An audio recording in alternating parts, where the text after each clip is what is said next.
Moby Dick, or the Whale, by Herman Melville. Chapter 96. The Try Works. Beside her hoisted boats, an American whaler is outwardly distinguished by her try works. She presents the curious anomaly of the most solid masonry joining with oak and hemp in constituting the completed ship. It is as if from the open field a brick kiln were transported to her planks. The try-works are planted between the foremast and mainmast, the most roomy part of the deck. The timbers beneath are of a peculiar strength, fitted to sustain the weight of an almost solid mass of brick and mortar some 10 feet by 8 square and 5 in height. The foundation does not penetrate the deck, but the masonry is firmly secured to the surface by ponderous knees of iron embracing it on all sides and screwing it down to the timbers. On the flanks it is cased with wood, and at top completely covered by a large, sloping, battened hatchway. Removing this hatch, we expose the great try-pots, 2 in number and each of several barrels' capacity. When not in use, they are kept remarkably clean.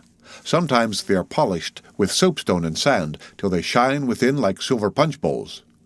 During the night watches, some cynical old sailors will crawl into them and coil themselves away there for a nap.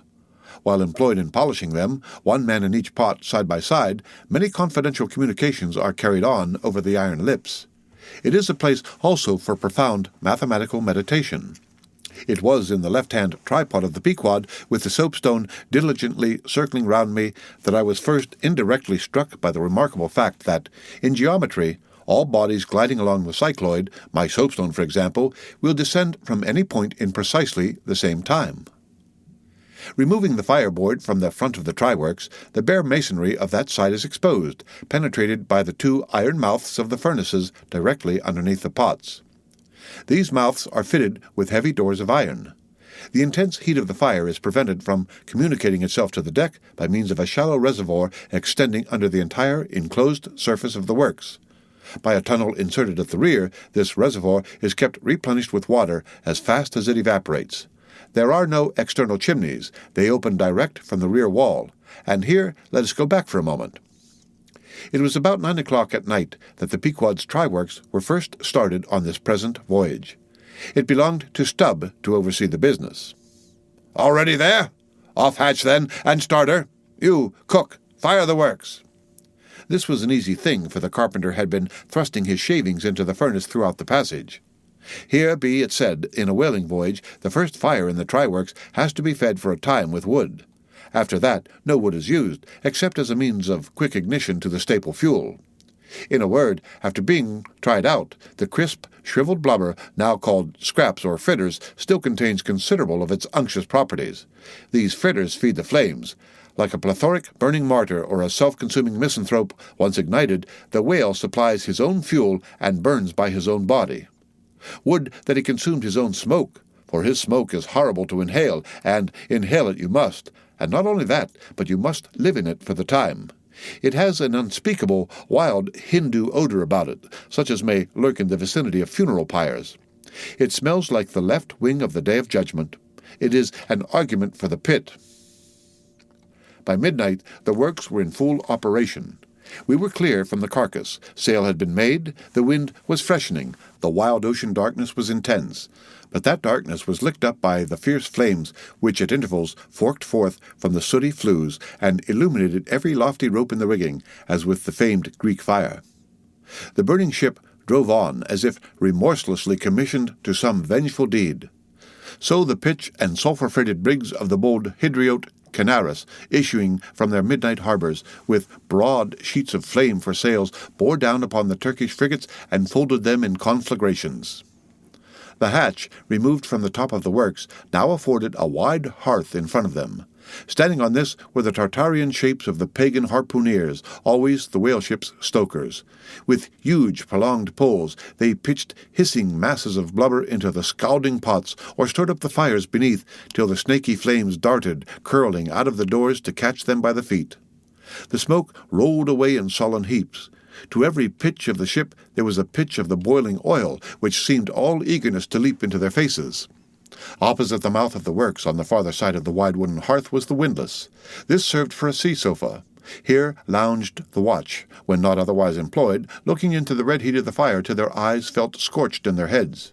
Their tawny features, now all begrimed with smoke and sweat, their matted beards, and the contrasting barbaric brilliancy of their teeth, all these were strangely revealed in the capricious emblazonings of the works.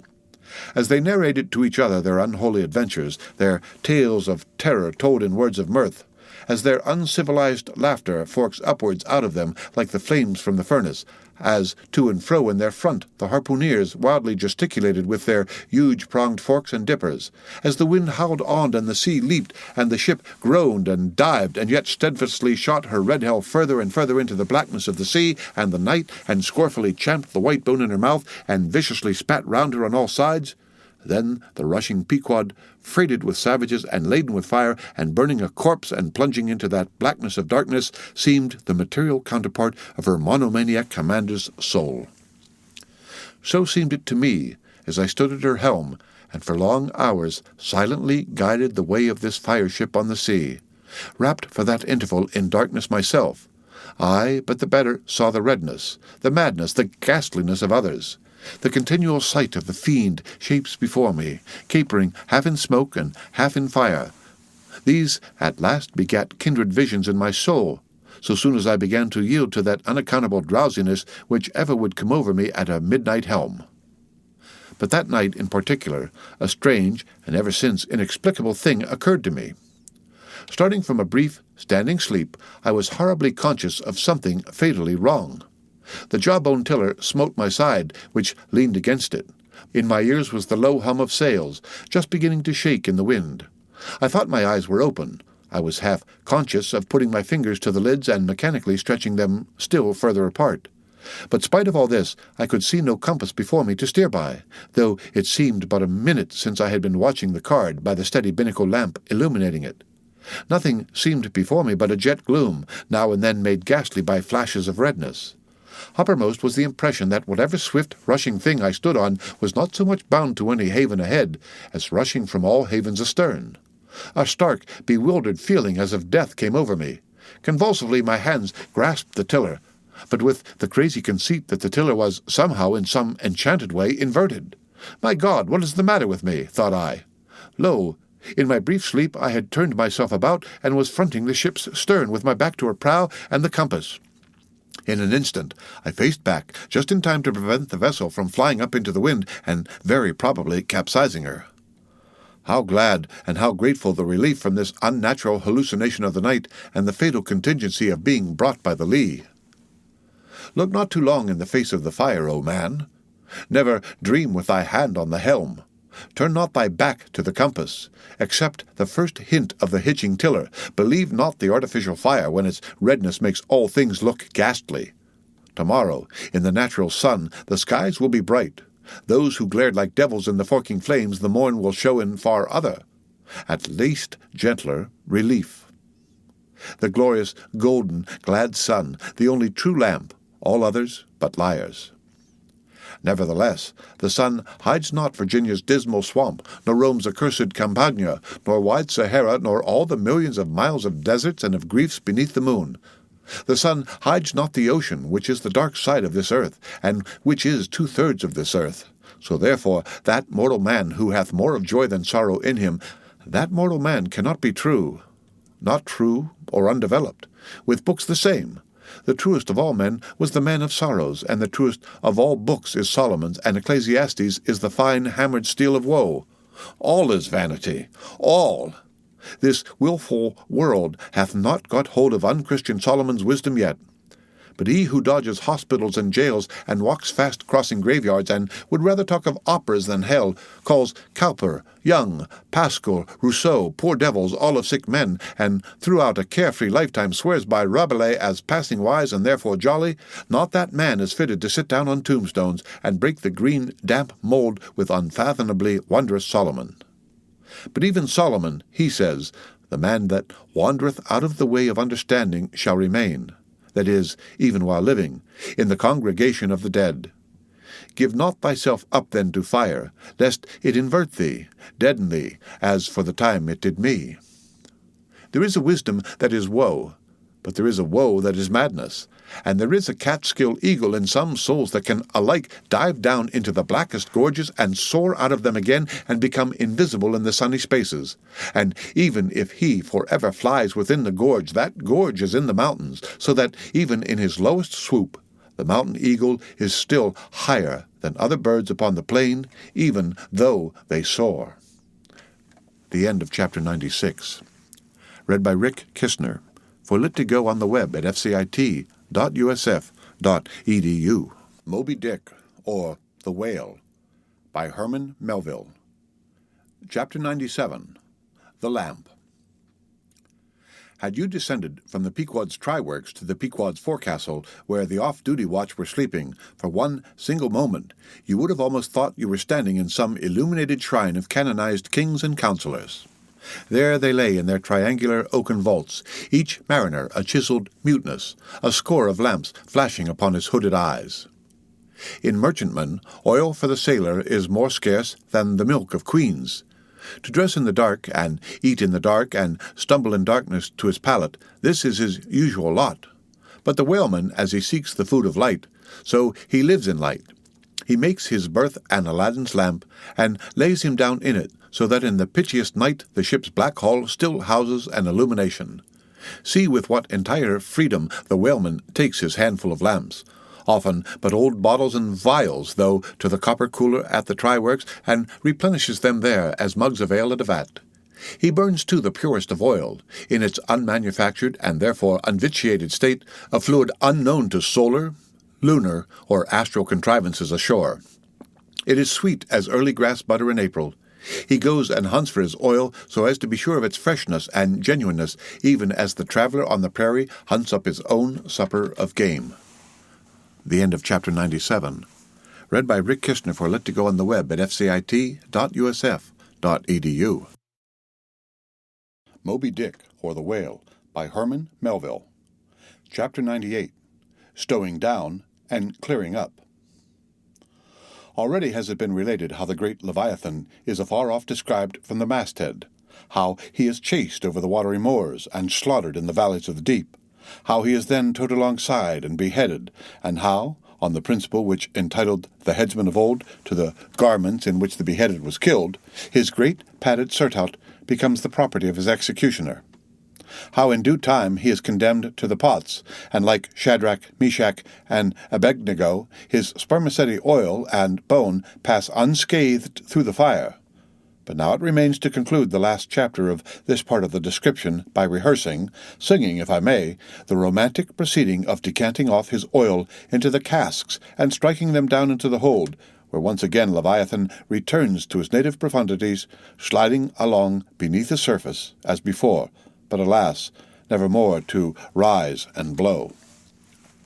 While still warm, the oil, like hot punch, is received into the 6-barrel casks, and while perhaps the ship is pitching and rolling this way and that in the midnight sea, the enormous casks are slewed round and headed over, end for end, and sometimes perilously scoot across the slippery deck like so many landslides, till at last manhandled and stayed in their course, and all round the hoops, rap, rap, go as many hammers as can play upon them, for now ex officio every sailor is a cooper.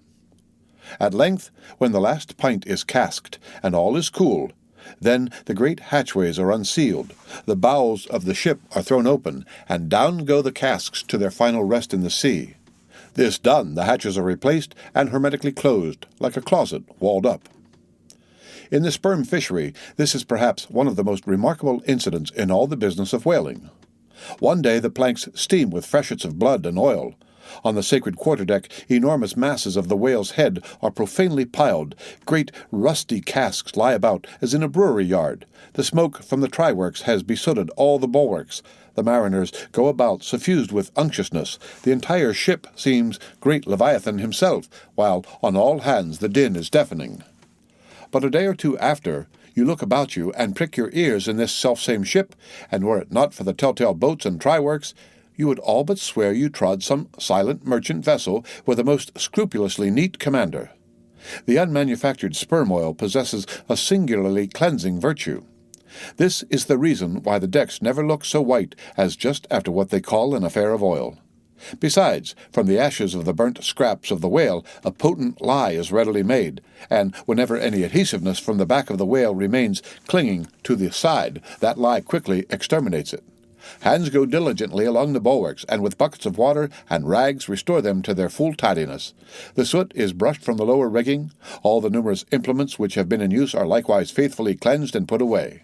The great hatch is scrubbed and placed upon the try-works, completely hiding the pots. Every cask is out of sight, all tackles are coiled in unseen nooks, and when by the combined and simultaneous industry of almost the entire ship's company, the whole of this conscientious duty is at last concluded, then the crew themselves proceed to their own ablutions, shift themselves from top to toe, and finally issue to the immaculate deck, afresh and all aglow as bridegrooms now leaped from out the daintiest Holland.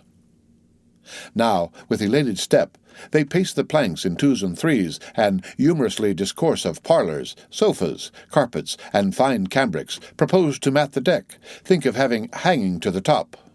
Object not to taking tea by moonlight on the piazza of the forecastle. To hint to such musked mariners of oil and bone and blubber were little short of audacity. They know not the thing you distantly allude to. Away, and bring us napkins. But mark, aloft there, at the three mastheads stand three men intent on spying out more whales, which, if caught, infallibly will again soil the old oaken furniture and drop at least one small grease spot somewhere. Yes, and many is the time when, after the severest uninterrupted labours, which know no night, continuing straight through for 96 hours, when from the boat, where they have swelled their wrists with all day rowing on the line, they only step to the deck to carry vast chains, and heave the heavy windlass, and cut and slash, yea, and in their very sweatings to be smoked and burned anew by the combined fires of the equatorial sun and the equatorial try-works, when on the heel of all this they have finally bestirred themselves to cleanse the ship and make a spotless dairy-room of it, many is the time the poor fellows, just buttoning the necks of their clean frocks, are startled by the cry of, "There she blows!" and away they fly to fight another whale, and go through the whole weary thing again. Oh, my friends, but this is man-killing. Yet this is life, for hardly have we mortals by long toilings extracted from this world's vast bulk its small but valuable sperm, and then, with weary patience, cleansed ourselves from its defilements, and learned to live here in cleaned tabernacles of the soul. Hardly is this done when, "There she blows!" the ghost is spouted up, and away we sail to fight some other world, and go through young life's old routine again. Oh, the metempsychosis, oh, Pythagoras, that in bright Greece 2,000 years ago did die, so good, so wise, so mild. I sailed with thee along the Peruvian coast last voyage, and, foolish as I am, taught thee, a green, simple boy, how to splice a rope. The end of Chapter 98. Read by Rick Kishner, for Lit to Go on the web at fcit.usf.edu. Moby Dick, or the Whale, by Herman Melville. Chapter 99. The Doubloon. Ere now it has been related how Ahab was wont to pace his quarter-deck, taking regular turns at either limit, the binnacle and mainmast, but in the multiplicity of other things requiring narration, it has not been added how that sometimes in these walks, when most plunged in his mood, he was wont to pause and turn at each spot, and stand there strangely eyeing the particular object before him. When he halted before the binnacle, with his glance fastened on the pointed needle in the compass, that glance shot like a javelin with the pointed intensity of his purpose.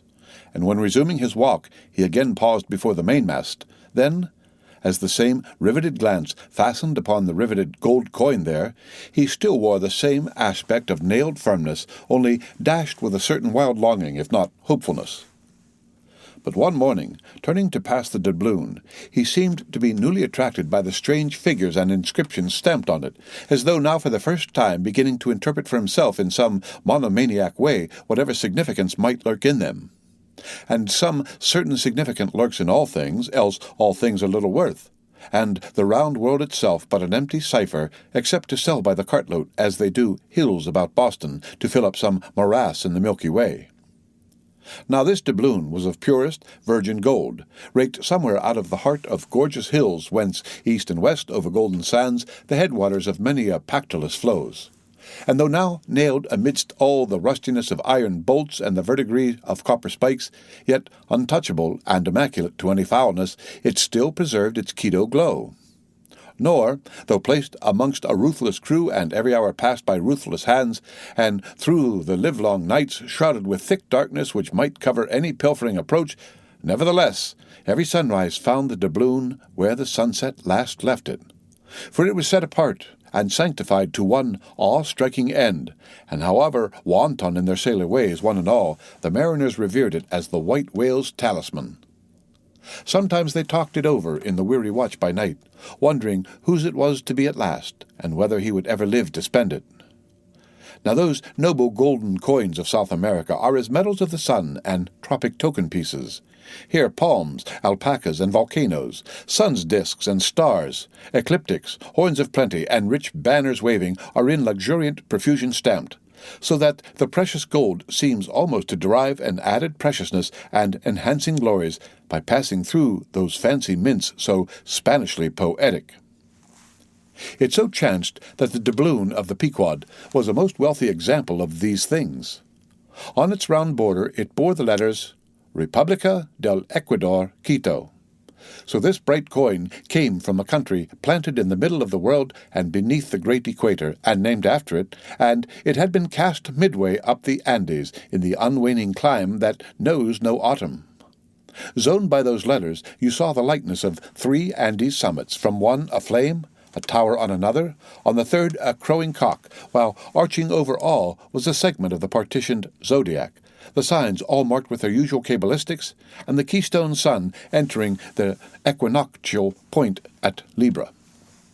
Before this equatorial coin, Ahab, not unobserved by others, was now pausing. "There's something ever egotistical in mountain tops and towers and all other grand and lofty things. Look here! 3 peaks as proud as Lucifer. The firm tower, that is Ahab. The volcano, that is Ahab. The courageous, the undaunted and victorious fowl, that too is Ahab. All are Ahab, and this round globe is but the image of the rounder globe, which like a magician's glass to each and every man in turn but mirrors back his own mysterious self. Great pains, small gains for those who ask the world to solve them. It cannot solve itself. Methinks now this coined sun wears a ruddy face, but see, aye, he enters the sun of storms, the equinox, and but 6 months before he wheeled out of a former equinox at Aries. From storm to storm, so be it then. Born in throes, 'tis fit that man should live in pains and die in pangs, so be it then. Here's stout stuff for woe to work on it, so be it then. No fairy fingers can have pressed the gold, but devil's claws have left their mouldings there since yesterday, murmured Starbuck to himself, leaning against the bulwarks. The old man seems to read Belshazzar's awful writing. I have never marked the coin inspectingly. He goes below. Let me read.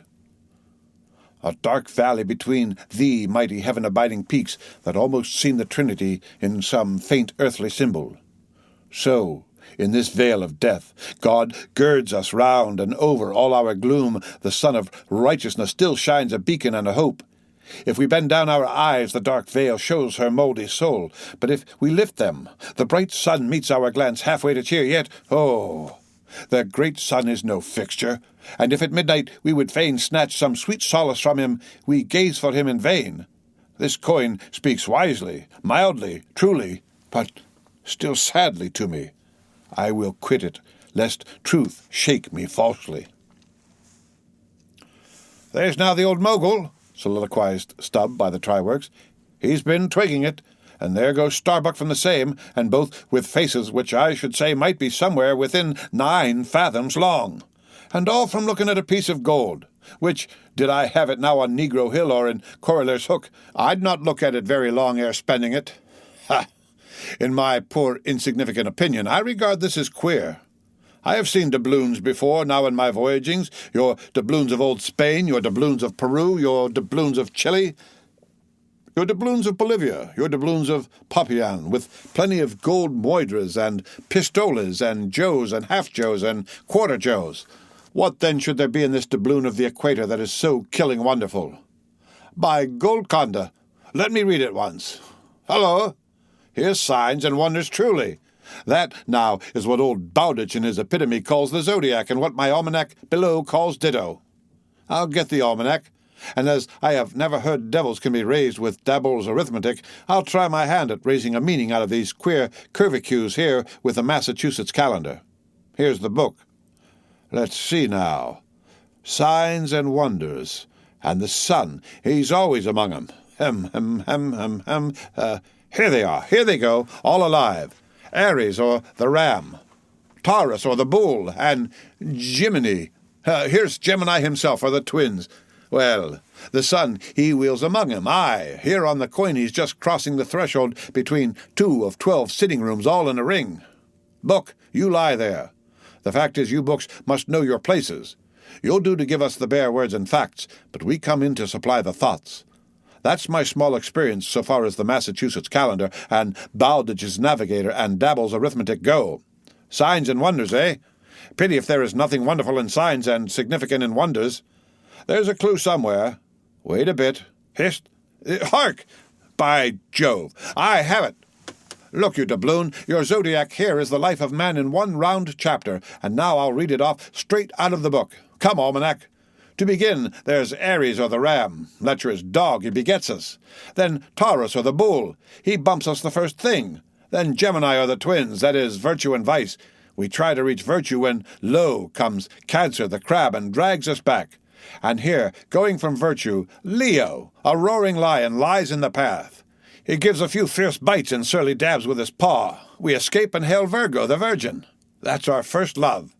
We marry and think to be happy, for aye, when pop comes Libra or the scales, happiness weighed and found wanting.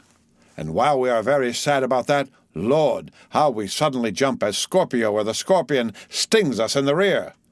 We are curing the wound when whang comes the arrows all round. Sagittarius, or the archer, is amusing himself. As we pluck out the shafts, stand aside, here's the battering ram, Capricornus or the goat. Full tilt, he comes rushing, and headlong we are tossed. When Aquarius or the water-bearer pours out his whole deluge and drowns us, and to wind up with Pisces or the fishes, we sleep. There's a sermon now, writ in high heaven, and the sun goes through it every year, and yet comes out of it all alive and hearty. Jollily he aloft there wheels through toil and trouble, and so alow here does jolly Stub. Oh, jolly's the word for aye. Adieu, doubloon. But stop. Here comes little King Post. Dodge round the try-works now, and let's hear what he'll have to say. There. He's before it. Ha! He'll out with something presently. So, he's beginning. I see nothing here but a round thing made of gold, and whoever raises a certain whale, this round thing belongs to him. So what's all this staring been about? It is worth $16, that's true, and at 2 cents the cigar, that's 960 cigars. I won't smoke dirty pipes like Stub, but I like cigars, and here's 960 of them, so here goes Flask aloft to spy 'em out. Shall I call that wise or foolish now? If it be really wise, it has a foolish look to it, yet if it be really foolish, then has it a sort of wise-ish look to it. But avast! Here comes our old Manxman, the old hearse driver he must have been, that is, before he took to the sea. He luffs up before the doubloon, hullo, and goes round on the other side of the mast. Why, there's a horseshoe nailed on that side, and now he's back again. What does that mean? Hark! He's muttering, voice like an old worn-out coffee mill. Prick ears and listen. If the white whale be raised, it must be in a month and a day, when the sun stands in some one of these signs.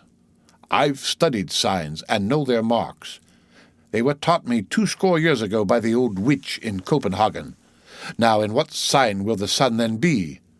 The horseshoe sign, for there it is, right opposite the gold. And what's the horseshoe sign?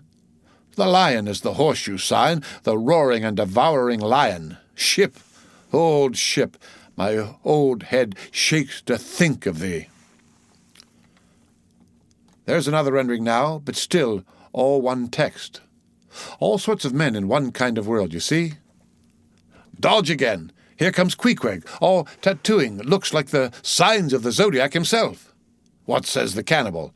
As I live, he's comparing notes, looking at his thigh bone, thinks the sun is in the thigh or in the calf or in the bowels, I suppose, as the old women talk surgeon's astronomy in the Black Country. And by Jove, he's found something there in the vicinity of his thigh. I guess it's Sagittarius or the Archer.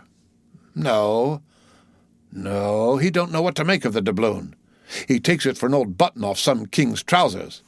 But aside again, here comes that ghost devil Fadalla. Tail coiled out of sight as usual, oakum in the toes of his pumps as usual. What does he say, with that look of his? Aha! Only makes a sign to the sign and bows himself. There is a sun on the coin, fire worshipper, depend upon it. Oh, more and more. This way comes Pip. Oh, poor boy. Would he had died, or he's half horrible to me. He too has been watching all of these interpreters, myself included, and look now, he comes to read with that unearthly idiot face. Stand away again and hear him. Hark! I look, you look, he looks. We look, ye look, they look. Upon my soul, he's been studying Murray's grammar, improving his mind, poor fellow. But what's that he says now, hist? I look, you look, he looks. We look, ye look, they look. Why, he's getting it by heart. Hist, again. I look, you look, he looks. We look, ye look, they look. Well, that's funny. And I, you, and he, and we, ye, and they are all bats, and I'm a crow, especially when I stand atop of this pine tree here. Caw, caw, caw, caw, caw, ain't I a crow? Ha! And where's the scarecrow? There he stands, 2 bones stuck into a pair of old trousers and 2 more poked into the sleeves of an old jacket. Wonder if he means me, the complimentary poor lad. I could go hang myself. Anyway, for the present, I'll quit Pip's vicinity. I can stand the rest, for they have plain wits. But he's too crazy witty for my sanity, so I leave him muttering. Here's the ship's navel, this doubloon here, and they are all one fire to unscrew it. But unscrew your navel, and what's the consequence? Then again, if it stays here, that is ugly too, for when aught's nailed to the mast, it's a sign that things grow desperate. Ha, ha, ha! Old Ahab, the white whale, he'll nail ye. This is a pine tree. My father in old Tolland County cut down a pine tree once and found a silver ring grown over in it, some old darky's wedding ring. How did it get there? And so they'll say in the resurrection when they come to fish up this old mast and find a doubloon lodged in it, with bedded oysters for the shaggy bark. Oh, the gold, the precious, precious gold. The green miser'll hoard ye soon. Hish, hish. God goes 'mong the world's blackberrying. Cook, ho, cook, and cook us. Jenny, hey, hey, hey, hey, hey, Jenny, Jenny, and get your hoe cake done. The end of Chapter 99. Read by Rick Kistner. For Lit to go on the web at fcit.usf.edu. Moby Dick, or The Whale, by Herman Melville. Chapter 100. Leg and Arm. The Pequod of Nantucket meets the Samuel Enderby of London. "Ship ahoy! Hast seen the white whale?" So cried Ahab, once more hailing a ship showing English colours, bearing down under the stern. Trumpet to mouth, the old man was standing in his hoisted quarterdeck, his ivory leg plainly revealed to the stranger captain, who was carelessly reclining in his own boat's bow. He was a darkly tanned, burly, good-natured, fine-looking man of 60 or thereabouts, dressed in a spacious roundabout that hung round him in festoons of blue pilot cloth, and one empty arm of his jacket streamed behind him like the broidered arm of a hussar's surcoat. "Hast seen the white whale?" "Say you this," and withdrawing it from the folds that had hidden it, he held up a white arm of sperm whale bone, terminating in a wooden head like a mallet. "Man my boat!" cried Ahab impetuously, and tossing about the oars near him. "Stand by to lower!" In less than a minute, without quitting his little craft, he and his crew were dropped to the water and were soon alongside of the stranger. But here a curious difficulty presented itself. In the excitement of the moment, Ahab had forgotten that since the loss of his leg he had never once stepped on board of any vessel at sea but his own, and then it was always by an ingenious and very handy mechanical contrivance peculiar to the Pequod, and a thing not to be rigged and shipped in any other vessel at a moment's warning. Now, it is no very easy matter for anybody, except those who are almost hourly used to it, like whalemen, to clamber up a ship's side from a boat on the open sea, for the great swells now lift the boat high up and towards the bulwarks, and then instantaneously drop it halfway down to the kelson. So, deprived of one leg, and the strange ship of course being altogether unsupplied with the kindly invention, Ahab now found himself abjectly reduced to a clumsy landsman again, hopelessly eyeing the uncertain, changeful height he could hardly hope to attain. It has before been hinted, perhaps, that every little untoward circumstance that befell him, and which indirectly sprang from his luckless mishap, almost invariably irritated or exasperated Ahab. And in the present instance, all this was heightened by the sight of the two officers of the strange ship leaning over the side by the perpendicular ladder of nailed cleats there, and swinging towards him a pair of tastefully ornamented man-ropes. For at first they did not seem to bethink them that a one-legged man must be too much of a cripple to use their sea banisters. But this awkwardness only lasted a minute, because the strange captain, observing at a glance how affairs stood, cried out, I see! A vast heaving there! Jump, boys, and swing over the cunning tackle!" As good luck would have it, they had had a whale alongside a day or two previous, and the great tackles were still aloft, and the massive curved blubber hook, now clean and dry, was still attached to the end. This was quickly lowered to Ahab, who at once, comprehending it all, slid his solitary thigh into the curve of the hook. It was like sitting in the fluke of an anchor, or the crotch of an apple tree, and then giving the word, held himself fast, and at the same time also helped to hoist his own weight by pulling hand over hand upon one of the running parts of the tackle. Soon he was carefully swung inside the high bulwarks, and gently landed upon the capstan head.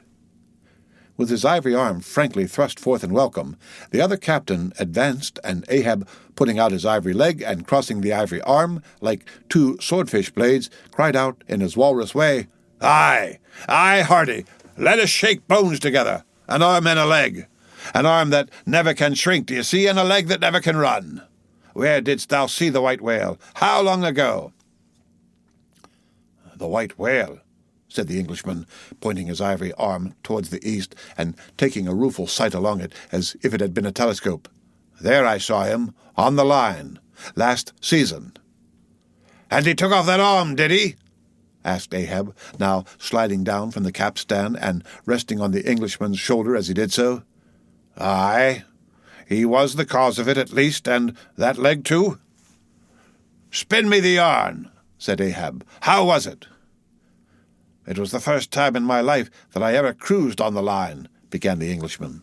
"I was ignorant of the white whale at that time. Well, one day we lowered for a pod of 4 or 5 whales, and my boat fastened to one of them. A regular circus horse he was, too, that went milling and milling round, so that my boat's crew could only trim dish by sitting all their sterns on the outer gunwale. Presently, up breaches from the bottom of the sea a bouncing great whale with a milky white head and hump, all crow's feet and wrinkles. "It was he! It was he!" cried Ahab, suddenly letting out his suspended breath. "And harpoons sticking in near his starboard fin. Aye, they were mine, my irons!" cried Ahab exultingly. "But on!" "Give me a chance, then," said the Englishman good-humouredly. "Well, this old great-grandfather with the white head and hump runs all afoam into the pod and goes to snapping furiously at my fast line. Aye, I see. Wanted to part it, free the fast fish, an old trick. I know him." "How it was exactly," continued the one-armed commander, "I do not know, but in biting the line it got foul of his teeth, caught there somehow, but we didn't know it then, so that when we afterwards pulled on the line, bounce we came plump on to his hump, instead of the other whales that went off to windward all fluking. Seeing how matters stood, and what a noble great whale it was, the noblest and biggest I ever saw, sir, in my life, I resolved to capture him, spite of the boiling rage he seemed to be in. And thinking the haphazard line would get loose, or the tooth it was tangled to might draw, for I have a devil of a boat's crew for a pull on a whale line, seeing all this, I say, I jumped into my first mate's boat, Mr. Mounttop's here, by the way, Captain, Mounttop, the captain, As I was saying, I jumped into Mountaintop's boat, which, d'ye see, was gunwale and gunwale with mine then, and snatching the first harpoon, let this old great-grandfather have it. But, Lord, look you, sir, hearts and souls alive, man, the next instant, in a jiff, I was blind as a bat, both eyes out, all befogged and bedeadened with black foam, the whale's tail looming straight up out of it, perpendicular in the air like a marble steeple. No use sterning all then, but as I was groping at midday with a blinding sun all crowned jewels, as I was groping, I say, after the second iron to toss it overboard, down comes the tail like a Lima tower, cutting my boat in two, leaving each half in splinters, and flukes first, the white hump backed through the wreck as though it was all chips. We all struck out. To escape his terrible flailings, I seized hold of my harpoon pole sticking in him, and for a moment clung to that like a sucking fish. But a combing sea dashed me off, and at the same instant the fish, taking one good dart forwards, went down like a flash, and the barb of that cursed second iron, towing along near me, caught me here, clapping his hand just below his shoulder. Yes, caught me just here, I say, and bore me down to hell's flames, I was thinking, when all of a sudden, thank to good God, the barb ripped its way along the flesh, clear along the whole length of my arm, came out nigh my wrist, and up I floated, and that gentleman there will tell you the rest. By the way, Captain, Dr. Bunger, ship's surgeon. Bunger, my lad, the captain. Now, Bunger, boy, spin your part of the yarn. The professional gentleman, thus familiarly pointed out, had been all the time standing near them with nothing specific visible to denote his gentlemanly rank on board. His face was an exceedingly round but sober one.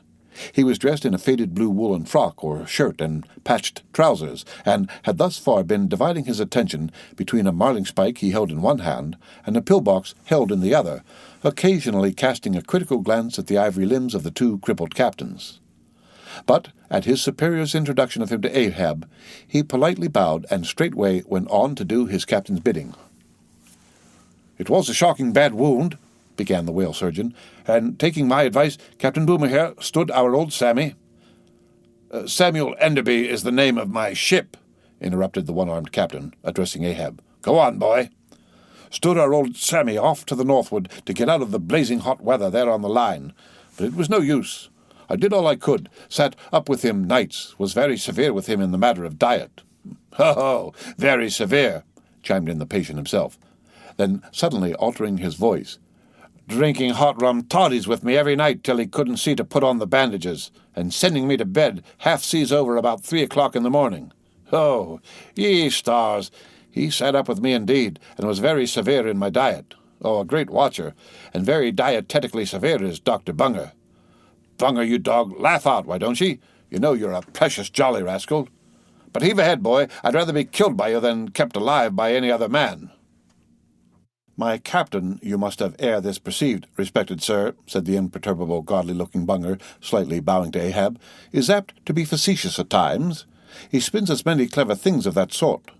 But I may as well say, en passant, as the French remark, that I myself, that is to say, Jack Bunger, late of the reverend clergy, am a strict total abstinence man. I never drink." "Water?"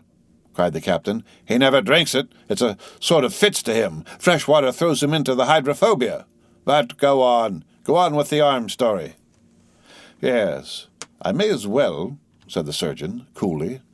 "I was about observing, sir, before Captain Boomer's facetious interruption, that, spite of my best and severest endeavours, the wound kept getting worse and worse. The truth was, sir, it was as ugly gaping wound as surgeon ever saw, more than 2 feet, and several inches long. I measured it with the lead line. In short, it grew black. I knew what was threatened, and off it came. But I had no hand in shipping that ivory arm there. That thing is against all rule," pointing at it with the marlin spike. "That is the captain's work, not mine. He ordered the carpenter to make it. He had that club hammer there put to the end, to knock someone's brains out with, I suppose, as he tried mine once. He flies into diabolical passion sometimes. Do you see this dent, sir?" removing his hat and brushing aside his hair and exposing a bowl-like cavity in a skull, but which bore not the slightest scarry trace or any token of ever having been a wound. "Well, the captain there will tell you how that came there. He knows." "No, I don't," said the captain. "But his mother did. He was born with it.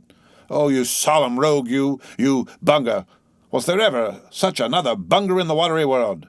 Bunger, when you die, you ought to die in pickle, you dog. You should be preserved to future ages, you rascal." "What became of the white whale now?" cried Ahab, who thus far had been impatiently listening to this byplay between the two Englishmen. "Oh," cried the one-armed captain. "Oh, yes, well, after he sounded. We didn't see him again for some time. In fact, as I before hinted, I didn't then know what whale it was that had served me such a trick till some time afterwards, when, coming back to the line, we heard about Moby Dick, as some call him, and then I knew it was he." "Didst thou cross his wake again?"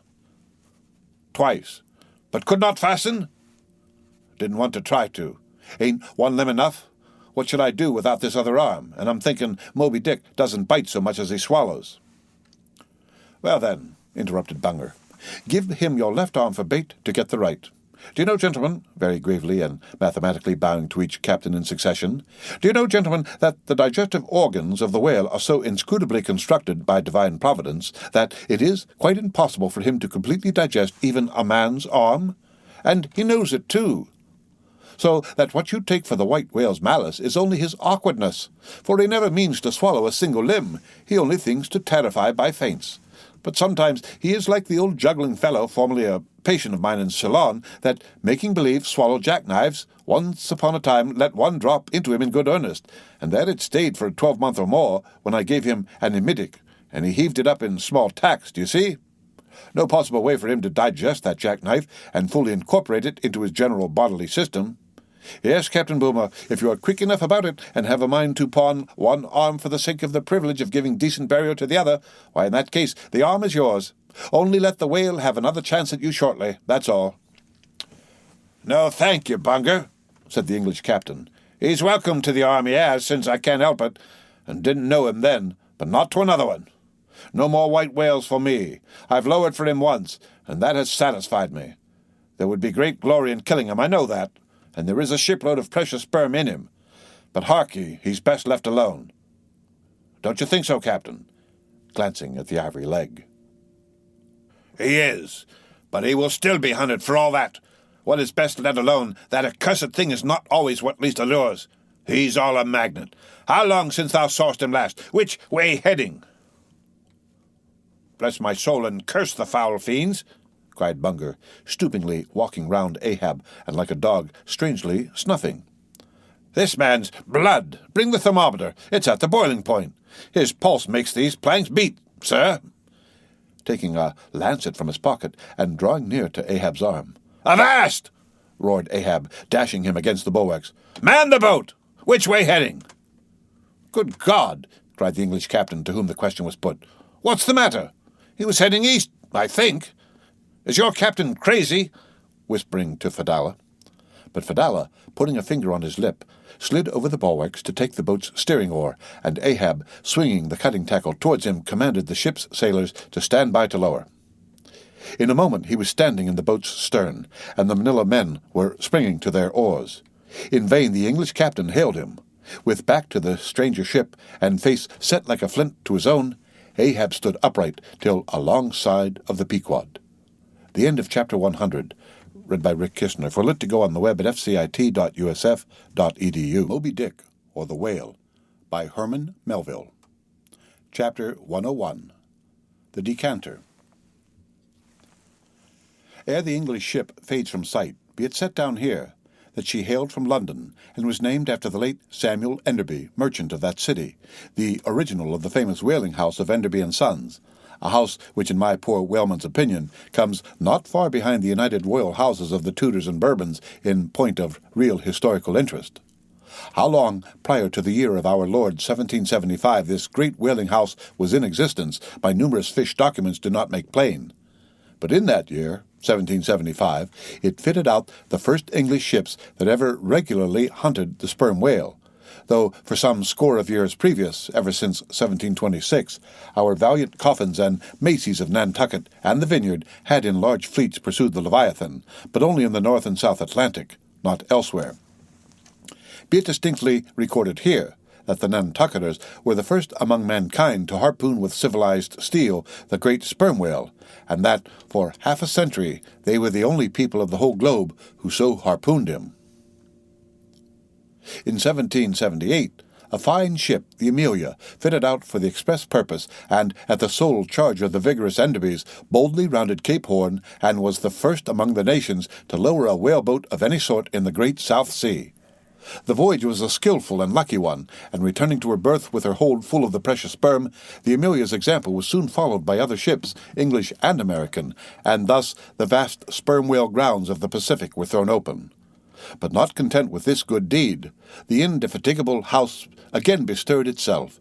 Samuel and all his sons, how many their mother only knows, and under their immediate auspices, and partly I think at their expense, the British government was induced to send the sloop of war Rattler on a whaling voyage of discovery into the South Sea. Commanded by a naval post-captain, the Rattler made a rattling voyage of it and did some service. How much does not appear. But this is not all. In 1819, the same house fitted out a discovery whale ship of their own to go on a tasting cruise to the remote waters of Japan.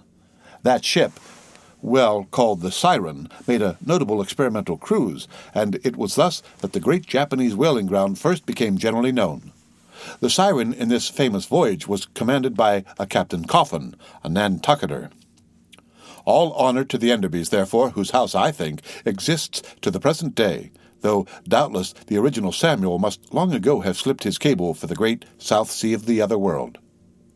The ship named after him was worthy of the honor, being a very fast sailor and a noble craft every way. I boarded her once at midnight somewhere off the Patagonian coast, and drank good flip down in the forecastle. It was a fine gam we had, and they were all trumps, every soul on board. A short life to them and a jolly death. And that fine gam I had, long, very long after old Ahab touched her planks with his ivory steel. It minds me of the noble, solid Saxon hospitality of that ship, and may my parson forget, and the devil remember me, if I ever lose sight of it. Flip? Did I say we had flip? Yes, and we flipped it at the rate of 10 gallons the hour, and when the squall came, for it's squally off there by Patagonia, and all hands, visitors and all, were called to reef topsails, we were so top-heavy that we had to swing each other aloft in bowlines, and we ignorantly furled the skirts of our jackets into the sails, so that we hung there, reefed fast in the howling gale, a warning example to all drunken tars. However, the masts did not go overboard, and by we scrambled down, so sober that we had to pass the flip again, though the savage salt spray bursting down the forecastle scuttle rather too much diluted and pickled it for my taste. The beef was fine, tough, but with body in it. They said it was bull beef, others that it was dromedary beef, but I do not know for certain how that was. They had dumplings, too, small but substantial, symmetrically globular, and indestructible dumplings. I fancied that you could feel them and roll them about in you after they were swallowed. If you stooped over too far forward, you risked their pitching out of you like billiard balls. The bread, but that couldn't be helped. Besides, it was an anti-scorbutic. In short, the bread contained the only fresh fare they had. But the forecastle was not very light, and it was very easy to step over into a dark corner when you ate it. But all in all, taking her from truck to helm, considering the dimensions of the cook's boilers, including his own live parchment boilers, fore and aft, I say, the Samuel Enderby was a jolly ship of good fare and plenty. Fine flip and strong, crack fellows all, and capital from boot heels to hatband. But why was it, think ye, that the Samuel Enderby and some other English whalers I know of, not all, though, were such famous, hospitable ships that passed round the beef and the bread and the can and the joke, and were not soon weary of eating and drinking and laughing? I will tell you. The abounding good cheer of these English whalers is matter for historical research, nor have I been at all sparing of historical whale research when it has seemed needed. The English were preceded in the whale fishery by the Hollanders, Zealanders, and Danes, from whom they derived many terms still extant in the fishery, and, what is yet more, their fat old fashions touching plenty to eat and drink. For as a general thing, the English merchant ship scrimps her crew, but not so the English whaler. Hence, in the English, this thing of whaling good cheer is not normal and natural, but incidental and particular, and therefore must have some special origin, which is here pointed out, and will be still further elucidated. During my researches in the Leviathanic histories, I stumbled upon an ancient Dutch volume which, by the musty whaling smell of it, I knew must be about whalers. The title was Dan Koopman, wherefore I concluded that this must be the invaluable memoirs of some Amsterdam cooper in the fishery, as every whale ship must carry its cooper.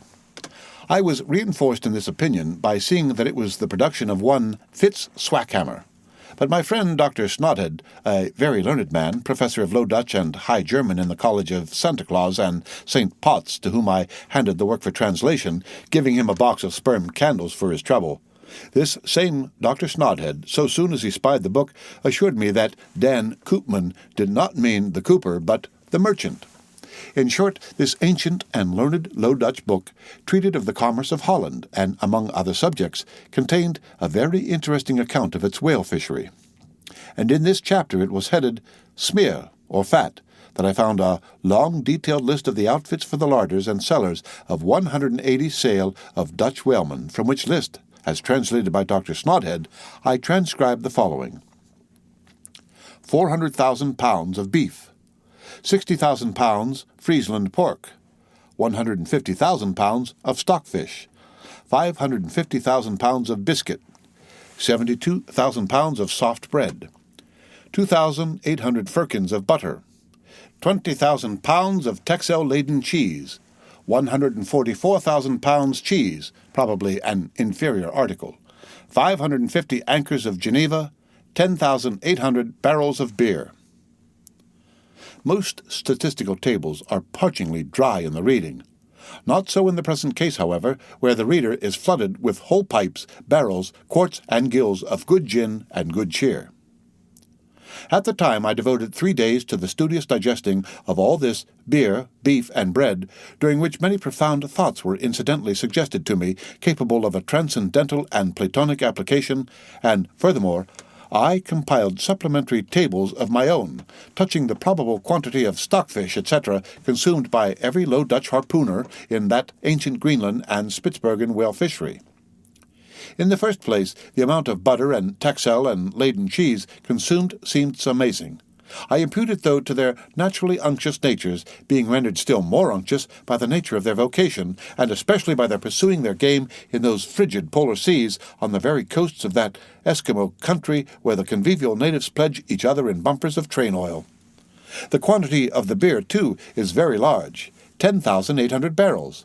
Now, as those polar fisheries could only be prosecuted in the short summer of that climate, so that the whole cruise of one of these Dutch whalemen, including the short voyage to and from the Spitzbergen Sea, did not much exceed 3 months, say, and reckoning 30 men to each of their fleet of 180 sail, we have 5,400 Low Dutch seamen in all. Therefore, I say, we have precisely 2 barrels of beer per man for a 12 weeks' allowance, exclusive of his fair proportion of that anchors of gin. Now, whether these gin and beer harpooneers, so fuddled as one might fancy them to have been, were the right sort of men to stand up in a boat's head and take good aim at flying whales, this would seem somewhat improbable. Yet they did aim at them, and hit them too. But this was very far north, be it remembered, where beer agrees well with the Constitution. Upon the equator, in our southern fishery, beer would be apt to make the harpooneer sleepy at the masthead, and boozy in his boat, and grievous loss might ensue to Nantucket and New Bedford. But no more. Enough has been said to show that the old Dutch whalers of 2 or 3 centuries ago were high livers, and that the English whalers have not neglected so excellent an example. For, say they, when cruising in an empty ship, if you can get nothing better out of the world, get a good dinner out of it, at least, and this empties the decanter. The end of Chapter 101. Read by Rick Kistner, for Lit to go on the web at fcit.usf.edu. Moby Dick, or the Whale, by Herman Melville. Chapter 102. A Bower in the Arsacides. Hitherto, in descriptively treating of the sperm whale, I have chiefly dwelt upon the marvels of his outer aspect, or separately and in detail upon some few interior structural features. But to a large and thorough sweeping comprehension of him, it behooves me now to unbutton him still further, and, untagging the points of his hose, unbuckling his garters, and casting loose the hooks and the eyes of the joints of his innermost bones, set him before you in his ultimatum, that is to say, in his unconditional skeleton. But how now, Ishmael? How is it that you, a mere oarsman in the fishery, pretend to know aught about the subterranean parts of the whale?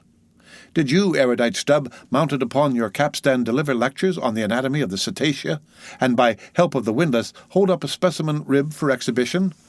Explain thyself, Ishmael. Can you land a full-grown whale on your deck for examination as a cook dishes a roast pig?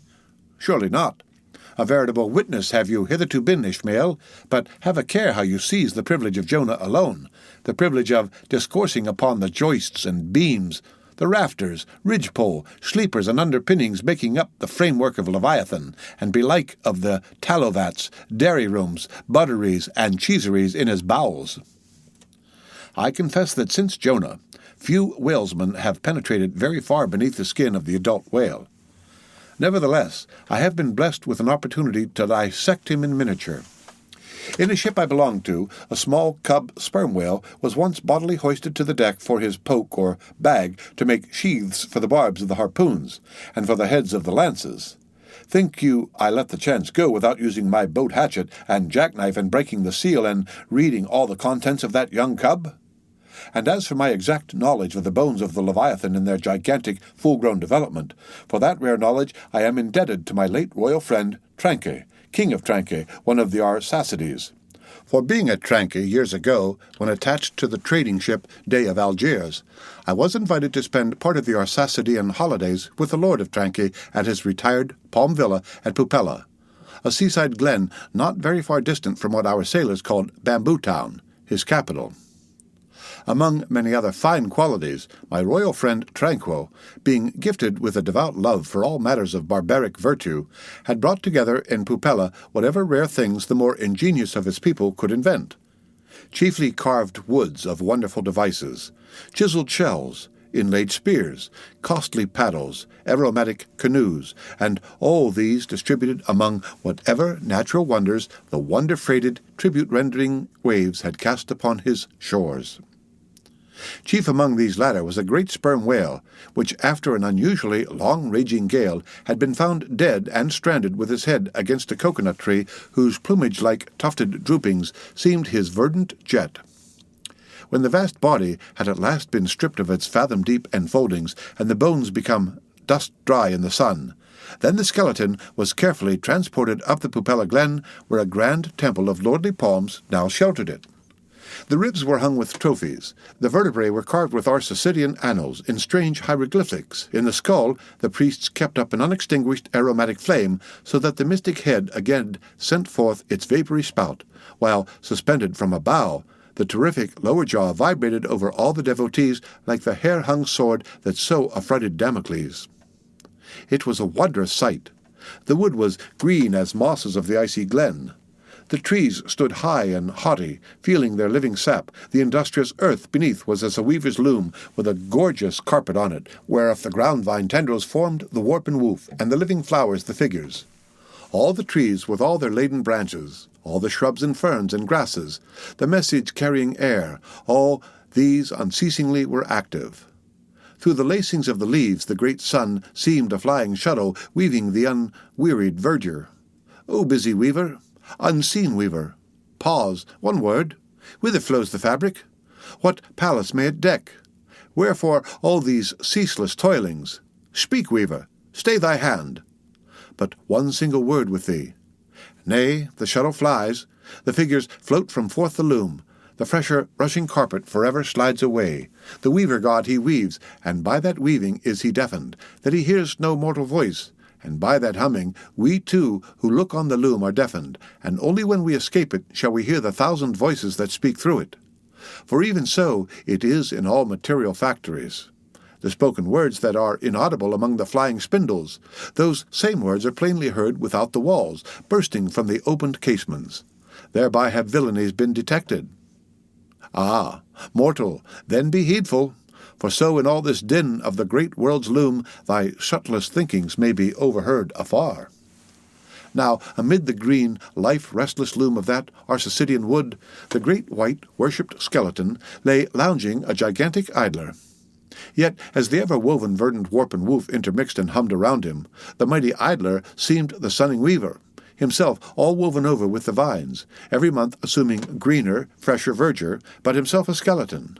Life folded death. Death trellised life. The grim god wived with youthful life, and begat him curly-headed glories. Now when with royal tranquil I visited this wondrous whale, and saw the skull and altar and the artificial smoke ascending from where the real jet had issued, I marveled that the king should regard a chapel as an object of virtue. He laughed, but more I marveled that the priest should swear that smoky jet of his was genuine. To and fro I paced before the skeleton, brushed the vine aside, broke through the ribs, and with the ball of Arsacidean twine, wandered, eddied, long amid its many winding shaded colonnades and arbours. But soon my line was out, and, following back, I emerged from the opening where I entered. I saw no living thing within. Naught was there but bones. Cutting me a green measuring rod, I once more dived within the skeleton. From their arrow slit in the skull, the priests perceived me taking the altitude of the final rib. "How now?" they shouted. "Darst thou measure this our god?" "That's for us." "Aye, priests. Well, how long do ye make him then?" But hereupon a fierce contest rose among them concerning feet and inches. They cracked each other's sconces with their yardsticks. The great skull echoed, and, seizing that lucky chance, I quickly concluded my own admeasurements. These admeasurements I now propose to set before you. But first be it recorded that, in this matter, I am not free to utter any fancied measurements I please, because there are skeleton authorities you can refer to test my accuracy.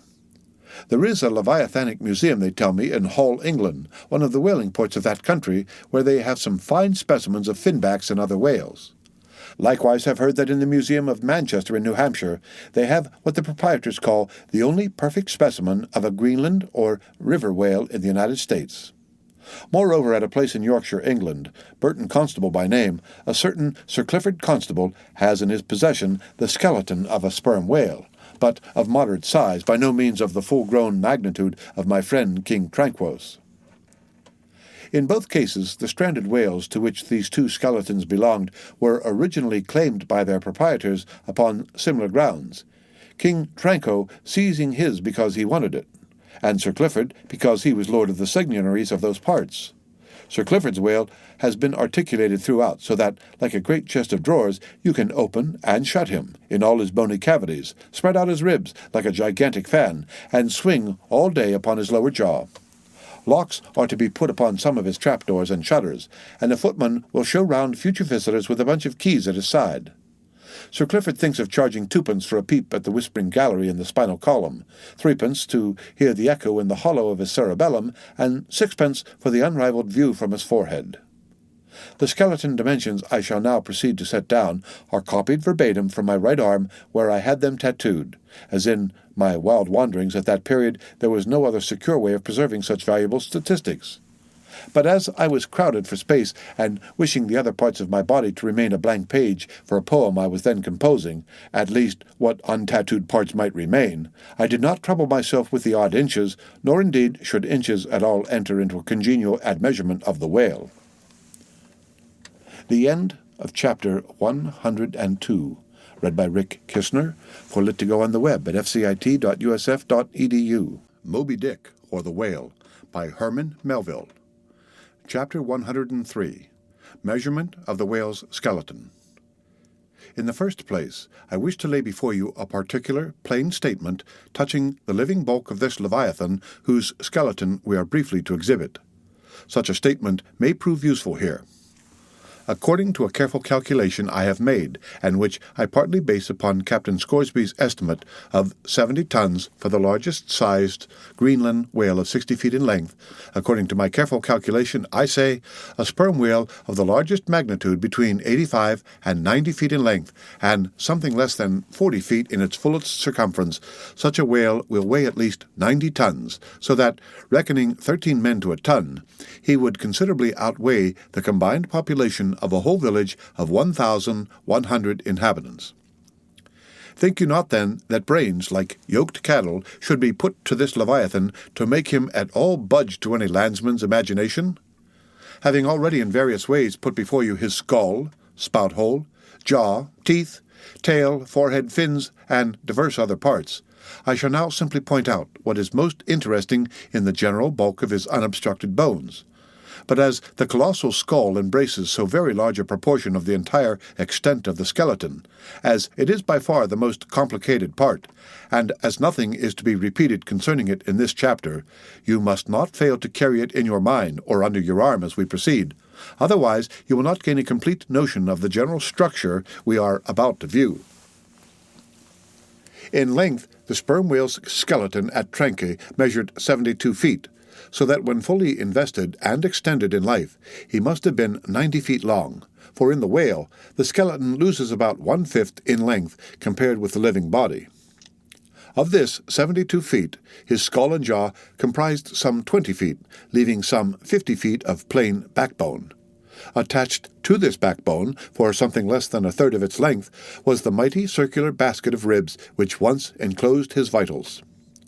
To me, this vast ivory-ribbed chest, with the long, unrelieved spine extending far away from it in a straight line, not a little resembled the hull of a great ship new laid upon the stocks, when only some 20 of her naked bow ribs are inserted, and the keel is otherwise, for the time, but a long, disconnected timber.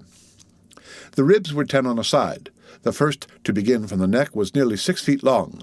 The second, third, and fourth were each successively longer, till you came to the climax of the fifth, or one of the middle ribs, which measured 8 feet and some inches. From that part the remaining ribs diminished, till the 10th and last only spanned 5 feet and some inches. In general thickness, they all bore a seeming correspondence to their length. The middle ribs were the most arched. In some of the Arsacides, they are used for beams whereon to lay footpath bridges over small streams. In considering these ribs, I could not but be struck anew with the circumstance, so variously repeated in this book, that the skeleton of the whale is by no means the mould of his invested form. The largest of the Tranque ribs, one of the middle ones, occupied that part of the fish which, in life, is greatest in depth. Now, the greatest depth of the invested body of this particular whale must have been at least 16 feet, whereas the corresponding rib measured but little more than 8 feet, so that this rib only conveyed half of the true notion of the living magnitude of that part. Besides, for some way where I now saw but a naked spine, all that had been once wrapped round with tons of added bulk in flesh, muscle, blood, and bowels. Still more for the ample fins, I here saw but a few disordered joints, and in place of the weighty and majestic but boneless flukes, an utter blank. How vain and foolish, then, thought I, for timid, untravelled man to try to comprehend aright this wondrous whale by merely poring over his dead, attenuated skeleton, stretched in this peaceful wood. No, only in the heart of quickest perils, only when within the eddyings of his angry flukes, only on the profound, unbounded sea can the fully invested whale be truly and livingly found out. But the spine, for that the best way we can consider it is with a crane, to pile its bones high up on end. No speedy enterprise, but now it's done, it looks much like Pompey's pillar. There are 40 and odd vertebrae in all, which in the skeleton are not locked together. They mostly lie like the great knobbed blocks on a Gothic spire, forming solid courses of heavy masonry. The largest, a middle one, is in width something less than 3 feet, and in depth more than 4. The smallest, where the spine tapers away into the tail, is only 2 inches in width and looks something like a white billiard ball. I was told that there were still smaller ones, but they had been lost by some little cannibal urchins, the priest's children, who had stolen them to play marbles with. Thus we see how that spine of even the hugest of living things tapers off at last into simple child's play. The end of Chapter 103, read by Rick Kistner, for Lit to Go on the web at fcit.usf.edu. Moby Dick, or the Whale, by Herman Melville. Chapter 104, The Fossil Whale.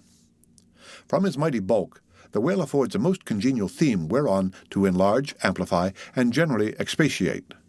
Would you could not compress him. By good rights he should only be treated of in imperial folio.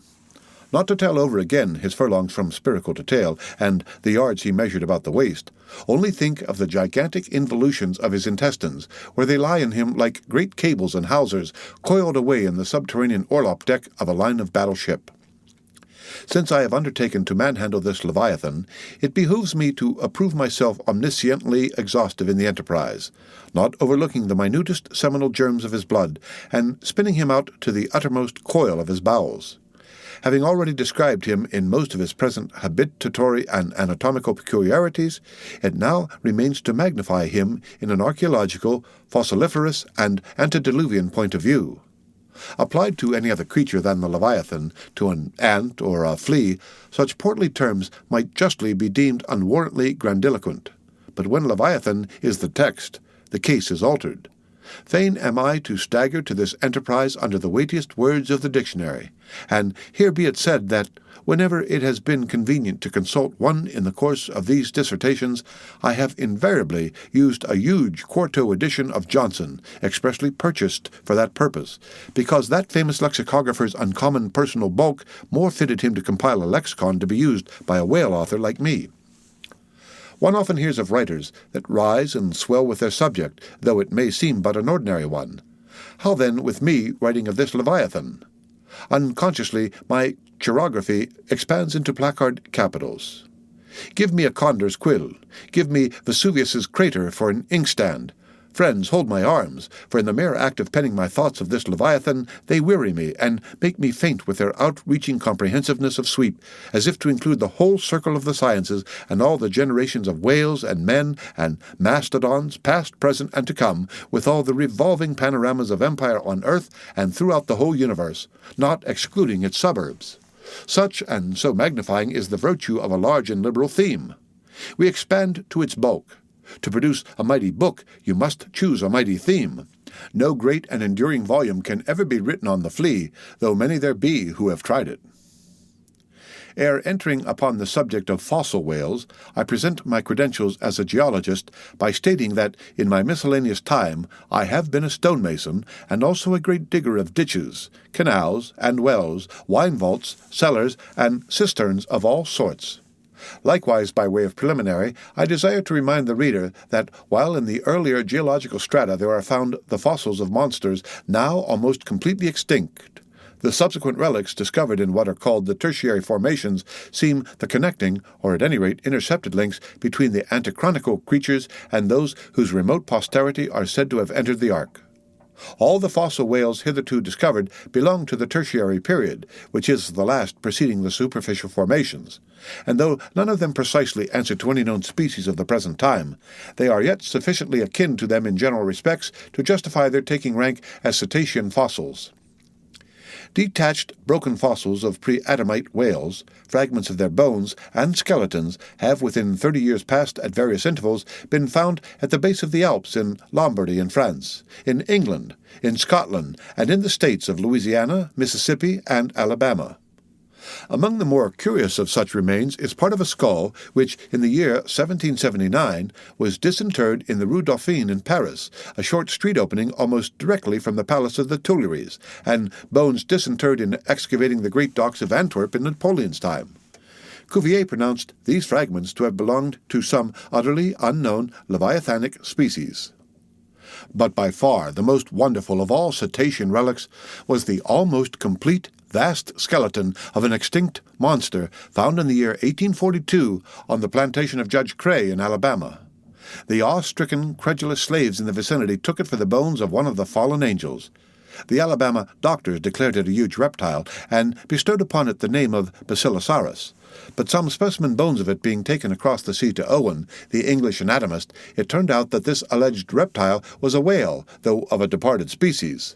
A significant illustration of the fact, again and again repeated in this book, that the skeleton of the whale furnishes but little clue to the shape of his fully invested body. So, Owen rechristened the monster Zeglodon, and his paper read before the London Geological Society pronounced it, in substance, one of the most extraordinary creatures which the mutations of the globe have blotted out of existence. When I stand among these mighty leviathan skeletons, skulls, tusks, jaws, ribs, and vertebrae, all characterized by partial resemblances to the existing breeds of sea monsters, but at the same time bearing on the other hand similar affinities to the annihilated antichronical leviathans, their incalculable seniors, I am by a flood borne back to that wondrous period ere time itself can be said to have begun, for time began with man. Here Saturn's grey chaos rolls over me, and I obtain dim, shuddering glimpses into those polar eternities, when wedged bastions of ice pressed hard upon what are now the tropics, and in all the 25,000 miles of this world's circumference not an inhabitable hand's breadth of land was visible. Then the whole world was the whale's, and king of creation, he left his wake along the present lines of the Andes and the Himalayas. Who can show a pedigree like Leviathan? Ahab's harpoon had shed older blood than the Pharaoh's. Methuselah seems a schoolboy. I look round to shake hands with Shem. I am horror-struck at this antimosaic, unsourced existence of the unspeakable terrors of the whale, which, having been before all time, must needs exist after all humane ages are over. But not alone has this Leviathan left his pre-Adamite traces in the stereotype plates of nature, and in limestone and marl bequeathed his ancient bust, but upon Egyptian tablets, whose antiquity seems to claim for them an almost fossiliferous character, we find the unmistakable print of his fin. In an apartment of the great temple of Dendera some 50 years ago, there was discovered upon the granite ceiling a sculptured and painted planisphere similar to the grotesque figures on the celestial globe of the moderns. Gliding among them, old Leviathan swam as of yore, was there swimming in that planisphere centuries before Solomon was cradled. Nor must there be omitted another strange attestation of the antiquity of the whale, in his own osseous post-diluvian reality, as set down by the venerable John Leo, the old Barbary traveller. Not far from the seaside, they have a temple, the rafters and beams of which are made of whale bones, for whales of a monstrous size are oftentimes cast up dead upon that shore. The common people imagine that, by a secret power bestowed by God upon the temple, no whale can pass it without immediate death. But the truth of the matter is that on either side of the temple there are rocks that shoot 2 miles into the sea, and wound the whales when they light upon them. They keep a whale's rib of an incredible length for a miracle which, lying upon the ground with its convex part uppermost, makes an arch the head of which cannot be reached by a man upon a camel's back. This rib, says John Leo, is said to have lain there 100 years before I saw it. Their historians affirm that a prophet, who prophesied of Mahomet, came from this temple, and some do not stand to assert that the prophet Jonas was cast forth by the whale at the base of the temple. In this Afric temple of the whale, I leave you, reader, and if you be a Nantucketer and a whaleman, you will silently worship there. The end of Chapter 104. Read by Rick Kistner. For Lit to Go on the web at fcit.usf.edu. Moby Dick or the Whale by Herman Melville. Chapter 105. Does the whale's magnitude diminish? Will he perish? Inasmuch then as this Leviathan comes floundering down upon us from the headwaters of the eternities, it may be fitly inquired whether in the long course of his generations he has not degenerated from the original bulk of his sires. But upon investigation we find that not only are the whales of the present day superior in magnitude to those whose fossil remains are found in the tertiary system, embracing a distinct geological period prior to man, but of the whales found in that tertiary system, those belonging to its latter formations exceed in size those of its earlier ones. Of all the pre-Adamite whale yet exhumed, by far the largest is the Alabama one mentioned in the last chapter, and that was less than 70 feet in length in the skeleton, whereas we have already seen that the tape measure gives 72 feet for the skeleton of a large-sized modern whale, and I have heard on whaleman's authority that sperm whales have been captured near 100 feet long at the time of capture. But may it not be that, while the whales of the present hour are an advance in magnitude upon those of all previous geological periods, may it not be that, since Adam's time, they have degenerated? Assuredly we must conclude so, if we are to credit the accounts of such gentlemen as Pliny, and the ancient naturalists generally. For Pliny tells us of whales that embraced acres of living bulk, and Aldrovandus of others which measured 800 feet in length, rope walks and Thames tunnels of whales, and even in the days of Banks and Solander, Cook's naturalists, we find a Danish member of the Academy of Sciences setting down certain Iceland whales, ray and siskor, or wrinkled bellies, at 120 yards, that is, 360 feet. And Lacépède, the French naturalist, in his elaborate history of whales, in the very beginning of his work, page 3, sets down the right whale at 100 meters, 328 feet. And this work was published so late as A.D. 1825. But will any whaleman believe these stories? No. The whale of today is as big as his ancestors in Pliny's time, and if ever I go where Pliny is, I, a whaleman, more than he was, will make bold to tell him so. Because I cannot understand how it is that while the Egyptian mummies that were buried thousands of years before even Pliny was born do not measure so much in their coffins as a modern Kentuckian in his socks, and while the cattle and other animals sculptured on the oldest Egyptian and Nineveh tablets by the relative proportions in which they are drawn just as plainly prove that the hybrid stall-fed, prized cattle of Smithfield not only equal, but far exceed in magnitude the fattest of Pharaoh's fat kind, in the face of all this I will not admit that of all animals the whale alone should have degenerated. But still another inquiry remains, one often agitated by the more recondite Nantucketers. Whether owing to the almost omniscient lookouts at the mastheads of the whale ships now penetrating even through Bering Straits and into the remotest secret drawers and lockers of the world, and the 1,000 harpoons and lances darted among all continental coasts, the moot point is whether Leviathan can long endure so wide a chase and so remorseless a havoc, whether he must not at last be exterminated from the waters, and the last whale, like the last man, smoke his last pipe, and then himself evaporate in the final puff.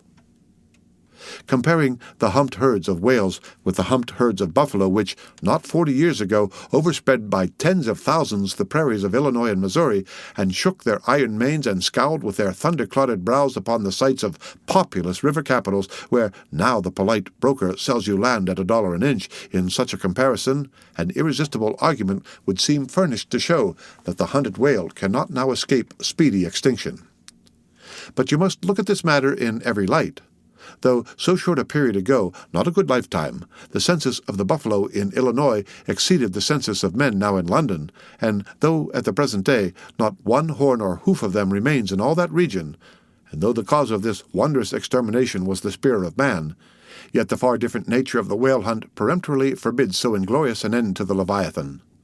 40 men in one ship hunting the sperm whales for 48 months think they have done extremely well, and thank God, if at last they carry home the oil of 40 fish, whereas in the days of the old Canadian and Indian trappers and hunters of the West, when the far West, in whose sunset sun still rise, was a wilderness and a virgin, the same number of moccasined men for the same number of months, mounted on horse instead of sailing in ships, would have slain not 40, but 40,000 and more buffaloes, a fact that, if need were, could be statistically stated. Nor considered aright does it seem any argument in favor of the gradual extinction of the sperm whale, for example, that in former years, the latter part of the last century, say, these leviathans in small pods were encountered much oftener than at present, and in consequence the voyages were not so prolonged, and were also much more remunerative. Because, as has been elsewhere noticed, those whales, influenced by some views to safety, now swim the seas in immense caravans, so that, to a large degree, the scattered solitaries, yolks, and pods, and schools of other days are now aggregated into vast but widely separated unfrequent armies. That is all. And equally fallacious seems the conceit that because the so-called whalebone whales no longer haunt many grounds in former years abounding with them, hence that species also is declining, for they are only being driven from promontory to cape, and if one coast is no longer enlivened with their jets, then be sure some other and remoter strand has been very recently startled by the unfamiliar spectacle. Furthermore, concerning these last-mentioned leviathans, they have 2 firm fortresses which, in all human probability, will forever remain impregnable. And as upon the invasion of their valleys the frosty Swiss have retreated to their mountains, so, hunted from the savannas and glades of the Middle Seas, the whalebone whales can at last resort to their polar citadels, and, diving under the ultimate glassy barriers and walls there, come up among icy fields and floes, and, in a charmed circle of everlasting December, bid defiance to all pursuit from man. But as perhaps 50 of these whalebone whales are harpooned for one cachalot, some philosophers of the forecastle have concluded that this positive havoc has already very seriously diminished their battalions. But though for some time past a number of these whales, not less than 13,000, have been annually slain on the northwest coast by the Americans alone, yet there are considerations which render even this circumstance of little or no account as an opposing argument in this matter. Natural as it is to be somewhat incredulous concerning the populousness of the more enormous creatures of the globe, yet what shall we say to Harto, the historian of Goa, when he tells us that at one hunting the king of Siam took 4,000 elephants, that in those regions elephants are numerous as droves of cattle in the temperate climes? And there seems no reason to doubt that if these elephants, which have now been hunted for thousands of years by Semiramis, by Porus, by Hannibal, and by all the successive monarchs of the East, if they still survive there in great numbers, much more may the great whale outlast all hunting, since he has a pasture to expatiate in, which is precisely twice as large as all Asia, both Americas, Europe and Africa, New Holland, and all the isles of the sea combined. Moreover, we are to consider that from the presumed great longevity of whales, their probably attaining the age of a century and more, therefore, at any one period of time, several distinct adult generations must be contemporary. And what this is, we may soon gain some idea of by imagining all the graveyards, cemeteries, and family vaults of creation yielding up the live bodies of all the men, women, and children who were alive 75 years ago, and adding this countless host to the present human population of the globe. Wherefore, for all these things, we account the whale immortal in his species, however perishable in his individuality. He swam the seas before the continents broke water. He once swam over the site of the Tuileries and Windsor Castle and the Kremlin.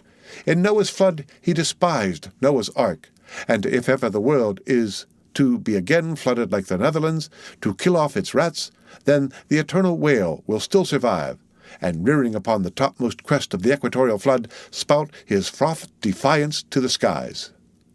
The end of Chapter 105. Read by Rick Kishner for Lit2Go on the web at fcit.usf.edu. Moby Dick, or The Whale, by Herman Melville. Chapter 106. Ahab's Leg. The precipitating manner in which Captain Ahab had quitted the Samuel Enderby of London had not been unattended with some small violence to his own person. He had lighted with such energy upon a thwart of his boat that his ivory leg had received a half-splintering shock, and when, after gaining his own deck, and his own pivot-hole there, he so vehemently wheeled round with an urgent command to the steersman, it was, as ever, something about his not steering inflexibly enough, then the already shaken ivory received such an additional twist and wrench that, though it still remained entire and to all appearances lusty, yet Ahab did not deem it entirely trustworthy. And indeed it seemed small matter for wonder that for all his pervading mad recklessness, Ahab did at times give careful heed to the condition of that dead bone upon which he partly stood. For it had not been very long prior to the Pequod's sailing from Nantucket that he had been found one night lying prone upon the ground and insensible by some unknown and seemingly inexplicable, unimaginable casualty, his ivory limb having been so violently displaced that it had stakewise smitten and all but pierced his groin, nor was it without extreme difficulty that the agonizing wound was entirely cured. Nor at the time had it failed to enter his monomaniac mind that all the anguish of that then-present suffering was but the direct issue of former woe, and he too plainly seemed to see that as the most poisonous reptile of the marsh perpetuates his kind as inevitably as the sweetest songster of the grove, so equally with every felicity all miserable events do naturally beget their like. Yea, more than equally, thought Ahab, since both tie ancestry and posterity of grief go further than the ancestry and posterity of joy. For not to hint of this, that it is an inference from certain canonic teachings, that while some natural enjoyments here shall have no children born to them for the other world, but on the contrary shall be followed by the joy-childlessness of all hell's despair, whereas some guilty mortal miseries shall still fertilely beget to themselves an entirely progressive progeny of griefs beyond the grave. Not at all to hint of this, there still seems an inequality in the deeper analysis of the thing. For thought Ahab, while even the highest earthly felicities ever have a certain unsignifying pettiness lurking in them, but at bottom all heart woes a mystic significance, and in some men an archangelic grandeur, so do their diligent tracings out not belie the obvious deduction. To trail the genealogies of these high mortal miseries carries us at last among the sourceless primogenitures of the gods, so that in the face of all the glad haymaking suns and soft cymbaling round harvest moons, we must needs give in to this, that the gods themselves are not forever glad. The ineffaceable and sad birthmark in the brow of man is but the stamp of sorrow in the signers. Unwittingly here, a secret has been divulged, which, perhaps might more properly in set way, have been disclosed before. With many other particulars concerning Ahab, always had it remained a mystery to some why it was that for a certain period, both before and after the sailing of the Pequod, he had hidden himself away with such grand llama-like exclusiveness, and for that one interval sought speechless refuge, as it were, among the marble sonnet of the dead. Captain Peleg's brooded reason for this thing appeared by no means adequate, though indeed, as touching all Ahab's deeper part, every revelation partook more of significant darkness than of explanatory light. But in the end it all came out. This one matter did at least. That direful mishap was at the bottom of his temporary recklessness, and not only this, but to that ever-contracting, dropping circle ashore, who for any reason possessed the privilege of a less banned approach to him, to that timid circle, the above-hinted casualty remaining as it did, moodily, unaccounted for by Ahab, invested itself with terrors not entirely underived from the land of spirits and of whales, so that, through their zeal for him, they had all conspired so far as in them lay to muffle up the knowledge of this thing from others, and hence it was that not till a considerable interval had elapsed did it transpire upon the Pequod's decks. But be all this as it may, let the unseen ambiguous synod in the air, or the vindictive princes and potentates of fire, have to do or not with earthly Ahab, yet in this present matter of his leg he took plain practical procedures. He called the carpenter. And when that functionary appeared before him, he bade him without delay set about making a new leg, and directed the mates to see him supplied with all the studs and joists of jaw ivory, sperm whale, which had thus far been accumulated on the voyage, in order that a careful selection of the stoutest, clearest-grained stuff might be secured. This done, the carpenter received orders to have the leg completed that night, and to provide all the fittings for it, independent of those pertaining to the disrusted one in use. Moreover, the ship's forge was ordered to be hoisted out of its temporary idleness in the hold, and to accelerate the affair, the blacksmith was commanded to proceed at once to the forging of whatever iron contrivances might be needed. The end of Chapter 106. Read by Rick Kistner for Let to Go on the web at fcit.usf.edu. Moby Dick, or The Whale, by Herman Melville. Chapter 107. The Carpenter. Seat thyself sultanically among the moons of Saturn, and take high abstracted man alone, and he seems a wonder, a grandeur, and a woe. But from the same point take mankind in mass, and for the most part they seem a mob of unnecessary duplicates, both contemporary and hereditary. But most humble though he was, and far from furnishing an example of the high, humane abstraction, the Pequod's carpenter was no duplicate, hence he now comes in person on this stage. Like all sea-going ship carpenters, and more especially those belonging to whaling vessels, he was, to a certain offhand practical extent, alike experienced in numerous trades and callings collateral to his own. The carpenter's pursuit being the ancient and outbranching trunk of all those numerous handicrafts which more or less have to do with wood as an auxiliary material. But besides the application to him of the generic remark above, this carpenter of the Pequod was singularly efficient in those 1,000 nameless mechanical emergencies continually recurring in a large ship upon a 3 or 4 years' voyage in uncivilized and far distant seas. For not to speak of his readiness in ordinary duties, repairing stove-boats, sprung spars, reforming the shape of clumsy bladed oars, inserting bull's-eyes in the deck, or new tree-nails in the side-planks, and other miscellaneous matters more directly pertaining to his special business, he was moreover unhesitatingly expert in all manner of conflicting aptitudes, both useful and capricious. The one grand stage where he enacted all his various parts so manifold was his vise bench, a long, rude, ponderous table furnished with several vises of different sizes, and both of iron and of wood. At all times, except when whales were alongside, this bench was securely lashed athwartships against the rear of the try-works. A belaying pin is found too large to be easily inserted into its hole. The carpenter claps it into one of his ever-ready vises, and straightway files it smaller. A lost land-bird of strange plumage strays on board and is made a captive. Out of clean, shaved rods of right whalebone and crossbeams of sperm whale ivory, the carpenter makes a pagoda-looking cage for it. An oarsman sprains his wrist. The carpenter concocts a soothing lotion. Stubb longed for vermilion stars to be painted upon the blade of his every oar. Screwing each oar in his big vise of wood, the carpenter symmetrically supplies the constellation. A sailor takes a fancy to wear shark-bone earrings. The carpenter drills his ears. Another has the toothache. The carpenter, out pinchers and clapping one hand upon his bench, bids him be seated there, but the poor fellow unmanageably winces under the unconcluded operation.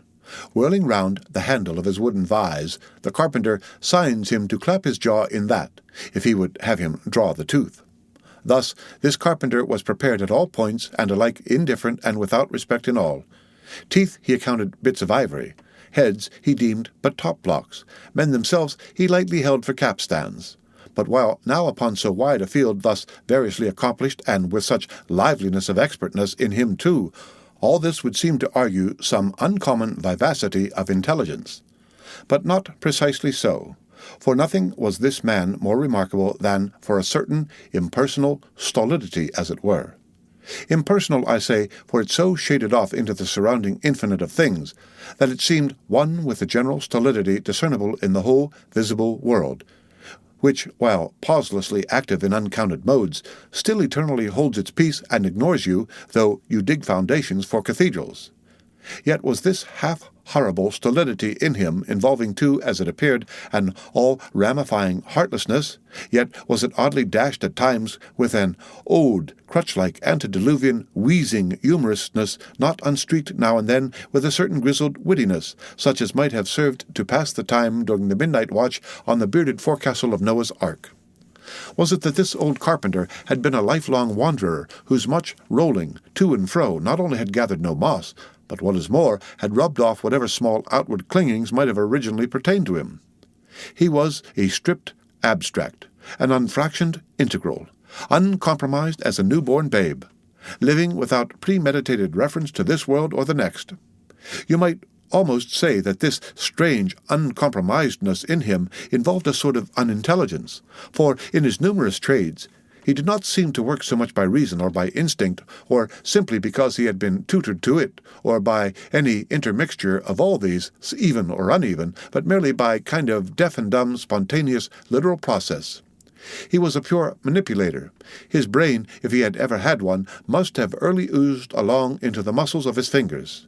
He was like one of those unreasoning, but still highly useful multum in parvo Sheffield contrivances, assuming the exterior, though a little swelled, of a common pocket-knife, but containing not only blades of various sizes, but also screwdrivers, corkscrews, tweezers, awls, pens, rulers, nail-filers, countersinkers. So, if his superiors wanted to use the carpenter for a screwdriver, all they had to do was to open that part of him, and the screw was fast. Or, if for tweezers, take him up by the legs, and there they were. Yet, as previously hinted, this omni-tooled open-and-shut carpenter was, after all, no mere machine of an automaton. If he did not have a common soul in him, he had a subtle something that somehow anomalously did its duty. What that was, whether essence of quicksilver or a few drops of hartshorn, there is no telling. But there it was, and there it had abided for now some 60 years or more. And this it was, this same, unaccountable, cunning life-principle in him. This it was that kept him a great part of the time soliloquizing, but only like an unreasoning wheel, which also hummingly soliloquizes, or rather his body was a sentry-box, and this soliloquizer on guard there, and talking all the time to keep himself awake. The end of Chapter 107. Read by Rick Kishner for Lit to Go on the web at fcit.usf.edu. Moby Dick, or the Whale, by Herman Melville. Chapter 108. Ahab and the Carpenter. The deck. First night watch. Carpenter, standing before vise bench, and by the light of 2 lanterns, busily filing the ivory joist for the leg, which joist is firmly fixed in the vise. Slabs of ivory, leather, straps, pads, screws, and various tools of all sorts lying about the bench. Forward, the red flame of the forge is seen, where the blacksmith is at work. Drat the file, and drat the bone. That is hard, which should be soft, and that is soft, which should be hard. So we go, who file old jaws and shin bones. Let's try another. Aye, now this works better. Sneezes. Halloa, this bone dust is... Sneezes. Why, it's... Sneezes. Yes, it's... Sneezes. Bless my soul, it won't let me speak. This is what an old fellow gets now for working in dead lumber. Saw a live tree, and you don't get this dust. Amputate a live bone, and you don't get it. Sneezes. Come, come, you old smut. There, bear a hand, and let's have that ferrule and buckle screw. I'll be ready for them presently. Lucky now. Sneezes. There's no knee joint to make. That might puzzle a little, but a mere shin bone, why, it's easy as making hop poles. Only I should like to put a good finish on. Time, if I but only had the time. I could turn him out as neat a leg now as ever. Sneezes. Scraped to a lady in a parlour. Those buckskin legs and calves of legs I've seen in shop windows wouldn't compare at all. They soak water, they do, and of course get rheumatic and have to be doctored. Sneezes. With washes and lotions and just like live legs. There. Before I saw it off, I must call his old mogulship and see whether the length will be all right. Too short, if anything, I guess. Ha! That's the heel. We are in luck. Here he comes, or it's somebody else, that's certain. Ahab, advancing. During the ensuing scene, the carpenter continues sneezing at times. "Well, man-maker?" "Just in time, sir. If the captain pleases, I will now mark the length. Let me measure, sir." "Measured for a leg. Good. Well, it's not the first time. About it. There. Keep thy finger on it. This is a cogent vice thou hast here, carpenter. Let me feel its grip once. So it does pinch some. Oh, sir, it will break bones. Beware. Beware. No fear. I like a good grip. I like to feel something in this slippery world that can hold man. What's Prometheus about there? The blacksmith, I mean. What's he about?" "He must be forging the buckle screw, sir, now." "All right. It's a partnership. He supplies the muscle part. He makes a fierce red flame there." "Aye, sir. He must have the white heat for his kind of fine work." So he must. I do deem it now a most meaning thing that old Greek Prometheus who made men, they say, should have been a blacksmith, and animated them with fire, for what's made in fire must properly belong to fire, and so hell's probable. Ah, how the soot flies! This must be the remainder the Greek made the Africans of. Carpenter, when he's through with that buckle, tell him to forge a pair of steel shoulder blades. There's a peddler aboard with a crushing pack." "Sir." "Hold. While Prometheus is about it, I'll order a complete man after a desirable pattern.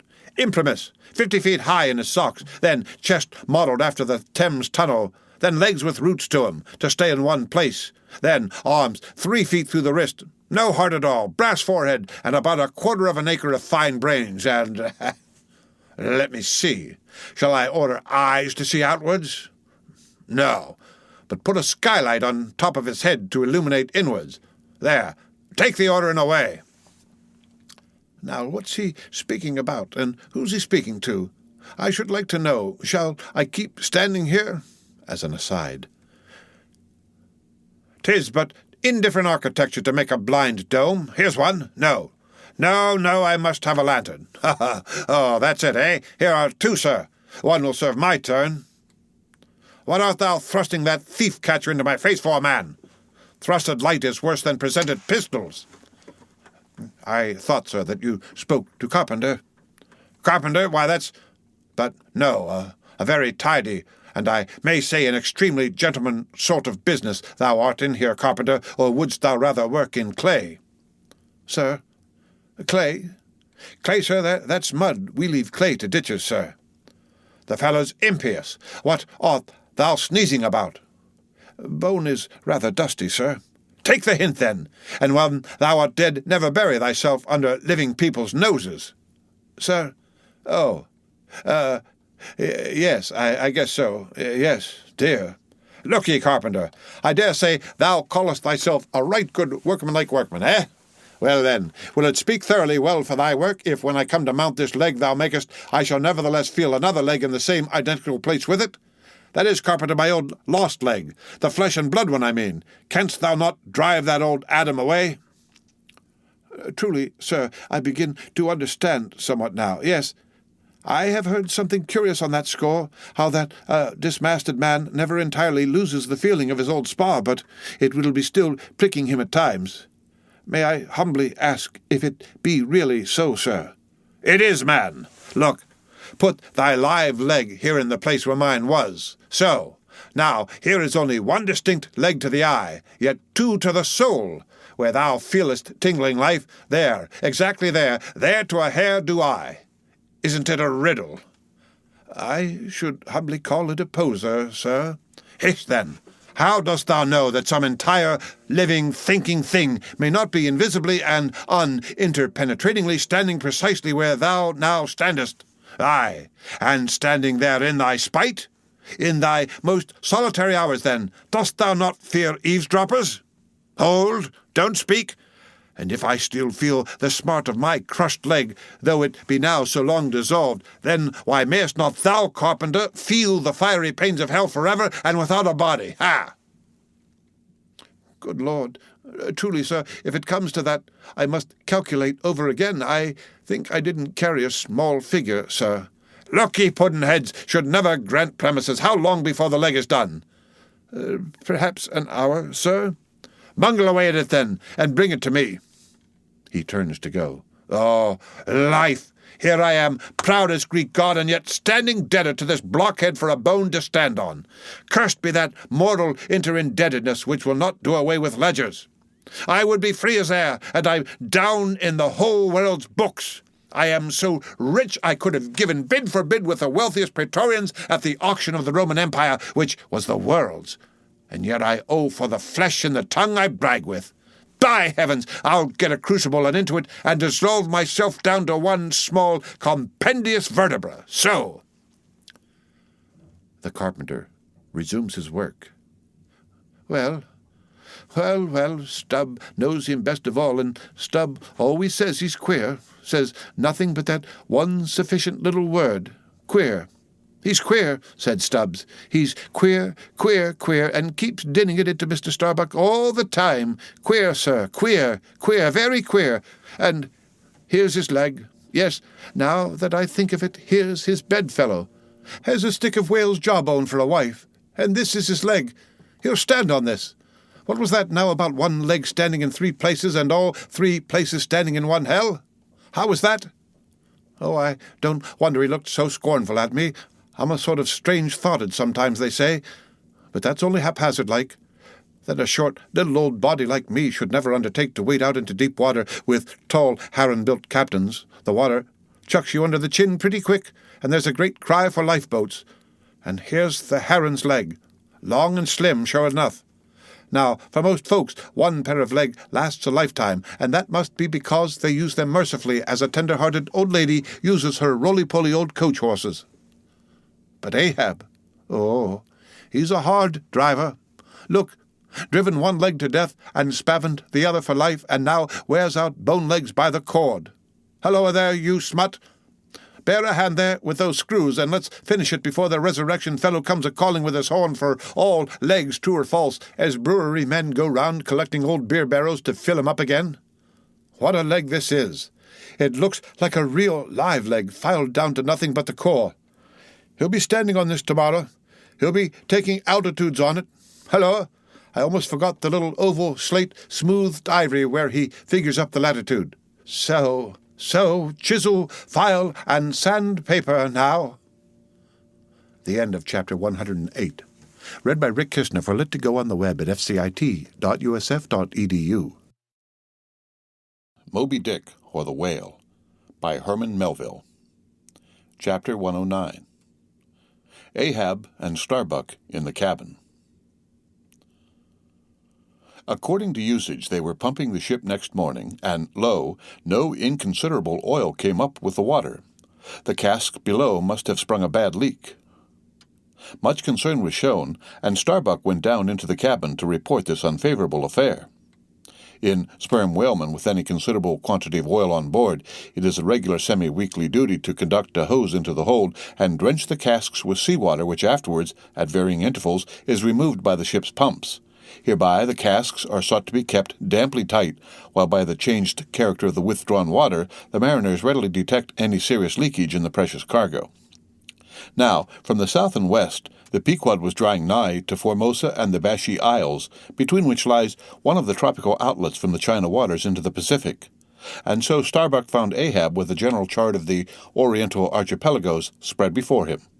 and another separate one representing the long eastern coasts of the Japanese islands, Nippon, Matsumai, and Shikoke.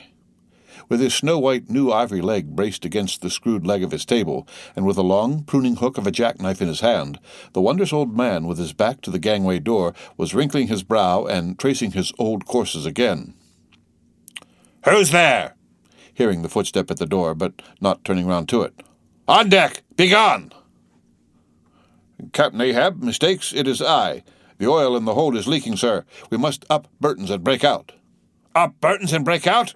Now that we are nearing Japan, heave to here for a week to tinker a parcel of old hoops?"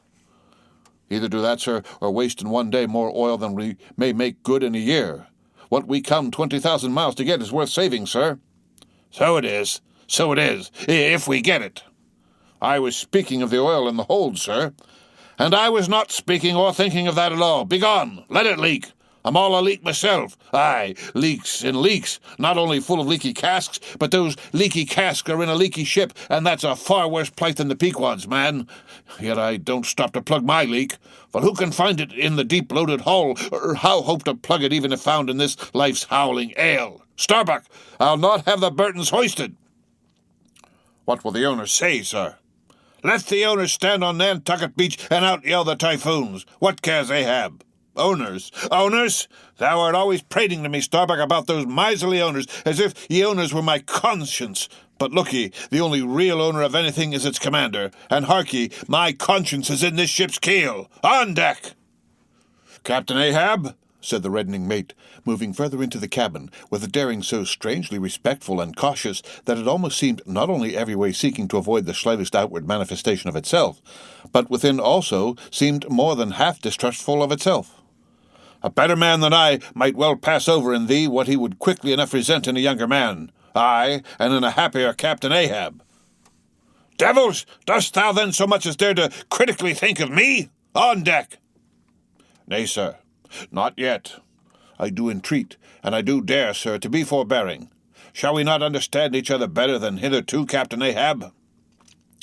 Ahab seized a loaded musket from the rack, forming part of most South Sea men's cabin furniture, and pointed it towards Starbuck, exclaimed, "There is one God that is Lord over the earth, and one Captain that is Lord over the Pequod. On deck!" For an instant, in the flashing eyes of the mate and his fiery cheeks, you would have almost thought that he had really received the blaze of the levelled tube. But, mastering his emotion, he half calmly rose, and as he quitted the cabin, paused for an instant and said, "Thou hast outraged, not insulted me, sir, but for that I ask thee not to beware of Starbuck. Thou wouldst but laugh. But let Ahab beware of Ahab. Beware of thyself, old man." "He waxes brave, but nevertheless obeys. Most careful bravery, that," murmured Ahab as Starbuck disappeared. "What's that he said? Ahab beware of Ahab? Ha! Well, there's something there." Then, unconsciously, using the musket for a staff with an iron brow, he paced to and fro in the little cabin. But presently the thick plates of his forehead relaxed, and returning the gun to the rack, he went to the deck. "Thou art but too good a fellow, Starbuck," he said lowly to the mate, then raising his voice to the crew, "Furl the topgallant sails, and close-reef the topsails, fore and aft. Back the mainyard, up Burton's, and break out in the main hold." It were perhaps vain to surmise exactly why it was that, as respecting Starbuck, Ahab thus acted.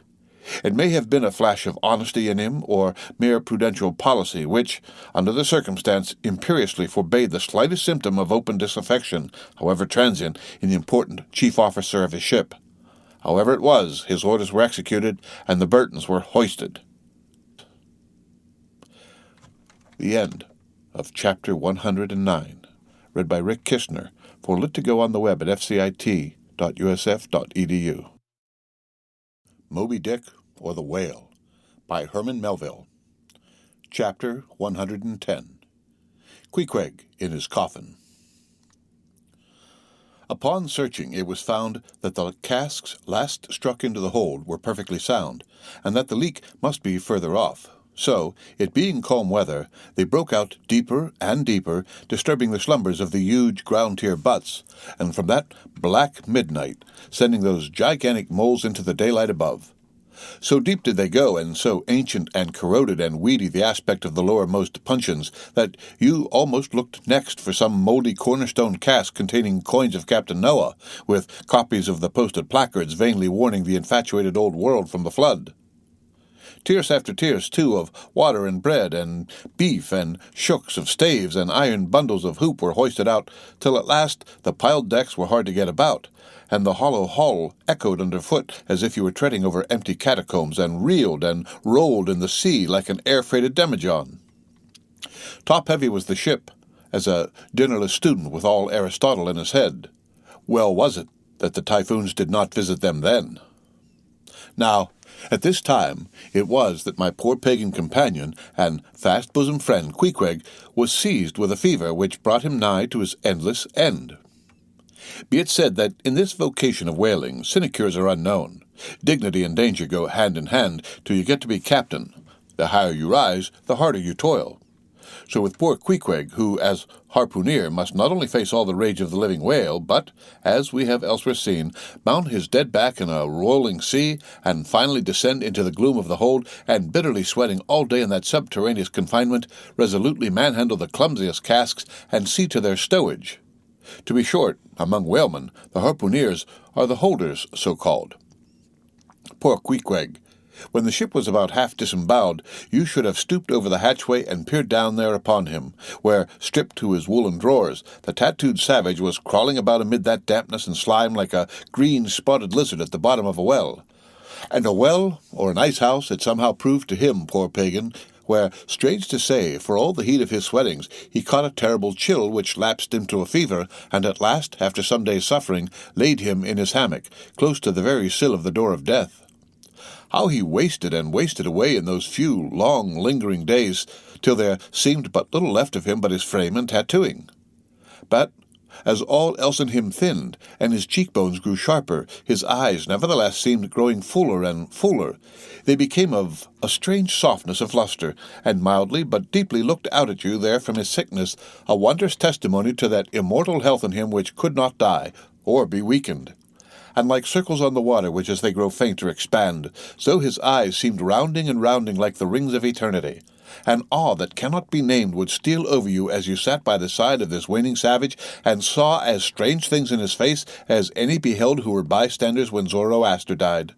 For whatever is truly wondrous and fearful in man never yet was put into words or books, and the drawing near of death, which alike levels all, alike impresses all with the last revelation which only an author from the dead could adequately tell.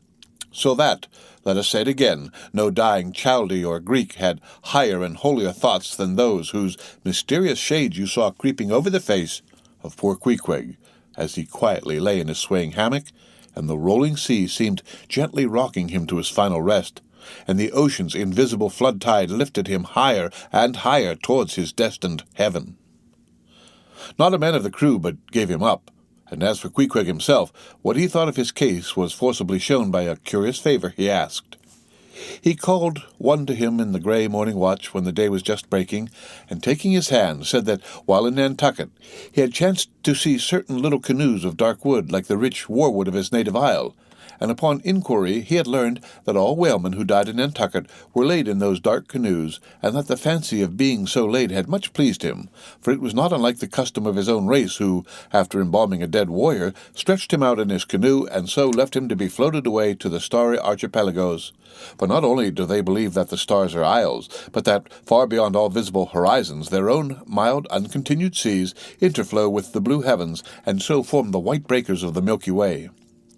He added that he shuddered at the thought of being buried in his hammock, according to the usual sea custom, tossed like something vile to the death-devouring sharks. No, he desired a canoe like those of Nantucket, all the more congenial to him being a whaleman, that, like a whaleboat, those coffin canoes were without a keel, though that involved but uncertain steering and much leeway adown the dim ages. Now when this strange circumstance was made known aft, the carpenter was at once commanded to do Queequeg's bidding, whatever it might include. There was some heathenish coffin-colored old lumber aboard, which, upon a long previous voyage, had been cut from the aboriginal groves of the Lackaday Islands, and from these dark planks the coffin was recommended to be made. No sooner was the carpenter apprised of the order than, taking his rule, he forthwith, with all the indifferent promptitude of his character, proceeded into the forecastle and took Queequeg's measure with great accuracy, regularly chalking Queequeg's person as he shifted the rule. "Ah, poor fellow! He'll have to die now," ejaculated the Long Island sailor. Going to his vise bench, the carpenter, for convenience sake and general reference, now transferringly measured on it the exact length the coffin was to be, and then made the transfer permanent by cutting 2 notches at its extremities. This done, he marshalled the planks and his tools, and to work. When the last nail was driven and the lid duly planed and fitted, he lightly shouldered the coffin and went forward with it, inquiring whether they were ready for it yet in that direction. Overhearing the indignant but half-humorous cries with which the people on deck began to drive the coffin away, Queequeg, to everyone's consternation, commanded that the thing should be instantly brought to him, nor was there any denying him, seeing that, of all mortals, some dying men are the most tyrannical, and certainly, since they will shortly trouble us so little for evermore, the poor fellows ought to be indulged. Leaning over in his hammock, Queequeg long regarded the coffin with an attentive eye. He then called for his harpoon, had the wooden stock drawn from it, and then had the iron part placed in the coffin along with one of the paddles of his boat. All by his own request also, biscuits were then ranged round the sides within, a flask of fresh water was placed at the head, and a small bag of woody earth scraped up in the hold at the foot, and a piece of sailcloth being rolled up for a pillow, Queequeg now entreated to be lifted into his final bed, that he might make trial of its comforts, if any it had. He lay without moving a few minutes, then told one to go to his bed and bring out his little god Yojo. Then, crossing his arms on his breast with Yojo between, he called for the coffin lid, hatch he called it, to be placed over him. The head part turned over with a leather hinge, and there lay Queequeg in his coffin, with little but his composed countenance in view. "Ramai! It will do, it is easy," he murmured at last, and signed to be replaced in his hammock. But ere this was done, Pip, who had been slyly hovering near by all the while, drew nigh to him where he lay, and with soft sobbings took him by the hand, in the other holding his tambourine. "Poor rover, will ye never have done with all this weary roving? Where go ye now? But if the current carry ye to those sweet Antilles where the beaches are only beat with water lilies, will ye do one little errand for me? Seek out one Pip, who's now been missing long. I think he's in those far Antilles. If ye find him, then comfort him, for he must be very sad, for look, he's left his tambourine behind. I found it. Rig-a-dig, dig-dig. Now, Queequeg, die, and I'll beat ye your dying march." "I have heard," murmured Starbuck, gazing down the scuttle, "that in violent fevers men, all ignorance, have talked in ancient tongues, and that, when the mystery is probed, it turns out always that in their wholly forgotten childhood those ancient tongues had been really spoken in their hearing by some lofty scholars. So, to my fond faith, poor Pip, in this strange sweetness of his lunacy, brings heavenly vouchers of all our heavenly homes. Where learned he that but there? Hark! He speaks again, but more wildly now. Form 2 and 2. Let's make a general of him. Ho, where's his harpoon? Lay it across here. Rig-a-dig, dig-dig, huzzah! Oh, for a gamecock now to sit upon his head and crow. Queequeg dies game, mind ye that? Queequeg dies game. Take ye good heed of that. Queequeg dies game, I say. Game, game, game. But base little Pip, he died a coward, died all a shiver out upon Pip. Hark ye, if ye find Pip, tell all the Antilles he's a runaway, a coward, a coward, a coward. Tell them he jumped from a whaleboat. I'd never beat my tambourine over base Pip, and hail him, General, if he were once more dying here. No, no, shame upon all cowards, shame upon them. Let him go drown like Pip that jumped from a whaleboat. Shame, shame." During all this, Queequeg lay with closed eyes, as if in a dream. Pip was led away, and the sick man was replaced in his hammock. But now that he had apparently made every preparation for death, now that his coffin was proved a good fit, Queequeg suddenly rallied. Soon there seemed no need of the carpenter's box, and thereupon, when some expressed their delighted surprise, he, in substance, said that the cause of his sudden convalescence was this. At a critical moment he had just recalled a little duty ashore which he was leaving undone, and therefore had changed his mind about dying. He could not die yet, he averred. They asked him then whether to live or die was a matter of his own sovereign will and pleasure. He answered, certainly. In a word, it was Queequeg's conceit that if a man made up his mind to live, mere sickness could not kill him. Nothing but a whale or a gale or some violent, ungovernable, unintelligent destroyer of that sort. Now, there is this noteworthy difference between savage and civilized, that while a sick, civilized man may be 6 months convalescing, generally speaking, a sick savage is almost half well again in a day. So in good time my 𝌌Ꝋ𐌁 gained strength, and at length, after sitting on the windlass for a few indolent days, but eating with a vigorous appetite, he suddenly leaped to his feet, threw out his arms and legs, gave himself a good stretching, yawned a little bit, and then, springing into the head of his hoisted boat and poising a harpoon, pronounced himself fit for a fight. With a wild whimsiness, he now used his coffin for a sea-chest, and emptying into it his bag of clothes, set them in order there. Many spare hours he spent in carving the lid with all manner of grotesque figures and drawings, and it seemed that hereby he was striving, in his rude way, to copy parts of the twisted tattooing on his body. And this tattooing had been the work of a departed prophet and seer of his island, who by those hieroglyphic marks had written out on his body a complete theory of the heavens and the earth, and a mystical treatise on the art of attaining truth, so that 𝌌Ꝋ𐶑, in his own proper person, was a riddle to unfold, a wondrous work in one volume, but whose mysteries not even himself could read, though his own live heart beat against them. And these mysteries were therefore destined in the end to moulder away with the living parchment whereupon they were inscribed, and so be unsolved to the last. And this thought it must have been which suggested to Ahab that wild exclamation of his when one morning, turning away from surveying poor 𝌌Ꝋ𐶑, "Oh, devilish tantalization of the gods!" The end of chapter 110. Read by Rick Kistner for Lit to Go on the web at fcit.usf.edu. Moby Dick, or the Whale, by Herman Melville. Chapter 111. The Pacific.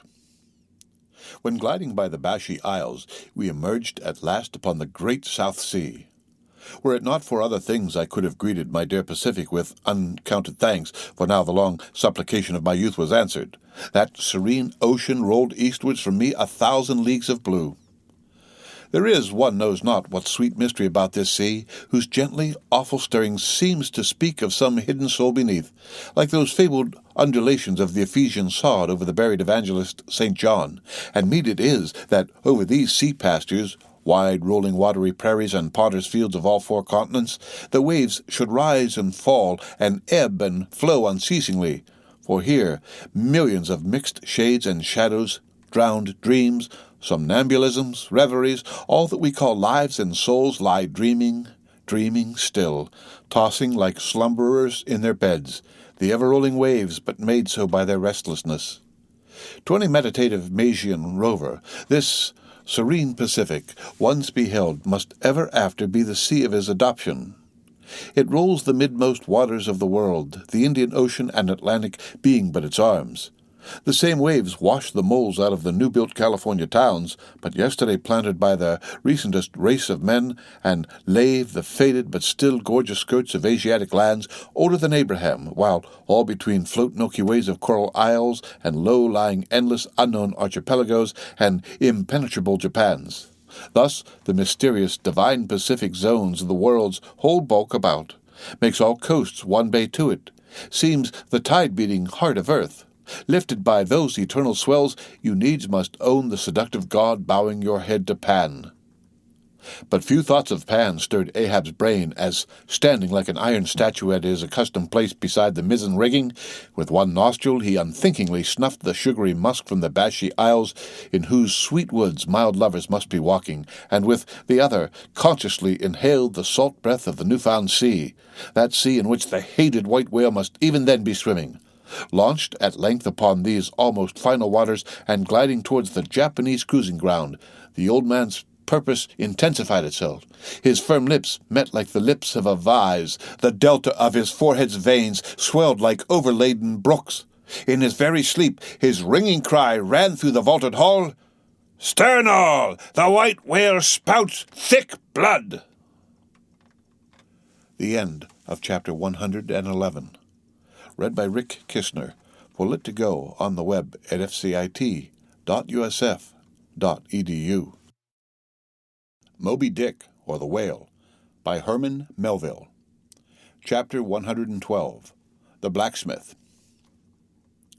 Availing himself of the mild, summer-cool weather that now reigned in these latitudes, and in preparation for the peculiarly active pursuits shortly to be anticipated, Perth, the begrimed, blistered old blacksmith, had not removed his portable forge to the hold again after concluding his contributory work for Ahab's leg, but still retained it on deck, fast lashed to ring-bolts by the foremast, being now almost incessantly invoked by the headsman and harpooneers and bowsman to do some little job for them, altering or repairing or new-shaping their various weapons and boat furniture.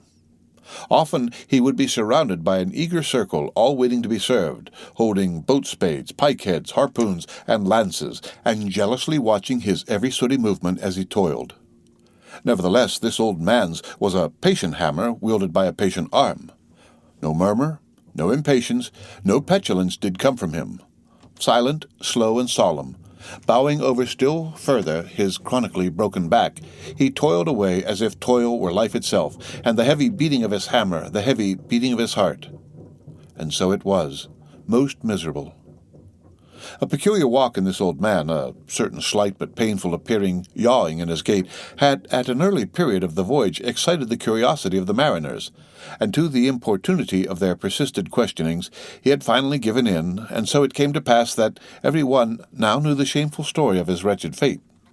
Belated, and not innocently, one bitter winter's midnight, on the road running between two country towns, the blacksmith half-stupidly felt the deadly numbness stealing over him, and sought refuge in a leaning, dilapidated barn. The issue was the loss of the extremities of both feet. Out of this revelation, part by part, at last came out the 4 acts of the gladness, and the one long and as yet uncatastrophed 5th act of the grief of his life's drama. He was an old man who, at the age of nearly 60, had postponedly encountered that thing in sorrow's technicals called ruin. He had been an artisan of famed excellence, and with plenty to do, owned a house and garden, embraced a youthful, daughter-like loving wife and 3 blithe, ruddy children. Every Sunday went to a cheerful-looking church planted in a grove. But one night, under cover of darkness, and further concealed in a most cunning disguisement, a desperate burglar slid into his happy home and robbed them all of everything. And darker yet to tell, the blacksmith himself did ignorantly conduct this burglar into his family's heart. It was the bottle conjurer. Upon the opening of that fateful cork, forth flew the fiend and shriveled up his home.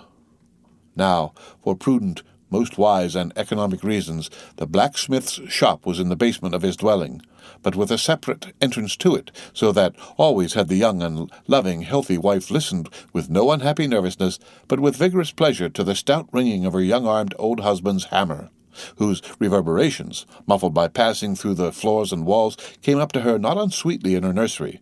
And so, to stout labor's iron lullaby, the blacksmith's infants were rocked to slumber. Oh, woe on woe! Oh, death, why canst thou not sometimes be timely? Hadst thou taken this old blacksmith to thyself ere his full ruin came upon him, then had the young widow had a delicious grief and her orphans a truly venerable legendary sire to dream of in their after years, and all of them a care-killing competency.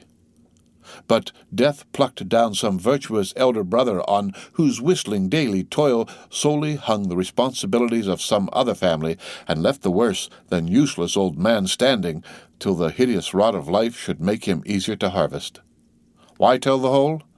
The blows of the basement hammer every day grew more and more between, and each blow every day grew fainter than the last. The wife sat frozen at the window, with tearless eyes, glitteringly gazing into the weeping faces of her children. The bellows fell, the forge choked up with cinders, the house was sold, the mother dived down into the long churchyard grass. Her children twice followed her thither, and the houseless, familyless old man staggered off a vagabond in crape, his every woe unreverenced, his grey head a scorn to flaxen curls. Death seems the only desirable sequel for a career like this, but death is only a launching into the region of the strange untried. It is but the first salutation to the possibilities of the immense remote, the wild, the watery, the unshored.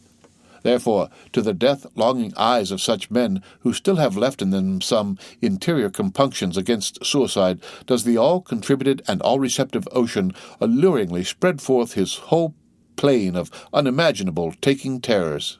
and wonderful new life adventures, and from the hearts of infinite Pacifics the 1,000 mermaids sing to them, "Come hither, broken-hearted. Here is another life without the guilt of intermediate death. Here are wonders supernatural without dying for them. Come hither, bury thyself in a life which, to your now equally abhorred and abhorring landed world, is more oblivious than death. Come hither, put up thy gravestone too within the churchyard, and come hither till we marry thee." Hearkening to these voices, east and west by early sunrise, and by fall of eve, the blacksmith's soul responded, "I come." And so Perth went a-whaling. The end of Chapter 112.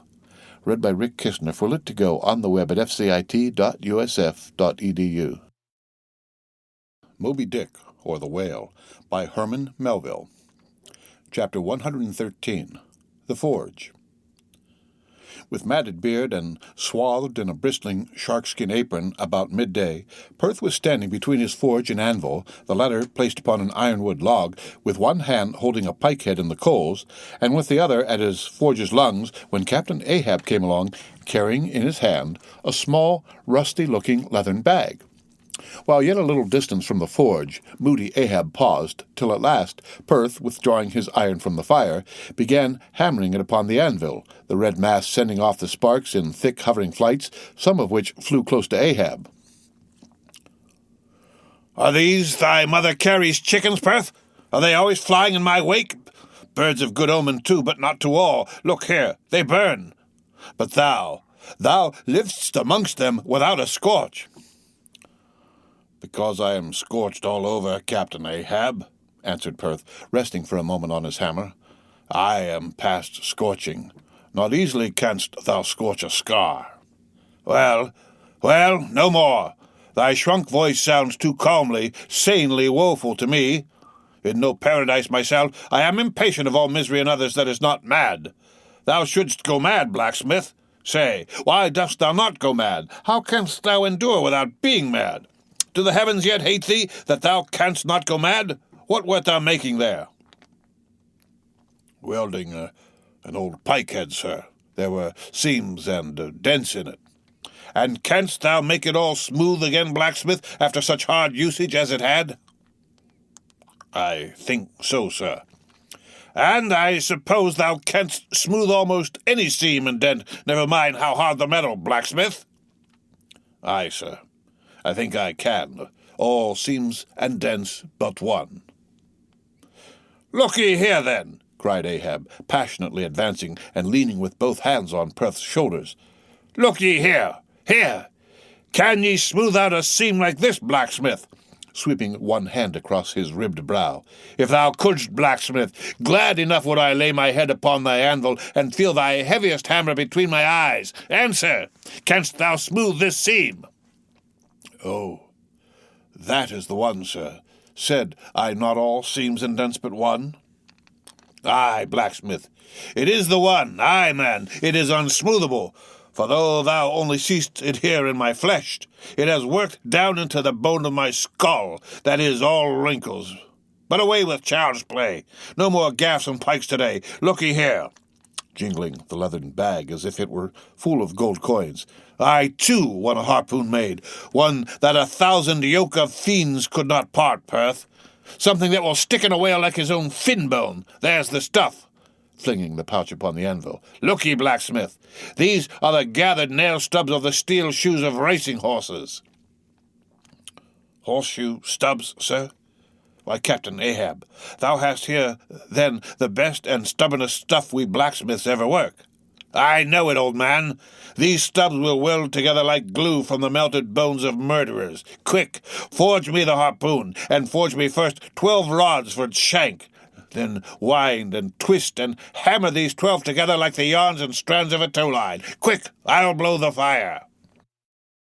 When at last the 12 rods were made, Ahab tried them one by spiraling them with his own hand round a long, heavy iron bolt. "A flaw," rejecting the last one. "Work that over again, Perth." This done, Perth was about to begin welding the 12 into one, when Ahab stayed his hand and said he would weld his own iron. As then, with regular gasping hems, he hammered on the anvil, Perth passing to him the glowing rods one after the other, and the hard-pressed forge shooting up its intense straight flame, the Parsee passed silently, and bowing over his head towards the fire, seemed invoking some curse or some blessing on the toil. But as Ahab looked up, he slid aside. "What's that bunch of lucifers dodging about there for?" muttered Stubb, looking on from the forecastle. "That Parsee smells fire like a fusee, and smells of it himself like a hot musket's powder pan." At last the shank, in one complete rod, received its final heat, and as Perth, to temper it, plunged it all hissing into the cask of water near by, the scalding steam shot up into Ahab's bent face. "Wouldst thou brand me, Perth?" wincing for a moment with the pain. "Have I been but forging my own branding iron, then?" "Pray God, not that. Yet I fear something, Captain Ahab. Is not this harpoon for the white whale?" "For the white fiend, but now for the barbs. Thou must make them thyself, man. Here are my razors, the best of steel. Here, and make the barbs sharp as the needle-sleet of the icy sea." For a moment the old blacksmith eyed the razors as though he would fain not use them. "Take them, man. I've no need for them, for I now neither shave, sup, nor pray till— But here, to work." Fashioned at last into an arrowy shape, and wielded by Perth to the shank, the steel soon pointed the end of the iron, and as the blacksmith was about giving the barbs their final heat prior to tempering them, he cried to Ahab to place the water cask near. No water for that. I want it of the true death temper. Ahoy there, Tash Tigo, Queequeg, Dagu, what say ye, pagans? Will ye give me as much blood as will cover this barb?" Holding it high up, a cluster of dark nods replied, "Yes, 3 punctures were made in the heathen flesh," and the white whale's barbs were then tempered. "Ego non baptismo te in nomine Patris sed in nomine Diaboli," deliriously howled Ahab as the malignant iron scorchingly devoured the baptismal blood. Now, mustering the spare poles from below and selecting one of hickory with the bark still investing it, Ahab fitted the end to the socket of the iron. A coil of new tow-line was then unwound, and some fathoms of it taken to the windlass and stretched to a great tension. Pressing his foot upon it till the rope hummed like a harp-string, then eagerly bending over it and seeing no strandings, Ahab exclaimed, "Good! And now for the seizings." At one extremity the rope was unstranded, and the separate spread yarns were all braided and woven round the socket of the harpoon. The pole was then driven hard up into the socket. From the lower end the rope was traced halfway along the pole's length, and firmly secured so with intertwistings of twine. This done, pole, iron, and rope, like the 3 fates, remained inseparable, and Ahab moodily stalked away with the weapon, the sound of his ivory leg and the sound of the hickory pole both hollowly ringing along every plank. But ere he entered his cabin, light, unnatural, half-bantering, yet most piteous sound was heard. "Oh, Pip, thy wretched laugh, thy idle but unresting eye, all thy strange mummeries not unmeaningly blended with the black tragedy of the melancholy ship, and mocked it." The end of chapter 113. Read by Rick Kistner for Lit to Go on the web at fcit.usf.edu. Moby Dick, or The Whale, by Herman Melville. Chapter 114. The Gilder. Penetrating further and further into the heart of the Japanese cruising ground, the Pequod was soon all astir in the fishery. Often in mild, pleasant weather, for 12, 15, 18, and 20 hours on the stretch, they were engaged in the boats, steadily pulling or sailing or paddling after the whales, or, for an interlude of 60 or 70 minutes, calmly awaiting their uprising, though with but small success for their pains. At such times, under an abated sun, afloat all day upon smooth, slow, heaving swells, seated in his boat, light as a birch canoe, and so sociably mixing with the soft waves themselves that like hearthstone cats they purr against the gunwale, these are the times of dreamy quietude, when beholding the tranquil beauty and brilliancy of the ocean's skin, one forgets the tiger heart that pants beneath it, and would not willingly remember that this velvet paw but conceals a remorseless fang. These are the times when in his whaleboat the rover softly feels a certain filial, confident, lad-like feeling towards the sea, that he regards it as so much flowery earth, and the distant ship, revealing only the tops of her masts, seems struggling forward, not through high-rolling waves, but through the tall grass of a rolling prairie, as when the western emigrants' horses only show their erected ears, while their hidden bodies widely wade through the amazing verdure. The long-drawn virgin vales, the mild blue hillsides, as over these there steals the hush, the hum. You almost swear that play-wearied children lie sleeping in these solitudes in some glad Maytime when the flowers of the woods are plucked. And all this mixes with your most mystic mood, so that fact and fancy, halfway meeting, interpenetrate and form one seamless whole. Nor did such soothing scenes, however temporary, fail of at least as temporary an effect on Ahab. But if these secret golden keys did seem to open in him his own secret golden treasuries, yet did his breath upon them prove but tarnishing. O grassy glades! O ever vernal, endless landscapes in the soul! In ye, though long parched by the dead drought of the earthly life, in ye men yet may roll like young horses in new morning clover, and for some few fleeting moments feel the cool dew of the life immortal on them. Would to God these blessed calms would last! But the mingling threads of life are woven by warp and woof, calms crossed by storms, a storm for every calm. There is no steady unretracing progress in this life. We do not advance through fixed gradations, and at the last one pause, through infancy's unconscious spell, boyhood's thoughtless faith, adolescence, doubt, the common doom, then skepticism, then disbelief, resting at last in manhood's pondering repose of if. But once again through, we trace the round again, and are infants, boys, and men, and ifs eternally. Where lies the final harbour, whence we unmoor no more? In what rapt ether sails the world of which the weariest will never weary? Where is the foundling's father hidden?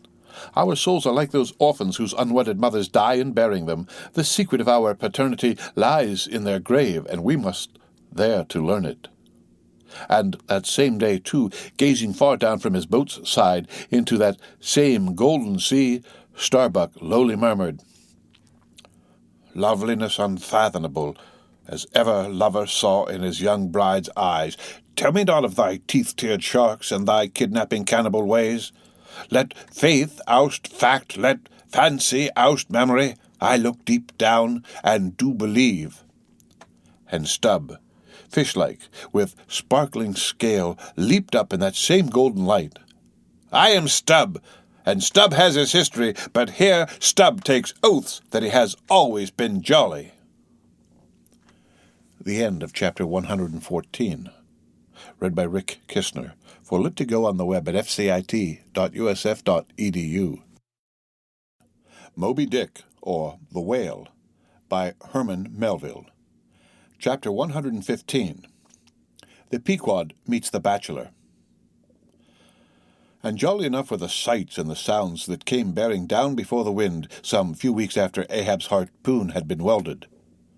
It was a Nantucket ship, the Bachelor, which had just wedged in her last cask of oil and bolted down her bursting hatches, and now, in glad holiday apparel, was joyously, though somewhat vaingloriously, sailing round among the widely separated ships on the ground previous to pointing her prow for home. The 3 men at her masthead wore long streamers of narrow red bunting at their hats. From the stern, a whaleboat was suspended bottom down, and hanging captive from the bowsprit was seen the long lower jaw of the last whale they had slain. Signals, ensigns, and jacks of all colours were flying from her rigging on every side. Sideways, lashed in each of her 3 basketed tops, were 2 barrels of sperm, above which, in her topmast crosstrees, you saw slender breakers of the same precious fluid, and nailed to her main truck was a brazen lamp. As was afterwards learned, the Bachelor had met with the most surprising success, all the more wonderful for that, while cruising in the same seas, numerous other vessels had gone entire months without securing a single fish. Not only had barrels of beef and bread been given away to make room for the far more valuable sperm, but additional supplemental casks had been bartered for from the ships she had met, and these were stowed along the deck and in the captain's and officers' staterooms. Even the cabin table itself had been knocked into kindling wood, and the cabin mess dined off the brood head of an oil butt, lashed down to the floor for a centerpiece. In the forecastle, the sailors had actually caulked and pitched their chests and filled them. It was humorously added that the cook had clapped a head on his largest boiler and filled it, that the steward had plugged his spare coffee pot and filled it, that the harpooneers had headed the sockets of their irons and filled them, that indeed everything was filled with sperm, except the captain's pantaloons pockets and those he reserved to thrust his hands into in self-complacent testimony of his entire satisfaction.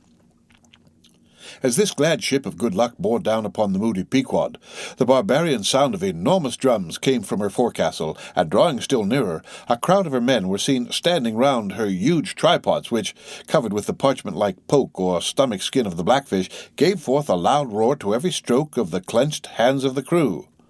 On the quarterdeck, the mates and harpooneers were dancing with the olive-hued girls who had eloped with them from the Polynesian Isles, while suspended in an ornamental boat, firmly secured aloft between the foremast and mainmast, 3 Long Island negroes with glittering fiddle bows of whale ivory were presiding over the hilarious jig.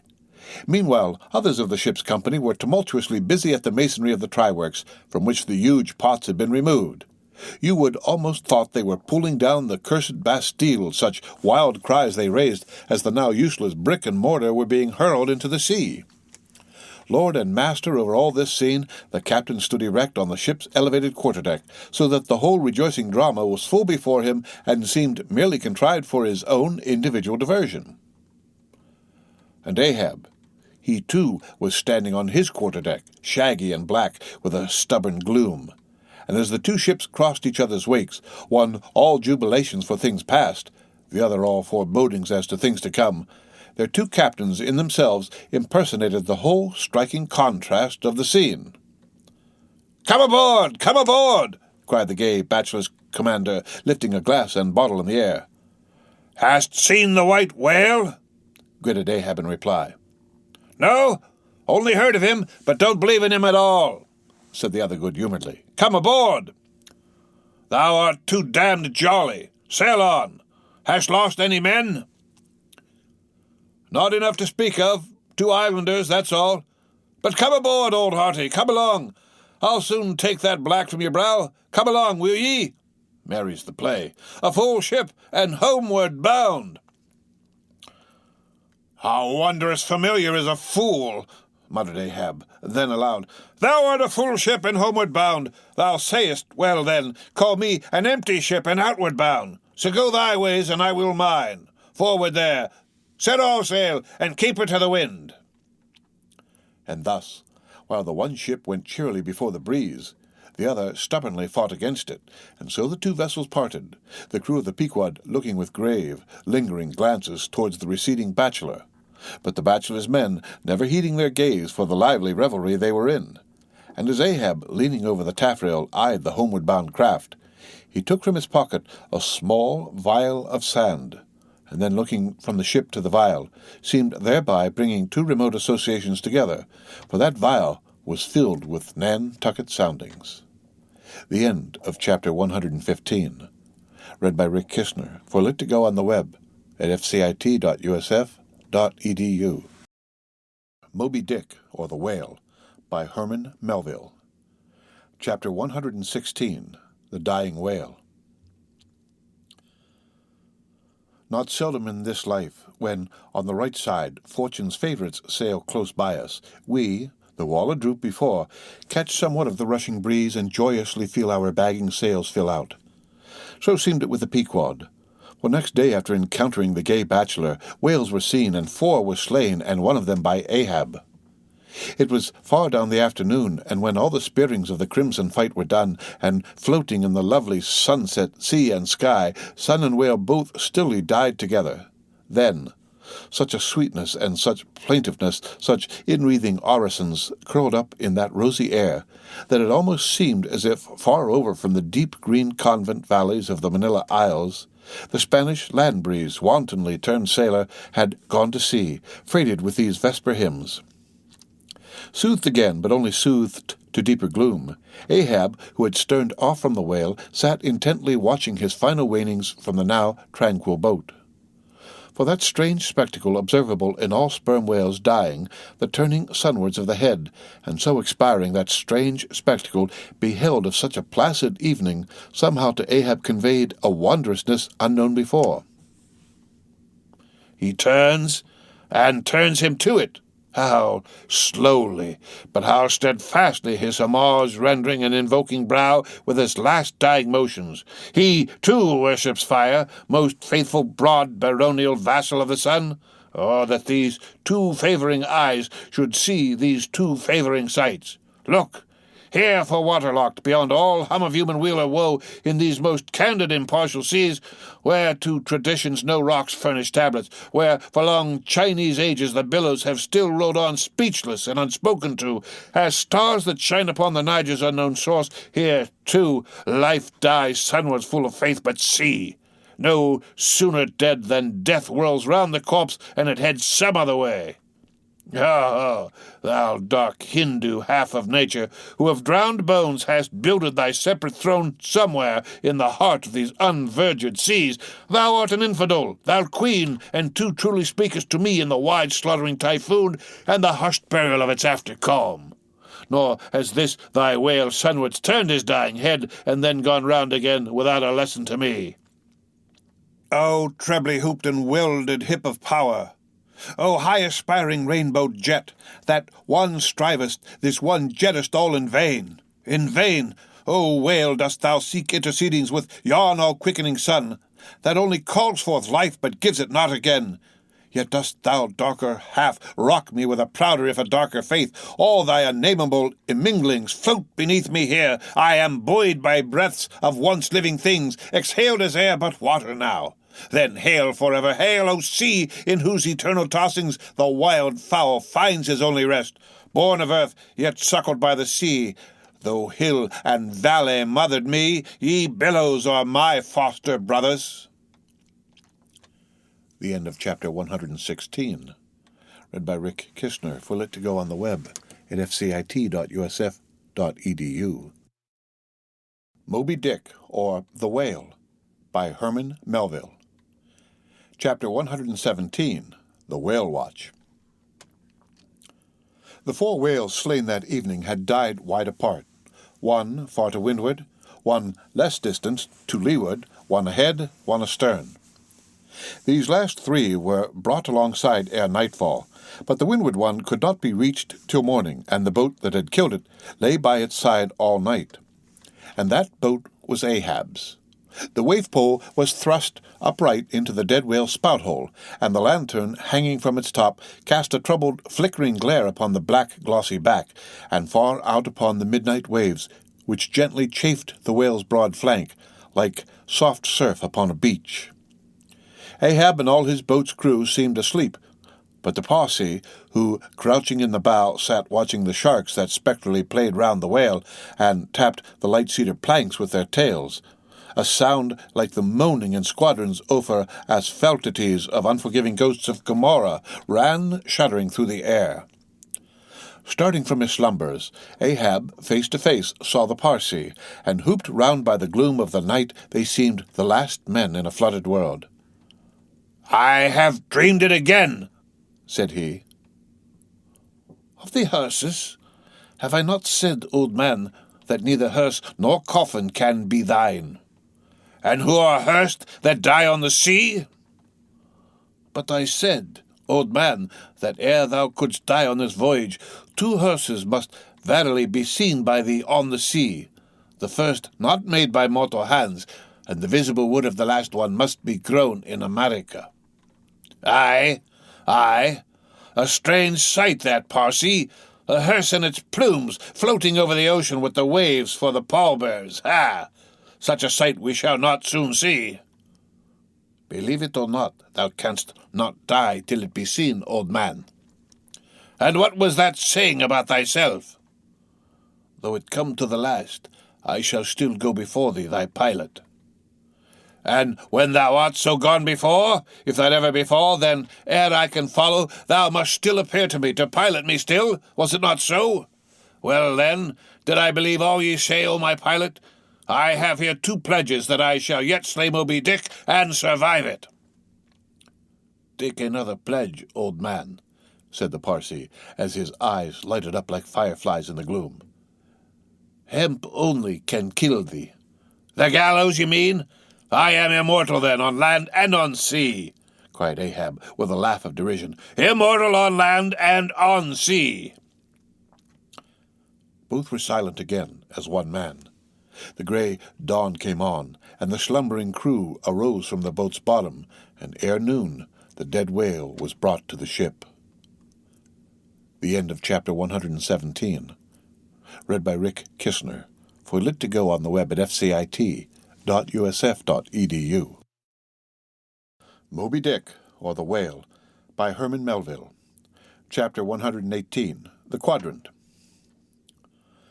The season for the line at length drew near, and every day when Ahab, coming from his cabin, cast his eyes aloft, the vigilant helmsman would ostentatiously handle his spokes, and the eager mariners quickly run to the braces, and would stand there with their eyes all centrally fixed on the nailed doubloon, impatient for the order to point the ship's prow for the equator. In good time the order came. It was hard upon high noon, and Ahab, seated in the bows of his high-hoisted boat, was about taking his wonted daily observation of the sun to determine his latitude. Now in that Japanese sea, the days in summer are as freshets of effulgences. That unblinkingly vivid Japanese sun seems the blazing focus of the glassy ocean's immeasurable burning glass. The sky looks lacquered. Clouds there are none. The horizon floats, and this nakedness of unrelieved radiance is as the insufferable splendors of God's throne. Well that Ahab's quadrant was furnished with colored glasses through which to take sight of that solar fire. So swinging his seated form to the roll of the ship, and with his astrological-looking instrument placed to his eye, he remained in that posture for some moments to catch the precise instant when the sun should gain its precise meridian. Meantime, while his whole attention was absorbed, the Parsee was kneeling beneath him on the ship's deck, and with face thrown up like Ahab's, was eyeing the same sun with him. Only the lids of his eyes half hooded their orbs, and his wild face was subdued to an earthly passionlessness. At length the desired observation was taken, and with his pencil upon his ivory leg, Ahab soon calculated what his latitude must be at that precise instant. Then, falling into a moment's reverie, he again looked up towards the sun, and murmured to himself, "Thou sea-mark, thou high and mighty pilot, thou tellest me truly where I am, but canst thou cast the least hint where I shall be, or canst thou tell where some other thing besides me is this moment living? Where is Moby Dick? This instant thou must be eyeing him. These eyes of mine look into the very eye that is even now beholding him, aye, and into the eye that is even now equally beholding their objects on the unknown thither side of thee, thou sun." Then gazing at his quadrant, and handling one after the other its numerous cabalistic contrivances, he pawned it again and muttered, "Foolish toy! Baby's plaything of haughty admirals and commodores and captains! The world brags of thee, of thy cunning and might. But what after all canst thou do but tell the poor pitiful point where thou thyself happenest to be on this wide planet, and the hand that holds thee? No, not one jot more. Thou canst not tell where one drop of water or one grain of sand will be tomorrow noon, and yet with thy impotence thou insultest the sun. Science, curse thee, thou vain toy, and cursed be all the things that cast man's eyes aloft to that heaven, whose live vividness but scorches him as these old eyes are even now scorched with thy light. O sun! Level by nature to this earth's horizon are the glances of man's eyes, not shot from the crown of his head as if God had meant him to gaze on his firmament. Curse thee, thou quadrant!" Dashing it to the deck. "No longer will I guide my earthly way by thee. The level ship's compass and the level dead reckoning by log and by line, these shall conduct me and show me my place on the sea. Aye," lighting from the boat to the deck, "thus I trample on thee, thou paltry thing, that feebly pointest on high. Thus I split and destroy thee." As the frantic old man thus spoke, and thus trampled with his live and dead feet, a sneering triumph that seemed meant for Ahab, and a fatalistic despair that seemed meant for himself, these passed over the mute, motionless Parsee's face. Unobserved, He rose and glided away, while, awestruck by the aspect of their commander, the seamen clustered together on the forecastle, till Ahab, troubledly pacing the deck, shouted out, "To the braces! Up helm! Square in!" In an instant the yard swung round, and as the ship half-wheeled upon her heel, her 3 firm-seated graceful masts, erectly poised upon her long-ribbed hull, seemed as the 3 Horatii pirouetting on one's sufficient steed. Standing between the knightheads, Starbuck watched the Pequod's tumultuous way, and Ahab's also, as he went lurching along the deck. "I have sat before the dense coal-fire and watched it all aglow, full of its tormented flaming life, and I have seen it wane at last, down, down to dumbest dust. Old man of oceans, of all this fiery life of thine, what will at length remain but one little heap of ashes?" "Aye," cried Stubb, "but sea-coal ashes, mind ye that, Mr. Starbuck, sea-coal, not your common charcoal." "Well, well, I heard Ahab mutter, 'Here someone thrust these cards into these old hands of mine, swears that I must play them and no others, and damn me, Ahab, but thou actest right. Live in the game and die in it.'" The end of chapter 118. Read by Rick Kistner. For Lit to go on the web at fcit.usf.edu. Moby Dick, or the Whale, by Herman Melville. Chapter 119. The Candles. Warmest climes but nurse the cruelest fangs. The tiger of Bengal crouches in spaced groves of ceaseless verdure. Skies the most effulgent but bask at the deadliest thunders. Gorgeous Cuba knows tornadoes that never swept tame northern lands. So too it is that in these resplendent Japanese seas the mariner encounters the direst of all storms, the typhoon. It will sometimes burst from out that cloudless sky like an exploding bomb upon a dazed and sleepy town. Towards evening of that day the Pequod was torn of her canvas and bare-poled was left to fight a typhoon which had struck her directly ahead. When darkness came on, sky and sea roared and split with the thunder and blazed with the lightning that showed the disabled mast fluttering here and there with the rags which the first fury of the tempest had left for its aftersport. Holding by a shroud, Starbuck was standing on the quarterdeck, at every flash of the lightning glancing aloft to see what additional disaster might have befallen the intricate hamper there, whilst Stubb and Flask were directing the men in the higher hoisting and firmer lashing of the boats. But all their pains seemed naught. Though lifted to the very top of the cranes, the windward quarter-boat, Ahab's, did not escape. A great rolling sea, dashing high up against the reeling ship's high teetering side, stove in the boat's bottom at the stern, and left it again, all dripping through like a sieve. Bad work, Mr. Starbuck," said Stubb, regarding the wreck. "But the sea will have its way, Stubb, for one can't fight it. You see, Mr. Starbuck, a wave has such a great long start before it leaps all round the world it runs, and then comes the spring. But as for me, all the start I have to meet it is just across the deck here. But never mind, it's all in fun, so the old song says." And he sang, "Oh, jolly is the gale, and a joker is the whale, a flourish in his tail. Such a funny, sporty, gamey, jesty, jokey, hokey-pokey lad is the ocean, oh. The scud all a-flyin', that's his flip only foamin', when he stirs in the spicin', such a funny, sporty, gamey, jesty, jokey, hokey-pokey lad is the ocean, oh. Thunder splits the ships, but he only smacks his lips, of tastin' of the flip, such a funny, sporty, gamey, jesty, jokey, hokey-pokey lad is the ocean, oh." "Avast, Stubb!" cried Starbuck. "Let the typhoon sing, and strike his harp here in our rigging, but if thou art a brave man, thou wilt hold thy peace." "But I'm not a brave man. Never said I was a brave man. I am a coward, and I sing to keep up my spirits. And I tell you what it is, Mr. Starbuck, there's no way to stop my singing in this world but to cut my throat. And when that's done, 10 to 1, I sing ye the doxology for a wind-up. Madman, look through my eyes if thou hast none of thine own. What? How can you see better of a dark night than anybody else, never mind how foolish? Here!" cried Starbuck, seizing Stubb by the shoulder and pointing his hand towards the weather bow. "Markest thou not that the gale comes from the eastward, the very course Ahab is to run for Moby Dick, the very course he swung to this day noon? Now mark his boat there. Where is that stove? In the stern sheets, man, where he is wont to stand. His standpoint is stove, man. Now jump overboard and sing away if thou must. I don't understand ye. What's in the wind? Yes, round the Cape of Good Hope is the shortest way to Nantucket, soliloquized Starbuck, suddenly heedless of Stubbs' question.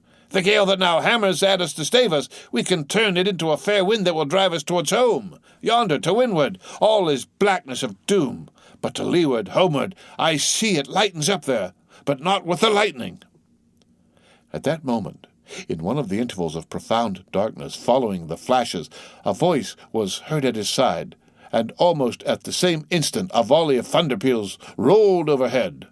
"Who's there?" "Old Thunder," said Ahab, groping his way along the bulwarks to his pivot hole, but suddenly finding his path made plain to him by elbowed lances of fire. Now, as the lightning rod to a spire on shore is intended to carry off the perilous fluid into the soil, so the kindred rod which at sea some ships carry to each mast is intended to conduct it into the water. But as this conductor must descend to considerable depth that its end may avoid all contact with the hull, and as, moreover, if kept constantly towing there, it would be liable to many mishaps, besides interfering not a little with some of the rigging, and more or less impeding the vessel's way in the water.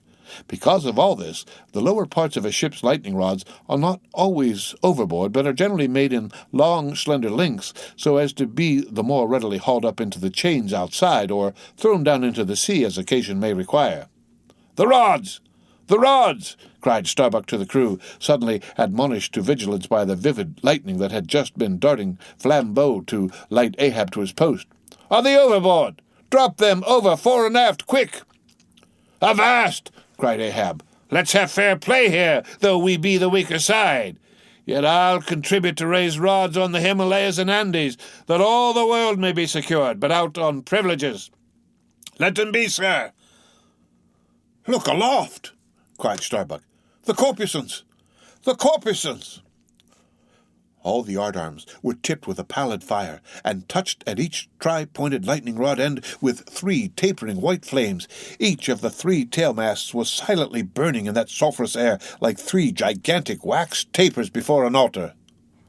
"Blast the boat! Let it go!" cried Stubb at this instant, as a swashing sea heaved up under his own little craft, so that its gunwale violently jammed his hand as he was passing a lashing. "Blast it!" But slipping backward on the deck, his uplifted eyes caught the flames, and immediately shifting his tone, he cried, "The corpusants! Have mercy on us all!" To sailors, oaths are household words. They will swear in the trance of the calm, and in the teeth of the tempest. They will imprecate curses from the topsail yardarms when most they teeter over to a seething sea. But in all my voyagings, seldom have I heard a common oath when God's burning finger has been laid on the ship, when his many tekul apostion has been woven into the shrouds and the cordage. While this pallidness was burning aloft, few words were heard from the enchanted crew, who in one thick cluster stood on the forecastle, all their eyes gleaming in that pale phosphorescence like a faraway constellation of stars. Relieved against the ghostly light, the gigantic jet negro Daggoo loomed up to thrice his real stature, and seemed the black cloud from which the thunder had come. The parted mouth of Tashtego revealed his shark-white teeth, which strangely gleamed as if they too had been tipped by corpusants, while, lit up by the preternatural light, Queequeg's tattooing burned like satanic blue flames on his body. The tableau all waned at last with the pallidness aloft, and once more the Pequod and every soul on her decks were wrapped in a pall. A moment or two passed, when Starbuck, going forward, pushed against someone. It was Stubb. "What thinkest thou now, man?" I heard the cry. It was not the same in the song. No, it wasn't," I said. "The corpusants have mercy on us all, and I hope they will still. But do they only have mercy on long faces? Have they no bowels for a laugh? And look ye, Mr. Starbuck, but it's too dark to look. Hear me, then. I take that masthead flame we saw for a sign of good luck. For those masts are rooted in a hold that is going to be chock-a-block with sperm oil, d'ye see? And so all that sperm will work up into the masts like sap in a tree. Yes, our 3 masts will yet be as 3 spermaceti candles. That's the good promise we saw." At that moment, Starbuck caught sight of Stubb's face slowly beginning to glimmer into sight. Glancing upwards, he cried, "See! See!" and once more the high tapering flames were beheld with what seemed redoubled supernaturalness in their pallor. "The corpusants have mercy on us all!" cried Stubb again.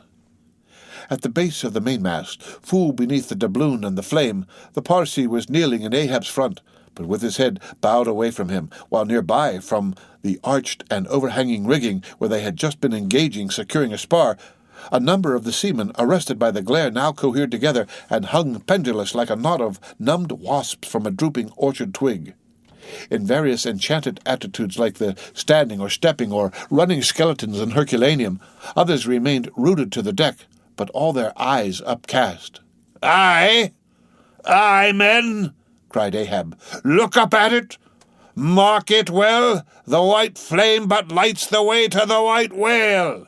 Hand me those mainmast links there! I would fain feel this pulse, and let mine beat against it, blood against fire, so!" Then, turning the last link held fast in his left hand, he put his foot upon the Parsee, and with fixed upward eye and high-flung right arm, he stood erect before the lofty, tri-pointed trinity of flames. "O, thou clear spirit of clear fire, whom on thee see I as Persian once did worship, till in the sacramental act so burned by thee that to this hour I bear the scar, I now know thee, thou clear spirit, and I now know that thy right worship is defiance. To neither love nor reverence wilt thou be kind, and e'en for hate thou canst but kill, and all are killed. No fearless fool now fronts thee. I own thy speechless, placeless power, but to the last gap of my earthquake life will dispute unconditional, unintegral mastery in me. In the midst of the personified impersonal, a personality stands here. Though but appointed best, whencesoe'er I came, whencesoe'er I go, yet while I earthly live, the queenly personality lives in me, and feels her royal rights. But war is pain, and hate is woe. Come in thy lowest form of love, and I will kneel and kiss thee. But at thy highest come as mere supernal power, and though thou launchest navies of full-freighted words, there's that in here that still remains indifferent. O thou clear spirit, of thy fire thou madest me, and like a true child of fire I breathe it back to thee." Sudden, repeated flashes of lightning, the 9 flames leap lengthwise to thrice their previous height. Ahab, with the rest, closes his eyes, his right hand pressed hard upon them. "I own thy speechless, placeless power, said I not so? Nor was it wrung from me, nor do I now drop these links. Thou canst blind, but I can then grope. Thou canst consume, but I can then be ashes. Take the homage of these poor eyes and shudder hands. I would not take it. The lightning flashes through my skull, mine eyeballs ache and ache, my whole beaten brain seems as beheaded and rolling in some stunning ground. Oh, yet blindfold, yet will I talk to thee. Light though thou be, thou leapest out of darkness, but I am darkness leaping out of light, leaping out of thee. The javelin cease, open eyes, see or not? There burn the flames. O, thou magnanimous! Now I do glory in my genealogy. But thou art but my fiery father, my sweet mother I know not. O, cruel, what hast thou done with her? There lies my puzzle. But thine is greater. Thou knowest not how came ye, hence callest thyself unbegotten. Certainly knowest not thy beginning, hence callest thyself unbegun. I know that of me which thou knowest not of thyself. O, thou omnipotent, there is some unsuffusing thing beyond thee, thou clear spirit, to whom all thy eternity is but time, all thy creativeness mechanical. Through thee, thy flaming self, my scorched eyes do dimly see it. O thou foundling fire, thou hermit immemorial, thou too hast thy incommunicable riddle, thy unparticipated grief. Here again with haughty agony I read my sire. Leap! Leap up and lick the sky. I leap with thee, I burn with thee, would fain be welded with thee. Defyingly I worship thee. The boat! The boat! Cried Starbuck. Look at thy boat, old man!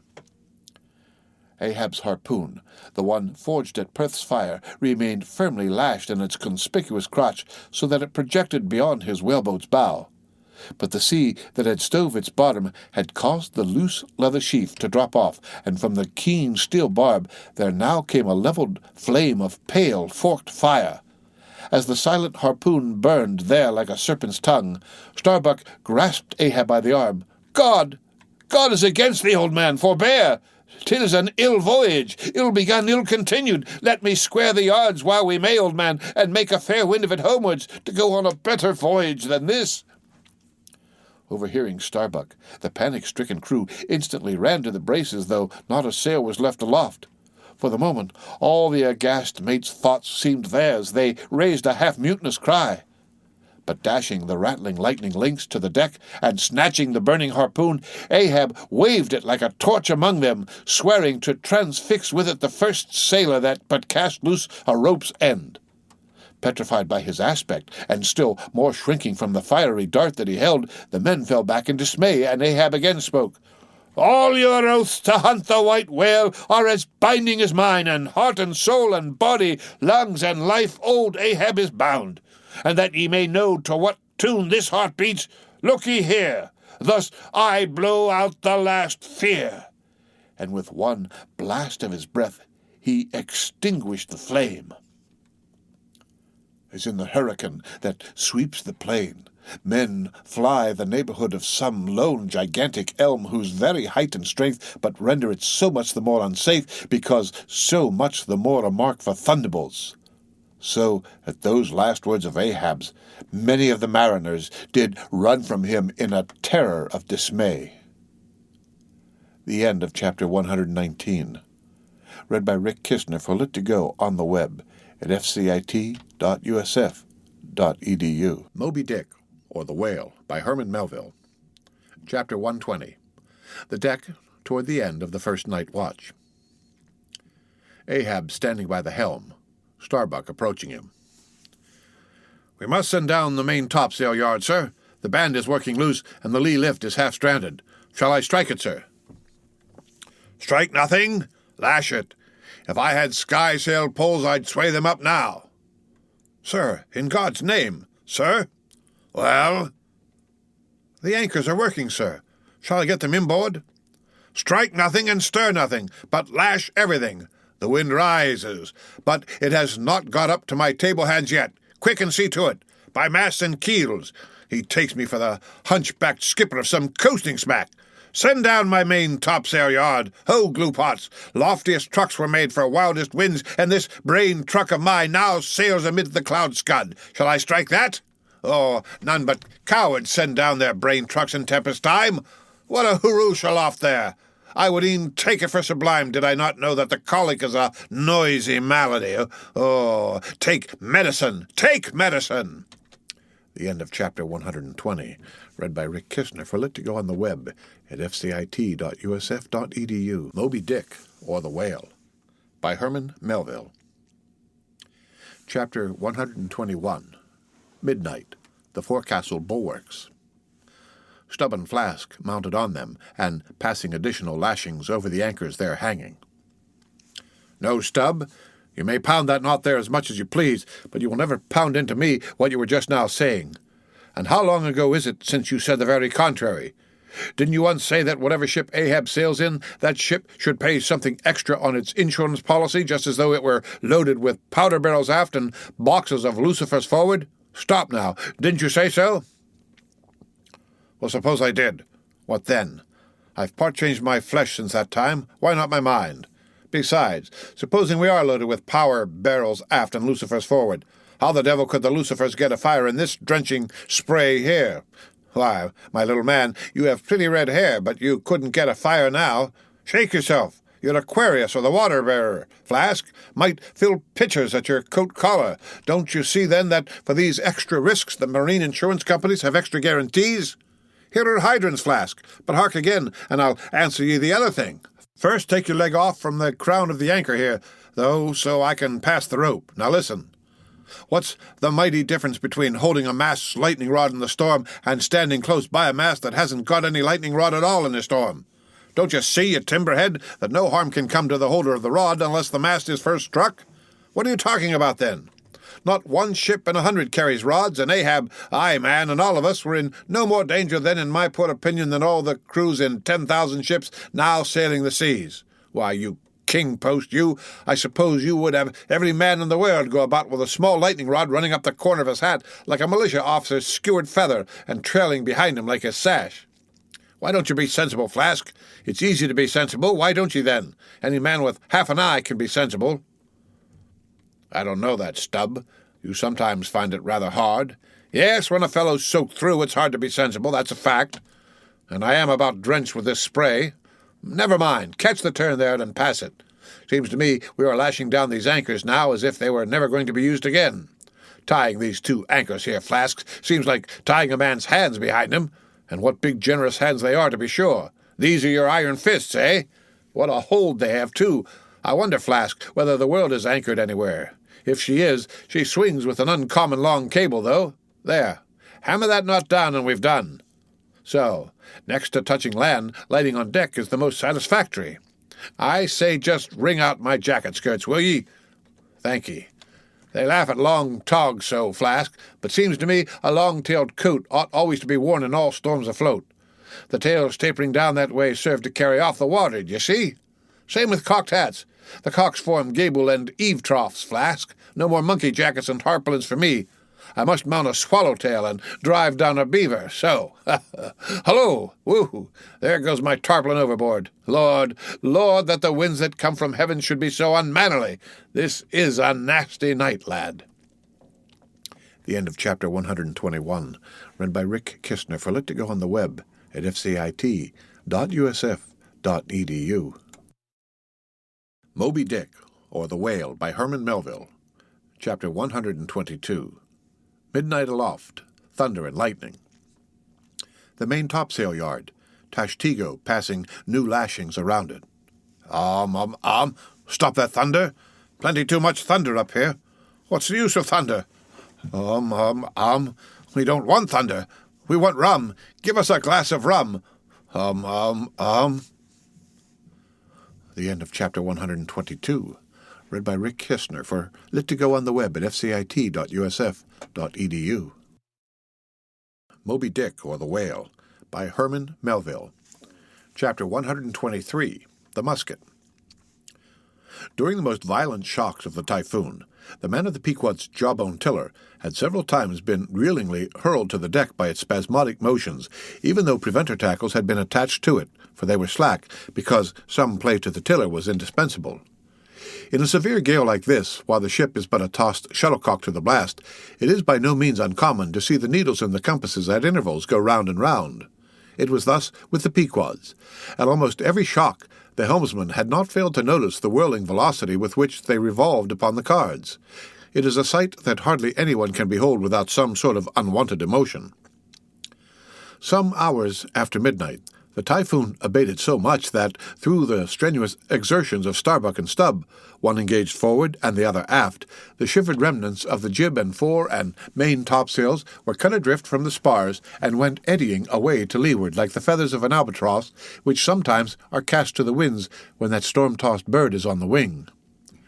The 3 corresponding new sails were now bent and reefed, and a storm trysail was set further aft, so that the ship soon went through the water with some precision again, and the course, for the present, east-southeast, which he was to steer if practicable, was once more given to the helmsman. For during the violence of the gale he had only steered according to its vicissitudes, but as he was now bringing the ship as near her course as possible, watching the compass, meanwhile, lo, a good sign, the wind seemed coming round astern. Aye, the foul breeze became fair. Instantly the yards were squared to the lively song of "Ho, the fair wind! Oh, ye ho cheerly, men!" the crew singing for joy that so promising an event should so soon have falsified the evil portents preceding it. In compliance with the standing order of his commander to report immediately and at any one of the 24 hours any decided change in the affairs of the deck, Starbuck had no sooner trimmed the yards to the breeze, however reluctantly and gloomily, that he mechanically went below to apprise Captain Ahab of the circumstances. Ere knocking at his stateroom, he involuntarily paused before it a moment. The cabin lamp, taking long swings this way and that, was burning fitfully and casting fitful shadows upon the old man's bolted door. a thin one with fixed blinds inserted in place of upper panels. The isolated subterraneousness of the cabin made a certain humming silence to reign there, though it was hooped round by all the roar of the elements. The loaded muskets in the rack were shiningly revealed as they stood upright against the forward bulkhead.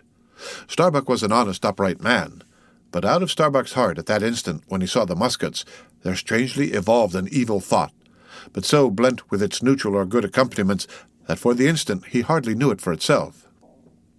"He would have shot me once," he murmured. "Yes, there's the very musket that he pointed at me, that one, with the studded lock. Let me touch it. Lift it. Strange that I, who have handled so many deadly lances, strange that I should shake so now. Loaded? I must see. Aye, and powder in the pan, that's not good. Best spill it? Wait, I'll cure myself of this. I'll hold the musket boldly while I think. I come to report a fair wind to him, but how fair? Fair for death and doom. That's fair for Moby Dick. It's a fair wind that's only fair for that accursed fish. The very tube he pointed at me, the very one, this one. I hold it here. He would have killed me with the very thing I handle now. Aye, and he would fain kill all his crew. Does he not say he will not strike his spars to any gale? Has he not dashed his heavenly quadrant? And in these same perilous seas gropes he not his way by mere dead reckoning of the error-abounding log? And in this very typhoon did he not swear that he would have no lightning rods? But shall this crazed old man be tamely suffered to drag a whole ship's company down to doom with him? Yes, it would make him the willful murderer of 30 men and more if this ship comes to any deadly harm. And come to deadly harm, my soul swears this ship will if Ahab have his way. If then he were this instant put aside, that crime would not be his. Ha ha! Is he muttering in his sleep? Yes. Just there, in there, he's sleeping. Sleeping! Aye, but still alive, and soon will wake again. I can't withstand thee then, old man. Not reasoning, not remonstrance, not entreaty wilt thou hearken to. All this thou scornest, flat obedience to thine own flat commands. This is all thou breathest. Aye, and sayest the men have vowed they vow. Sayest all of us are Ahabs. Great God forbid, but is there no other way, no lawful way? Make him a prisoner to be taken home? What? Hope to wrest this old man's living power from his own living hands? Only a fool would try it. Say he were pinioned even, knotted all over with ropes and hawsers, chained down to ring-bolts on this cabin floor. He would be more hideous than a caged tiger then.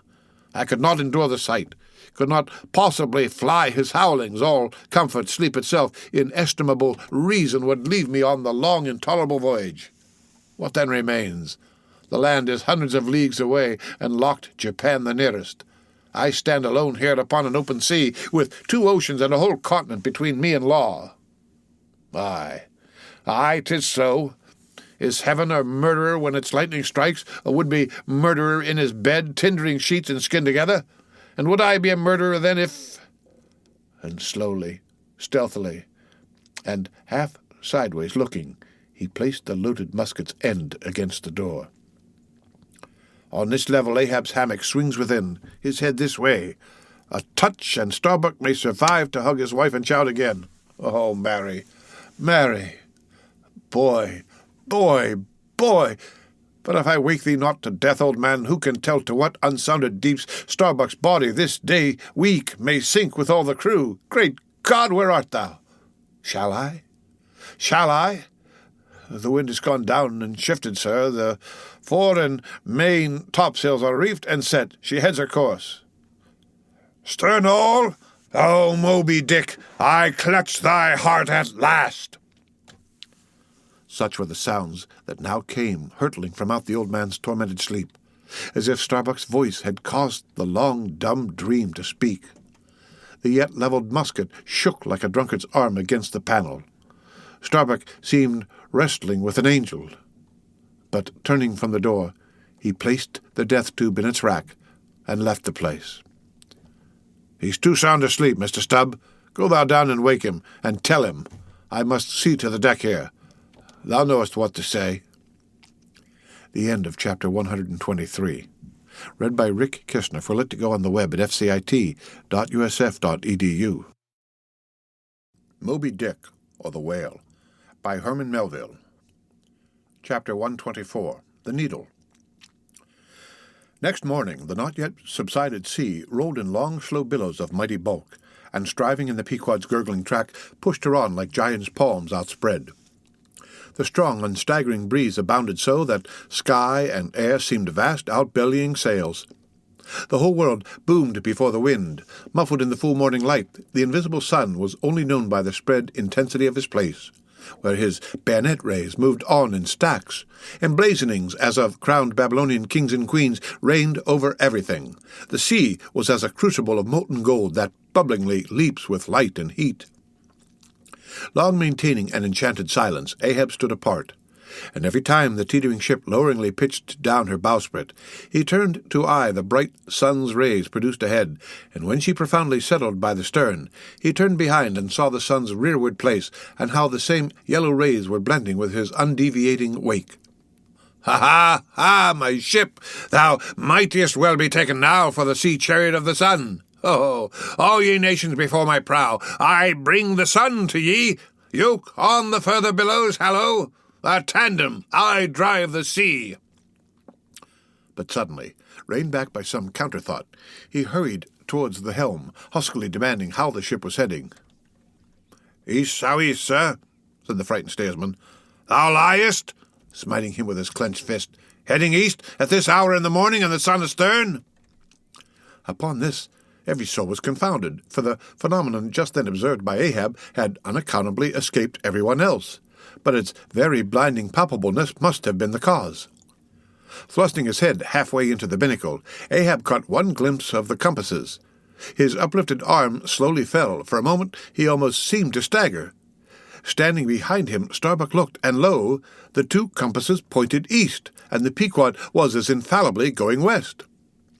But ere the first wild alarm could get out abroad among the crew, the old man with a rigid laugh exclaimed, "I have it! It has happened before, Mr. Starbuck. Last night's thunder turned our compasses, that's all. Thou hast before now heard of such a thing, I take it?" "Aye, but never before has it happened to me, sir," said the pale mate gloomily. Here it must needs be said that accidents like this have in more than one case occurred to ships in violent storms. The magnetic energy as developed in the mariner's needle is, as all know, essentially one with the electricity beheld in heaven. Hence, it is not to be much marvelled at that such things should be. Instances where the lightning has actually struck the vessel so as to smite down some of the spars and rigging, the effect upon the needle has at times been still more fatal, all its loathsome virtue being annihilated, so that the before magnetic steel was of no more use than an old wife's knitting needle. But in either case, the needle never again of itself recovers, the original virtue thus marred or lost, and if the binnacle compasses be affected, the same fate reaches all the others that may be in the ship, even were the lowermost one inserted into the kelson.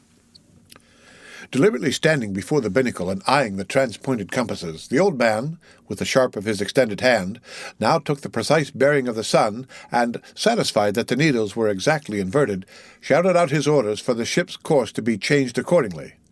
The yards were hung up, and once more the Pequod thrust her undaunted bows into the opposing wind, for the supposed fair one had only been juggling her. Meanwhile, whatever were his own secret thoughts, Starbuck said nothing, but quietly he issued all requisite orders. While Stubb and Flask, who in some small degree seemed then to be sharing his feelings, likewise unmurmuringly acquiesced. As for the men, though some of them lowly rumbled, their fear of Ahab was greater than their fear of fate. But as ever before, the pagan harpooneers remained almost wholly unimpressed, or, if impressed, it was only with a certain magnetism shot into their congenial hearts from inflexible Ahabs. For a space the old man walked the deck in rolling reveries, but chancing to slip with his ivory heel, he saw the crushed copper sight tubes of the quadrant he had the day before dashed to the deck. "Thou poor proud heaven-gazer and sun's pilot! Yesterday I wrecked thee, and today the compasses would fain have wrecked me. So, but Ahab is lord over the level lodestone yet. Mr. Starbuck, a lance without the pole, a topmaul, and the smallest of the sailmaker's needles, quick!" Accessory, perhaps, to the impulse dictating the thing he was now about to do, were certain prudential motives, whose object might have been to revive the spirits of his crew by a stroke of his subtle skill in a matter so wondrous as that of the inverted compasses. Besides, The old man well knew that to steer by transported needles, though clumsily practicable, was not a thing to be passed over by superstitious sailors without some shudderings and evil portents. "Men," said he, steadily turning upon the crew as the mate handed him the things he had demanded, "my men, the thunder turned the old Ahab's needles, but out of this bit of steel Ahab can make one of his own that will point as true as any." Abashed glances of servile wonder were exchanged by the sailors as this was said, and with fascinated eyes they awaited whatever magic might follow. But Starbuck looked away.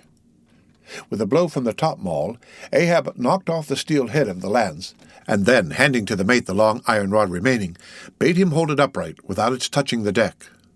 Then, with the maul, after repeatedly smiting the upper end of this iron rod, he placed the blunted needle endwise on the top of it, and less strongly hammered that several times, the mate still holding the rod as before. Then, going through some small strange motions with it, whether indispensable to the magnetizing of the steel or merely intended to augment the awe of the crew is uncertain, he called for linen thread, and moving to the binnacle, slipped out the two reversed needles there, and horizontally suspended the sail needle by its middle over one of the compass cards. At first the steel went round and round, quivering and vibrating at either end. But at last it settled to its place, when Ahab, who had been intently watching for this result, stepped frankly back from the binnacle, and, pointing his outstretched arm towards it, exclaimed, "Look ye for yourselves, if Ahab be not lord of the level lodestone. The sun is east, and that compass swears it." One after another they peered in, for nothing but their own eyes could persuade such ignorance as theirs, and one after another they slunk away. In his fiery eyes of scorn and triumph you then saw Ahab in all his fatal pride. The end of chapter 124. Read by Rick Kistner for Lit to Go on the web at fcit.usf.edu. Moby Dick, or the Whale, by Herman Melville. Chapter 125, The Log and Line. While now the fated Pequod had been so long afloat this voyage, the log and line had but very seldom been in use.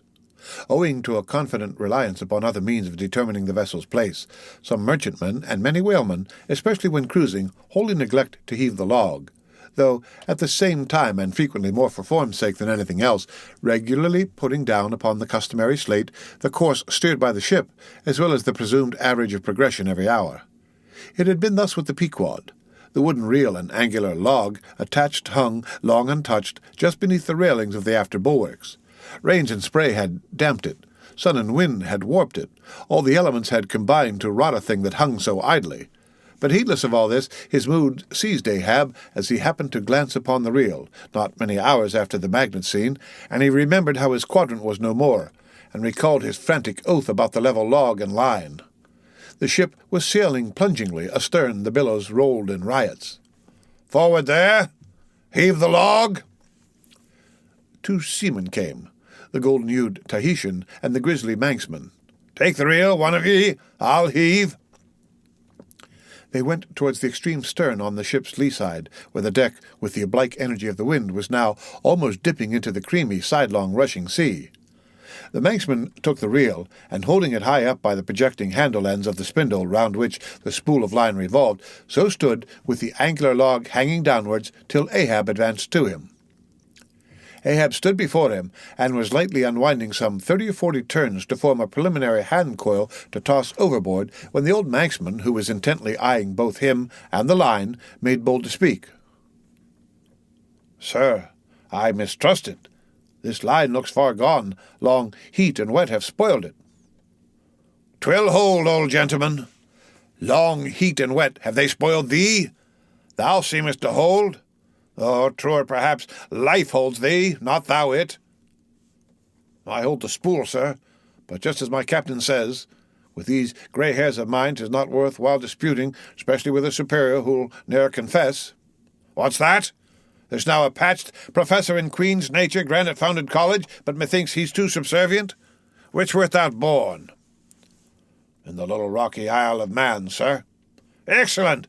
Thou hit'st the world by that." "I know not, sir, but I was born there." "In the Isle of Man, eh? Well, the other way it's good. Here's a man from man, a man born and once independent man, and now unmanned of man, which is sucked in by what? Up with the reel! The dead blind wall butts all inquiring heads at last. Up with it, so! The log was heaved. The loose coils rapidly straightened out in a long, dragging line astern, and then, instantly, the reel began to whirl, in turn jerkingly raised and lowered by the rolling billows. The towing resistance of the log caused the old reelman to stagger strangely. "Hold hard!" Snap! The overstrained line sagged down in one long festoon. The tugging log was gone. "I crush the quadrant. The thunder turns the needles, and now the mad sea parts the log line. But Ahab can mend all. Haul in here, Tahitian, reel up, Manxman, and look ye, let the carpenter make another log, and mend thou the line. See to it." There he goes now. To him nothing's happened, but to me the skewer seems loosening out of the middle of the world. Haul in, Tahitian. These lines run whole and whirling out, coming broken and dragging slow. Ah, Pip? Come to help, eh, Pip? Pip? Who you call Pip? Pip jumped from the whaleboat. Pip's missing. Let's see now if you haven't fished him up here, fisherman. It drags hard. I guess he's holding on. Jerk him, Tahiti. Jerk him off. We hauling no cowards here. Ho! There's his arm just breaking water. A hatchet! A hatchet! Cut it off! We hauling no cowards here, Captain Ahab, sir. Sir, here's Pip, trying to get on board again. Peace, thou crazy loon, cried the Manxman, seizing him by the arm. Away from the quarterdeck. The greater idiot ever scolds the lesser, muttered Ahab, advancing. Hands off from that holiness. Where sayest thou Pip was, boy? Astern there, sir. Astern. Low, low. And who art thou, boy? I see not my reflection in the vacant pupils of thy eyes. Oh, God, that man should be a thing for immortal souls to sieve through. Who art thou, boy? Bellboy, sir. Ship's crier. Ding-dong, ding. Pip, Pip. 100 pounds of clay reward for Pip. 5 feet high. Looks cowardly. Quickest known by that. Ding-dong, ding. Who's seen Pip the coward? There can be no hearts above the snow line. Oh, ye frozen heavens, look down here. Ye did beget this luckless child and have abandoned him, ye creative libertines. Here, boy, Ahab's cabin shall be Pip's home henceforth, while Ahab lives. Thou touchest my inmost centre, boy. Thou art tied to me by cords woven by my heartstrings. Come, let's down. What's this? Here's velvet shark skin. Intently gazing at Ahab's hand and feeling it. Ah, now, had poor Pip but felt so kind a thing as this, perhaps he had ne'er been lost. This seems to me, sir, as a man-rope, something that weak souls may hold by. Oh, sir, let old Perth now come and rivet these two hands together, the black one with the white, for I will not let this go. Ah, boy, nor will I thee, unless I should thereby drag thee to worse horrors than are here. Come then to my cabin.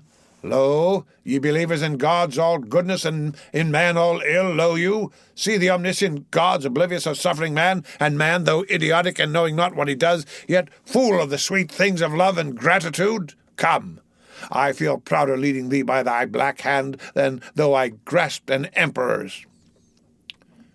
There go 2 daft ones now, murmured the old Manxman, one daft with strength, the other daft with weakness. But here's the end of the rotten line, all dripping too. Mended, eh?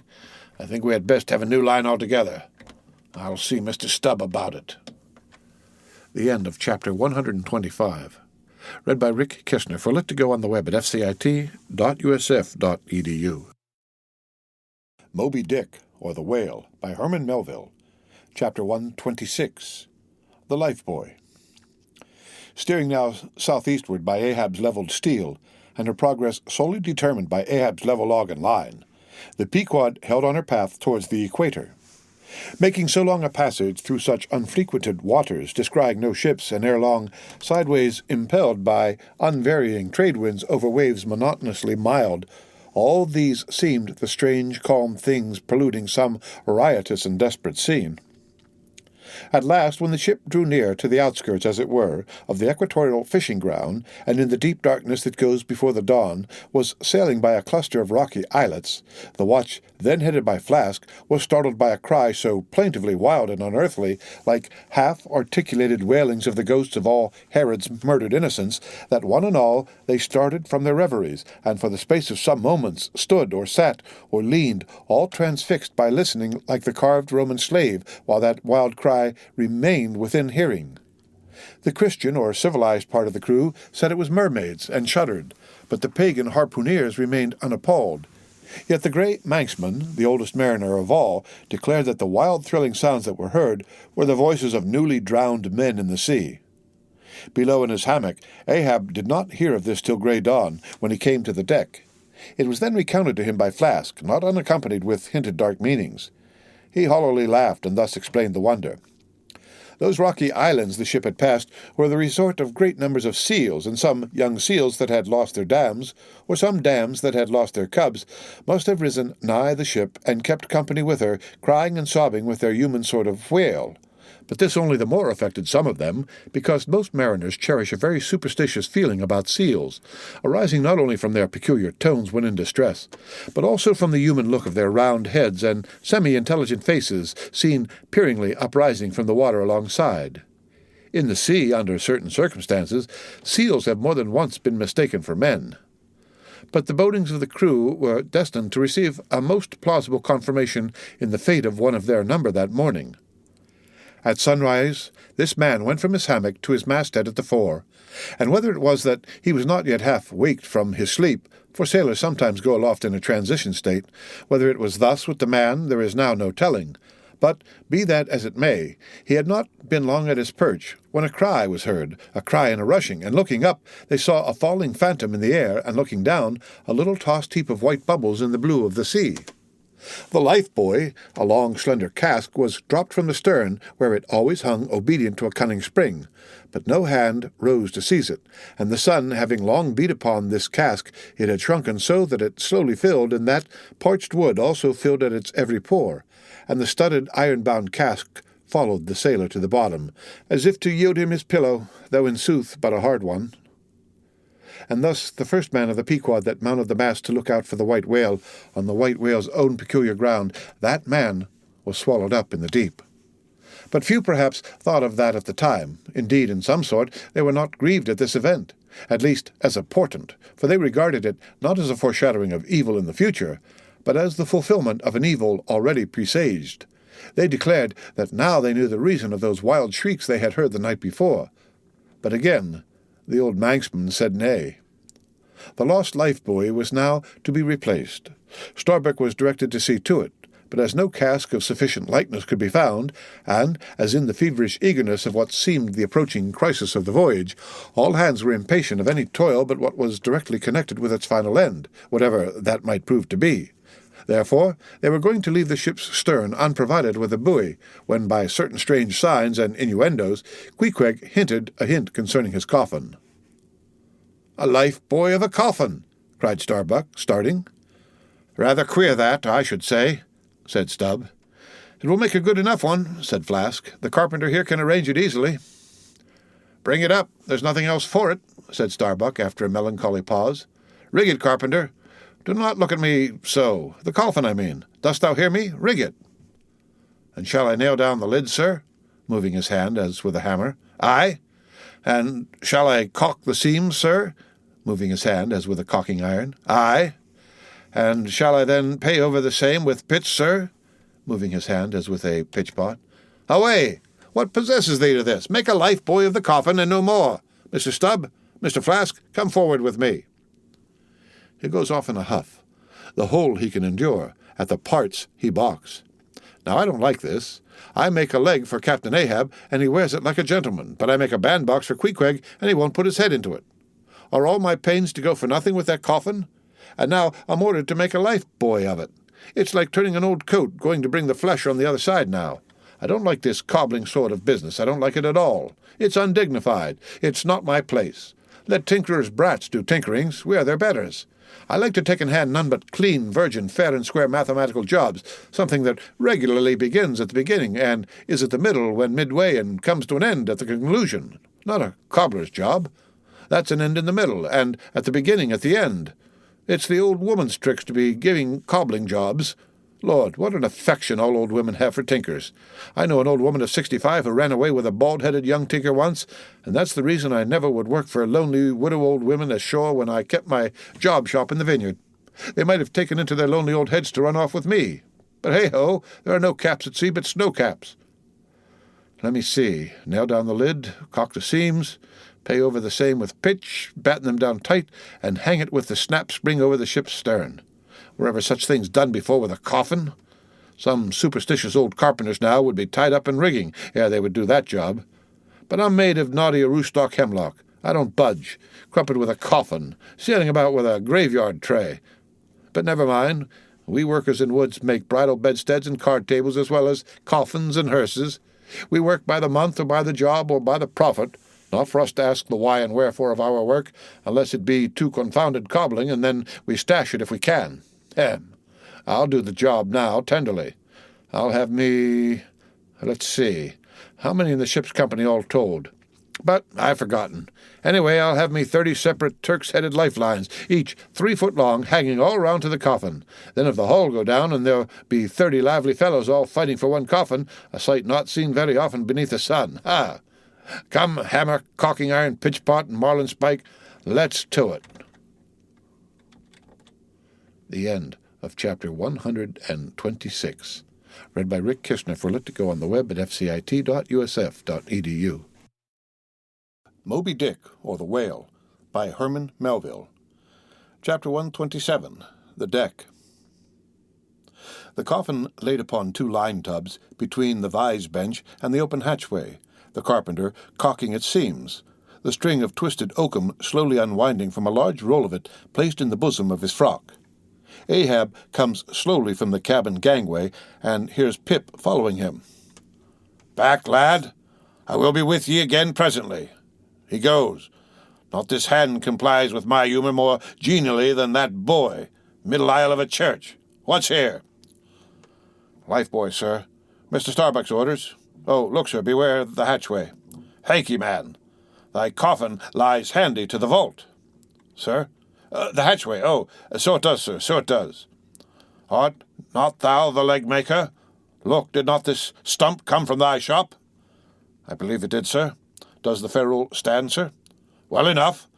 But art thou not also the undertaker?" "Aye, sir. I patched up this thing here as a coffin for Queequeg, but they've set me now to turning it into something else."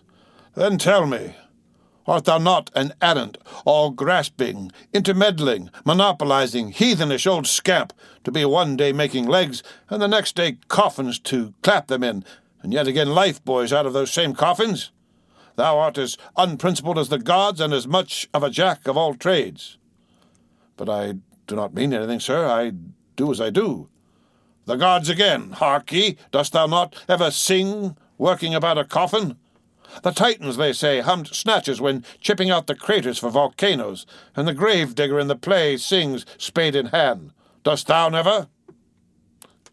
"Sing, sir? Do I sing? Oh, I'm indifferent enough, sir, for that, but the reason why the grave-digger made music must have been because there was none in his spade, sir. But the caulking mallet is full of it. Hark to it." "Aye, and that's because the lid there's a sounding-board, and what in all things makes the sounding-board is this: there's not breath. And yet a coffin with a body in it rings pretty much the same, carpenter. Hast thou ever helped carry a bier, and heard the coffin knock against the churchyard gate going in?" "Faith, sir, I've—" "Faith? What's that?" "Why, faith, sir, it's only a sort of exclamation like, that's all, sir." "Uh-huh. Go on." "Well, I was about to say, sir, that—" "Art thou a silkworm? Dost thou spin thine own shroud out of thyself? Look at thy bosom. Dispatch, and get these traps out of sight." He goes aft. That was sudden now, but squalls come sudden in hot latitudes. I've heard that the Isle of Albemarle, one of the Galapagos, is cut by the equator, right in the middle. Seems to me some sort of equator cuts yon old man, too, right in his middle. He's always under the line. Fiery hot, I tell ye. He's looking this way. Come, Oakham, come. Here we go again. This wooden mallet is the cork, and I'm the professor of musical glasses. Tap, tap. Ahab talks to himself. There's a sight. There's a sound. The grey-headed woodpecker tapping the hollow tree. Blind and dumb might well be envied now. See? That thing rests on 2 line tubs full of tow lines. A most malicious wag, that fellow. Rat-a-tat. So man's seconds tick. Oh, how immaterial are all materials. What things real are there but imponderable thoughts? Here now's the very dreaded symbol of grim death by a mere hap, made the expressive sign of the help and hope of most endangered life. A life-buoy of a coffin. Does it go further? Can it be that in some spiritual sense the coffin is, after all, but an immortality preserver? I'll think of that. But no. So far gone am I in the dark side of earth that its other side, the theoretic bright one, seems but uncertain twilight to me. Will ye never have done, carpenter, with that accursed sound? I go below. Let me not see that thing here when I return again. Now then, Pip, we'll talk this over. I do suck most wondrous philosophies from thee. Some unknown worlds must empty into thee. The end of chapter 127. Read by Rick Kistner. For Lit to Go on the web at fcit.usf.edu. Moby Dick, or the Whale, by Herman Melville. Chapter 128. The Pequod Meets the Rachel. Next day a large ship, the Rachel, was descried bearing directly down upon the Pequod, all her spars thickly clustered with men. At the time the Pequod was making good speed through the water, but as the broad-winged windward stranger shot nigh to her, the boastful sails all fell together as blank bladders that are burst, and all life fled from the smitten hull. "Bad news. She brings bad news," muttered the old Manxman, but ere her commander, who with trumpet to mouth stood up in his boat, ere he could hopefully hail, Ahab's voice was heard. "Hast seen the white whale?" "Aye, yesterday. Have ye seen a whaleboat adrift?" Throttling his joy, Ahab negatively answered this unexpected question, and would then have fain boarded the stranger, when the stranger, captain himself, having stopped his vessel's way, was seen descending her side. A few keen pulls, and his boat-hook soon clinched the Pequod's main chains, and he sprang to the deck. Immediately he was recognized by Ahab for a Nantucketer he knew, but no formal salutation was exchanged. "Where was he? Not killed! Not killed!" cried Ahab, closely advancing. "How was it?" It seemed that somewhat late on the afternoon of the day previous, while 3 of the stranger's boats were engaged with a shoal of whales which had led them some 4 or 5 miles from the ship, and while they were yet in swift chase to windward, the white hump and head of Moby Dick had suddenly loomed up out of the water not very far to leeward, whereupon the 4th rigged boat, a reserved one, had been instantly lowered in chase. After a keen sail before the wind, this 4th boat, the swiftest heeled of all, seemed to have succeeded in fastening, at least, as well as the man at the masthead could tell anything about it. In the distance he saw the diminished dotted boat, and then a swift gleam of bubbling white water, and after that nothing more, whence it was concluded that the stricken whale must have indefinitely run away with his pursuers, as often happens. There was some apprehension, but no positive alarm as yet. The recall signals were placed in the rigging. Darkness came on, and forced to pick up her 3 far-to-windward boats ere going in quest of the 4th one in the precisely opposite direction, the ship had not only been necessitated to leave that boat to its fate till near midnight, but for the time to increase her distance from it. But the rest of her crew being at last safe aboard, she crowded all sail stunsail on stunsail after the missing boat, kindling a fire in her trypots for a beacon, and every other man aloft on the lookout. But though, when she had thus sailed a sufficient distance to gain the presumed place of the absent ones when last seen, though she then paused to lower her spare boats to pool all round her, and not finding anything, had again dashed on, again paused and lowered her boats, and though she had thus continued doing till daylight, yet not the least glimpse of the missing keel had been seen. The story told, the stranger captain immediately went on to reveal his object in boarding the Pequod. He desired that ship to unite with his own in the search, by sailing over the sea some 4 or 5 miles apart, on parallel lines, and so sweeping a double horizon, as it were. "I will wager something now," whispered Stubb to Flask, "that someone in that missing boat wore off that captain's best coat. Maybe his watch. He's so cursed anxious to get it back. Whoever heard of two pious whale ships cruising after one missing whaleboat in the height of the whaling season? See, Flask, only see how pale. He looks pale in the very buttons of his eyes. Look, it wasn't the coat. It must have been my boy. My own boy is among them. For God's sake, I beg, I conjure." Here exclaimed the stranger captain to Ahab, who thus far had but icily received his petition. "For 48 hours let me charter your ship. I will gladly pay for it, and roundly pay for it, if there be no other way, for 48 hours only. Only that. You must. Oh, you must, and you shall do this thing." "His son," cried Stubb. "Oh, it's his son he's lost. I take back the coat and watch. What says Ahab? We must save that boy." "He's drowned with the rest on him, last night," said the old Manx sailor, standing behind them. "I heard. All of ye heard their spirits."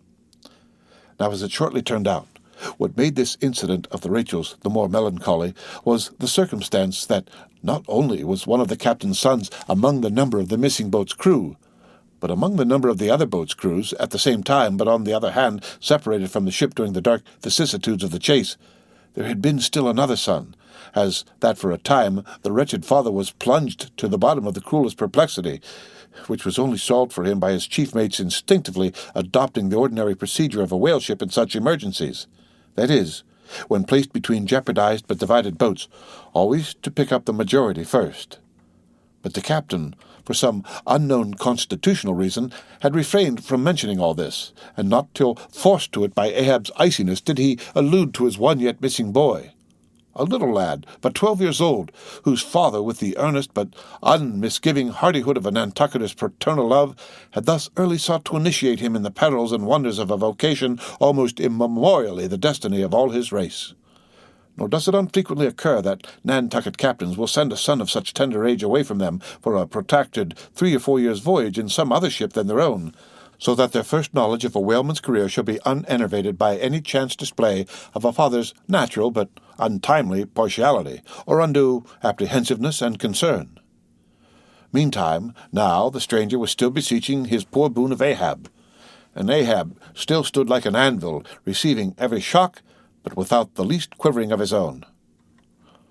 "I will not go," said the stranger, "till you say aye to me. Do to me as you would have me do to you in the like case, for you too have a boy, Captain Ahab, though but a child, and nestling safely at home now, a child of your old age, too. Yes, yes, you relent. I see it. Run, men now, and stand by to square in the yards." "Avast!" cried Ahab. "Touch not a rope yon."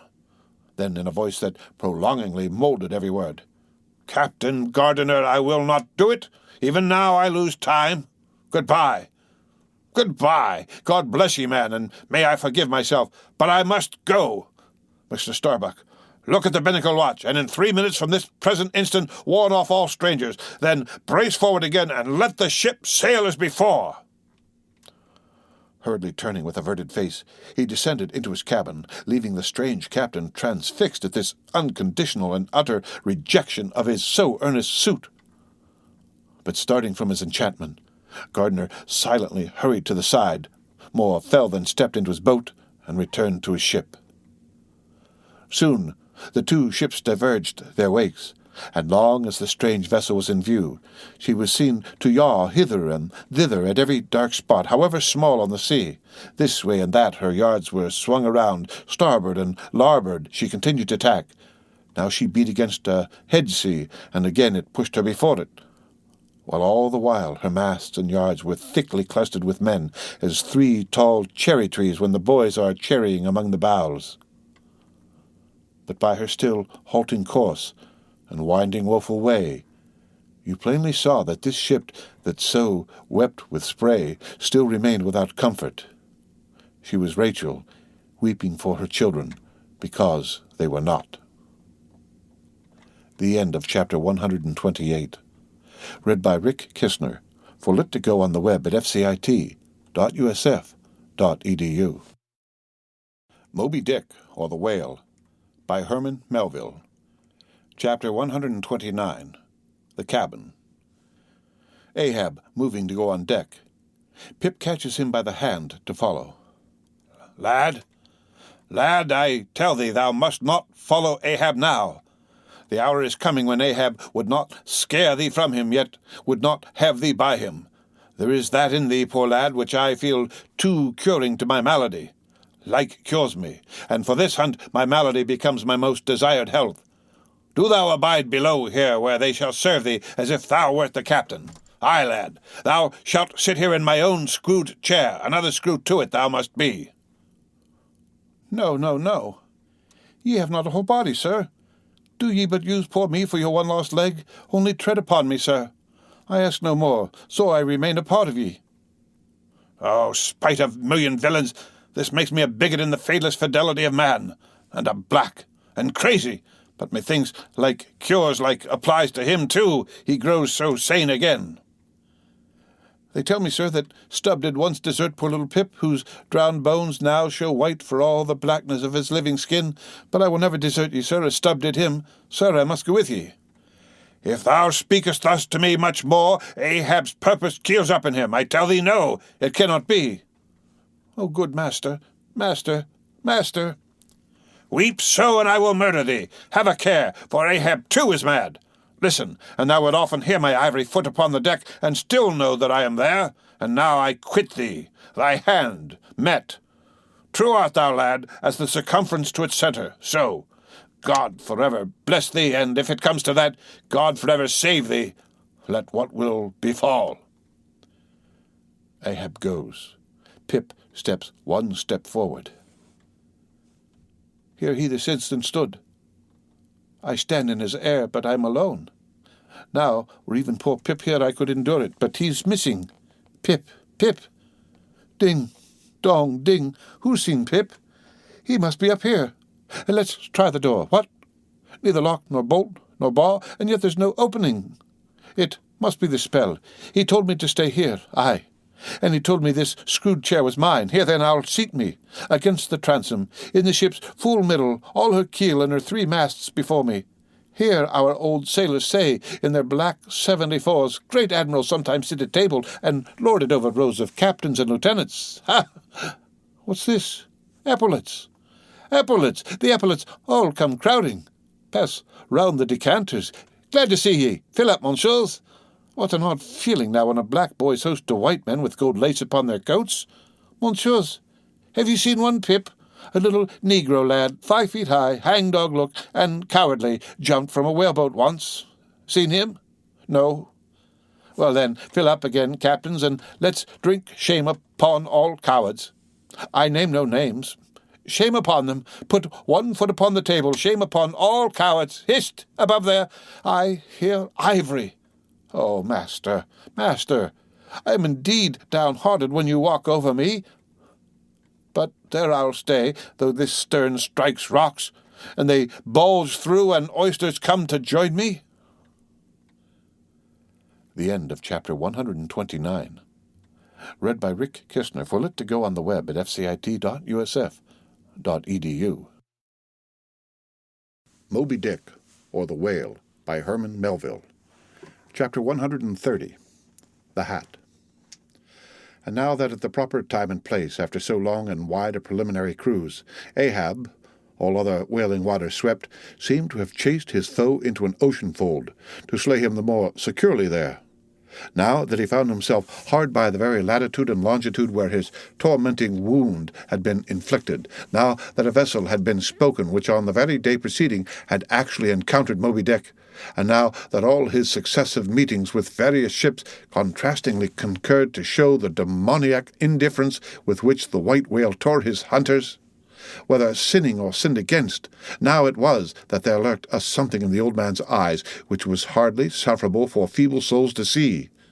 As the unsetting polar star which, through the livelong Arctic 6 months' night sustains its piercing, steady central gaze, so Ahab's purpose now fixedly gleamed down upon the constant midnight of the gloomy crew. It domineered above them so that all their bodings, doubts, misgivings, fears were fain to hide beneath their souls and not sprout forth a single spear or leaf. In this foreshadowing interval, too, all humour forced or natural vanished. Stubb no more strove to raise a smile. Starbuck no more strove to check one. Alike, joy and sorrow, hope and fear, seemed ground to finest dust and powdered for the time in the clamped mortar of Ahab's iron soul. Like machines they dumbly moved about the deck, ever conscious that the old man's desperate eye was on them. But did you deeply scan him in his more secret confidential hours when he thought no glance but one was on him? Then you would have seen that even as Ahab's eyes so awed the crews, the inscrutable Parsee's glance awed his, or somehow, at least in some wild way, at times affected it. Such an added, gliding strangeness began to invest the thin Fedallah now. Such ceaseless shuddering shook him that the men looked dubious at him, half uncertain, as it seemed, whether indeed he were a mortal substance or else a tremulous shadow cast upon the deck by some unseen being's body. And that shadow was always hovering there, for not by night even had Fedallah ever certainly been known to slumber or go below. He would stand still for hours, but never sat or leaned. His wan but wondrous eyes did plainly say, "We two watchmen never rest." Nor at any time, by day or night, could the mariners now step upon the deck unless Ahab was before them, either standing in his pivot hole or exactly pacing the planks between two undeviating limits, the mainmast and the mizzen. Or else they saw him standing in the cabin scuttle, his living foot advanced upon the deck, as if to step, his hat slouched heavily over his eyes, so that, however motionless he stood, however the days and nights were added on, that he had not swung in his hammock. Yet hidden beneath that slouching hat, they could never tell unerringly whether for all this his eyes were really closed at times, or whether he was still intently scanning them. No matter though he stood so in the scuttle for a whole hour on the stretch, and the unheeded night damp gathered in beads of dew upon that stone-carved coat and hat, the clothes that the night had wet the next day's sunshine dried upon him, and so, day after day, and night after night, he went no more beneath the planks. Whatever he wanted from the cabin, that thing he sent for. He ate in the same open air, that is, his two only meals, breakfast and dinner.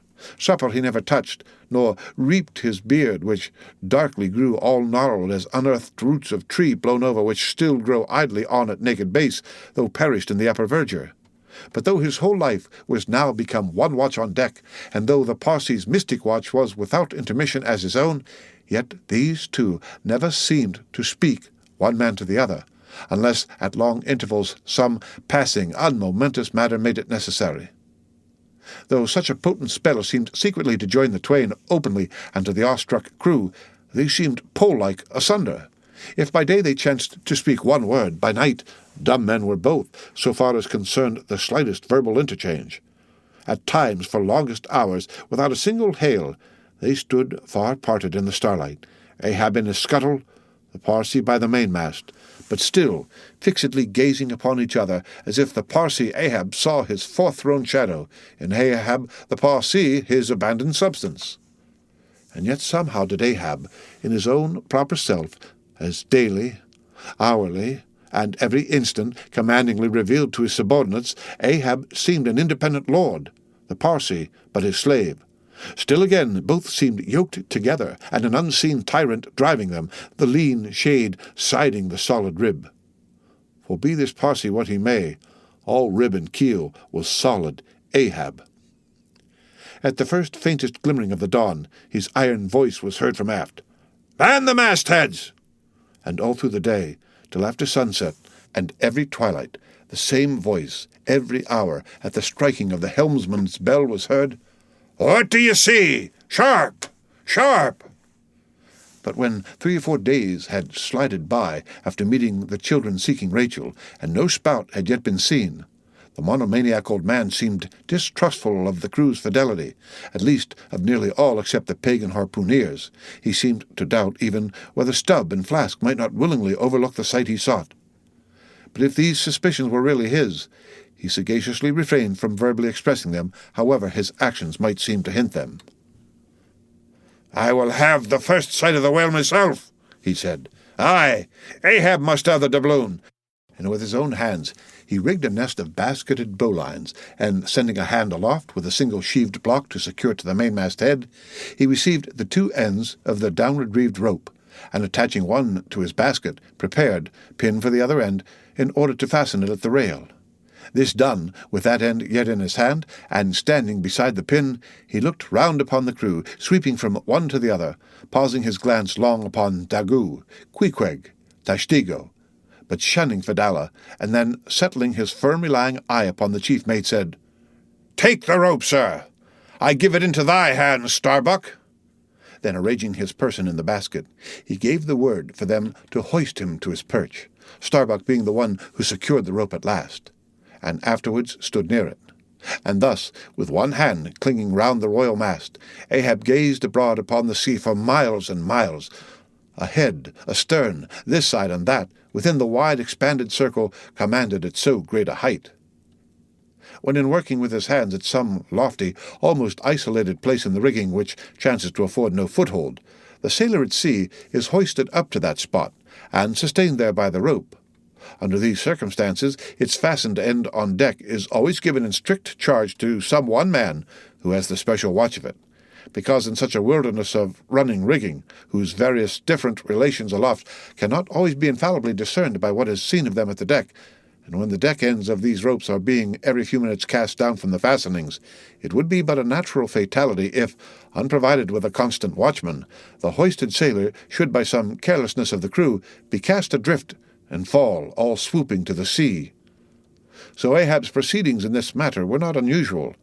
The only strange thing about them seemed to be that Starbuck, almost the one only man who had ever ventured to oppose him with anything in the slightest degree approaching to decision, one of those, too, whose faithfulness on the lookout he had seemed to doubt somewhat, it was strange that this was the very man he should select for his watchman, freely giving his whole life into such an otherwise distrusted person's hands. Now, the first time Ahab was perched aloft, ere he had been there 10 minutes, one of those red-billed savage seahawks which so often fly incommodiously close round the manned mastheads of whalemen in these latitudes, one of these birds came wheeling and screaming round his head in a maze of untrackably swift circlings. Then it darted 1,000 feet straight up into the air, and spiralized downwards and went eddying again round his head.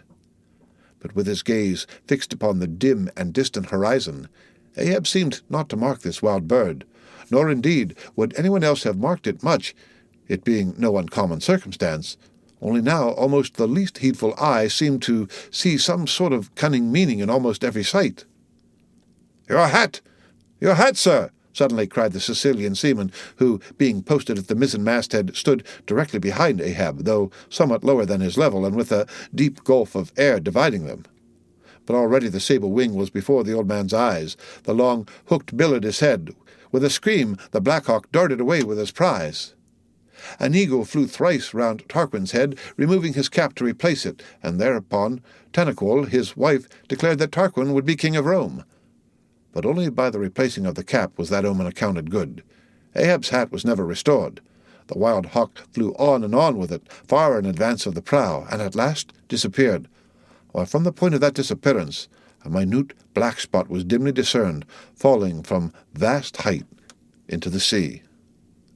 The end of Chapter 130. Read by Rick Kistner for Lit2Go on the web at fcit.usf.edu. Moby Dick, or the Whale, by Herman Melville. Chapter 131. The Pequod Meets the Delight. The intense Pequod sailed on. The rolling waves and days went by. The life-buoy coffin still lightly swung, and another ship, most miserably misnamed the Delight, was descried. As she drew nigh, all eyes were fixed upon her broad beams, called shears, which in some whaling ships crossed the quarter-deck at the height of 8 or 9 feet, serving to carry the spare, unrigged, or disabled boats. Upon the stranger's shears were beheld the shattered white ribs and some few splintered planks of what had once been a whaleboat. But you now saw through this wreck as plainly as you see through the peeled, half-unhinged, and bleaching skeleton of a horse. "Hast seen the white whale?" "Look," replied the hollow-cheeked captain from his taffrail, and with his trumpet he pointed to the wreck. "Hast killed him?" "The harpoon is not yet forged that ever will do that," answered the other, sadly glancing upon a rounded hammock on the deck, whose gathering sides some noiseless sailors were busy in sewing together. "Not forged. and snatching Prith's levelled iron from the crotch, Ahab held it out, exclaiming, "Look ye, Nantucketer, here in this hand I hold his death.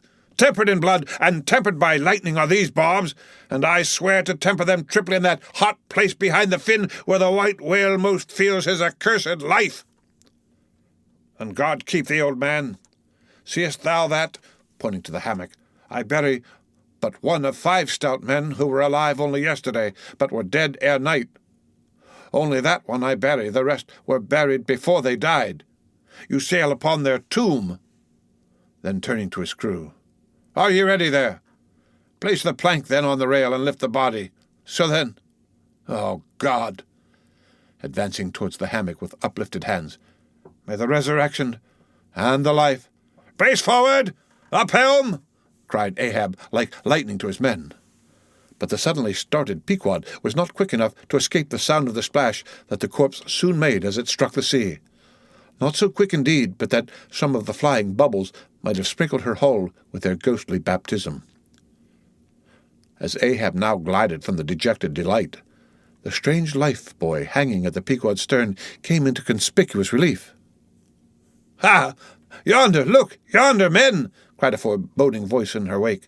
"In vain! O ye strangers, ye fly our sad burial!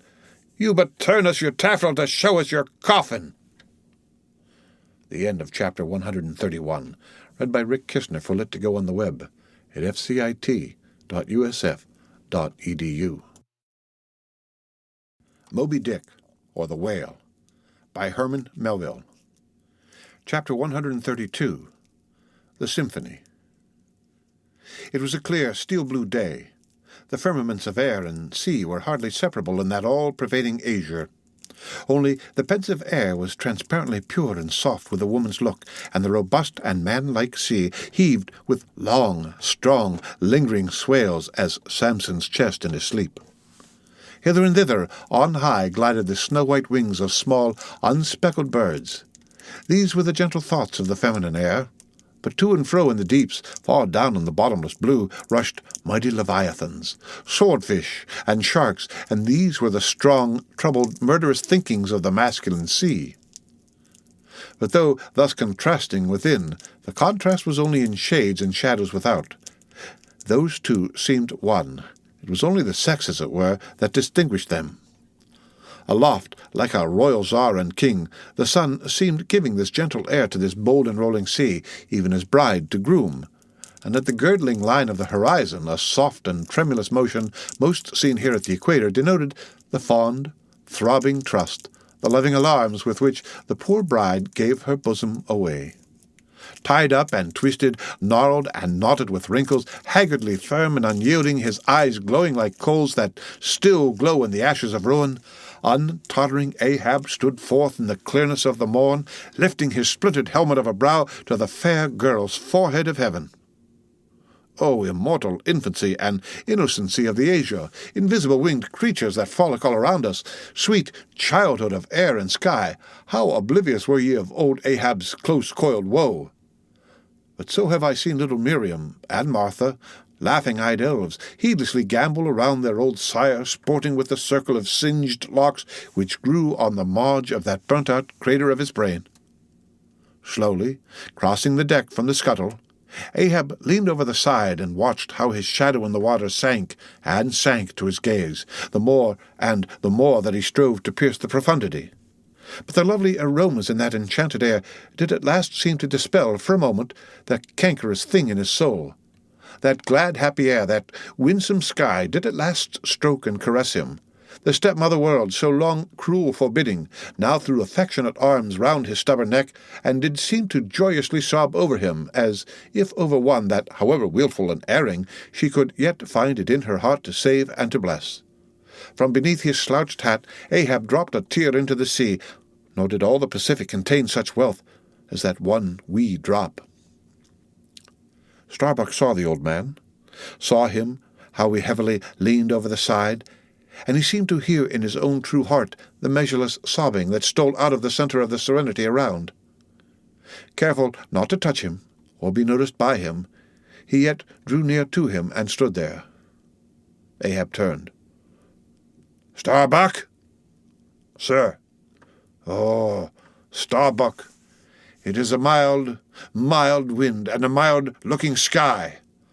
On such a day, very much such a sweetness as this, I struck my first whale, a boy harpooner of 40 years ago, 40 years of continual whaling, 40 years of privation and peril and storm time, 40 years on the pitiless sea. For 40 years has Ahab forsaken the peaceful land, for 40 years to make war on the horrors of the deep. Aye, and yes, Starbuck, out of those 40 years I have not spent 3 ashore. When I think of this life I have led, the desolation of solitude it has been, the masoned, walled town of a captain's exclusiveness which admits but small entrance to any sympathy from the green country without. Oh, weariness, heaviness, Guinea coast slavery of solitary command. When I think of all this, only half suspected, not so keenly known to me before, and how for 40 years I have fed upon dry, salted fare, fit emblem of the dry nourishment of my soul, when the poorest landsman has had fresh fruit to his daily hand, and broken the world's fresh bread to my mouldy crust. Away, whole oceans away from that young girl wife I wedded past 50, and sailed for Cape Horn the next day, leaving but one dent in my marriage pillow. Wife, rather a widow with her husband alive. Aye, I widowed that poor girl when I married her, Starbuck, and then the madness, the frenzy, the boiling blood, and the smoking brow with which, for 1,000 lowerings, old Ahab has furiously, foamingly chased his prey, more a demon than a man. Aye, what a 40 years fool, old fool has old Ahab been. Why this strife for the chase? Why weary and palsy the arm at the oar and the iron and the lance? How the richer or better is Ahab now? Behold, oh, Starbuck, is it not hard that with this weary load I bear, one poor leg should have been snatched from under me? Here, brush this old hair aside, it blinds me that I seem to weep. Locks so grey did never grow from out but some ashes. But do I look very old? So very, very old, Starbuck? I feel deadly faint, bowed and humped, as though I were Adam staggering beneath the piled centuries since paradise. God, crack my heart, stave my brain. Mockery, bitter, biting mockery of grey hairs. Have I lived enough joy to wear ye, and seem and feel thus intolerably old? Close. Stand close to me, Starbuck. Let me look into a human eye. It is better than to gaze into sea or sky, better than to gaze upon God, by the green land, by the bright hearthstone. This is the magic glass, man. I see my wife and my child in thine eye. No, stay on board. On board. Lower not when I do. When branded Ahab gives chase to Moby Dick, that hazard shall not be thine. No, not with the faraway home I see in that eye. Oh, my captain, noble-souled, grand old heart, after all. Why should anyone give chase to that hated fish? Away with me. Let us fly these deadly waters. Let us home. Wife and child, too, are Starbuck's. Wife and child of his brotherly, sisterly, playfellow youth. Even as thine, sir, are the wife and child of thy loving, longing, paternal old age. Away. Let us away this instant. Let me alter the course. How cheerily, how hilariously, oh my captain, would we bow on our way to see old Nantucket again. I think, sir, they have some such mild blue days, even as this in Nantucket. They have. I have seen them some summer days in the morning. About this time, yes. It is his noon nap now. The boy vivaciously wakes, sits up in bed, and his mother tells him of me, of cannibal old me, how I am abroad upon the deep, but will yet come back to dance him again. 'Tis my Mary herself. She promised that my boy every morning should be carried to the hill to catch the first glimpse of his father's sail. Yes, no more, it is done. We head for Nantucket. Come, my captain, study out the course and let us away. See the boy's face from the window, the boy's hand on the hill. But Ahab's glance was averted. Like a blighted fruit tree he shook, and cast his last cindered apple to the soil. What is it? What nameless, inscrutable, unearthly thing is it? What cozening hidden lord and master and cruel remorseless emperor commands me, that against all natural lovings and longings I so keep pushing and crowding and jamming myself on all the time, recklessly making me ready to do what in my own proper natural heart I durst not so much as dare? Is Ahab Ahab? Is it I, God, or who, that lifts this arm? But if the great sun move not of himself, but is an errand boy in heaven, nor one single star can revolve but by some invisible power, how then can this one small heart beat, this one small brain think thoughts, unless God does that beating, does that thinking, does that living, and not I? By heaven, man, we are turned round and round on this world like yonder windlass, and fate is the handspike. And all the time, lo, that smiling sky, and this unsounded sea. Look, see yon albacore. Who put it into him to chase and fang that flying fish? Where do murderers go, man? Who's to doom when the judge himself is dragged to the bar? But it is a mild, mild wind, and a mild-looking sky, and the air smells now as if it blew from a faraway meadow. They have been making hay somewhere under the slopes of the Andes, Starbuck, and the mowers are sleeping among the new-mown hay. Sleeping? Ha ha! Aye! Toil away how we may, we all sleep at last on the field. Sleep? Aye, and rust amid greenness, as last year's scythes flung down and left in the half-cut swaths, Starbuck. But blanched to a corpse's hue with despair, the mate had stolen away. Ahab crossed the deck to gaze over on the other side, but started at two reflected, fixed eyes in the water there. Fadala was motionlessly leaning over the same rail. The end of chapter 132. Read by Rick Kishner for Lit to Go on the web at fcit.usf.edu. Moby Dick, or the Whale, by Herman Melville. Chapter 133. The Chase. First Day. That night, in the mid-watch, when the old man, as his wont at intervals, stepped forth from the scuttle in which he leaned, and went to his pivot-hole, he suddenly thrust out his face fiercely, snuffing up the sea air as a sagacious ship's dog will, in drawing nigh to some barbarous isle. He declared that a whale must be near. Soon that peculiar odour, sometimes to a great distance given forth by the living sperm whale, was palpable to all the watch. Nor was any mariner surprised when, after inspecting the compass, and then the dog vane, and then ascertaining the precise bearing of the odour as nearly as possible, Ahab rapidly ordered the ship's course to be slightly altered and the sail to be shortened. The acute policy dictating these movements was sufficiently vindicated at daybreak by the sight of a long, sleek on the sea directly and lengthwise ahead, smooth as oil, and resembling in the pleated watery wrinkles bordering it the polished, metallic-like marks of some swift tide-rip at the mouth of a deep, rapid stream. "Man the mastheads! Call all hands!" Thundering with the butts of 3 clubbed handspikes on the forecastle deck, Daggoo roused the sleepers with such judgment claps that they seemed to exhale from the scuttle, so instantaneously did they appear with their clothes in their hands. "What do you see?" cried Ahab, flattening his face to the sky. "Nothing, sir! Nothing!" was the sound, hailing down in reply. "T'gallant sails! Stunsails! Alow and aloft and on both sides!" All sail being set, he now cast loose the lifeline, reserved for swaying him to the main royal masthead, and in a few moments they were hoisting him thither, when, while but 2/3 of the way aloft, and while peering ahead through the horizontal vacancy between the main topsail and top-gallant sail, he raised a gull-like cry in the air. "There she blows! There she blows! A hump like a snow-hill! It is Moby Dick!"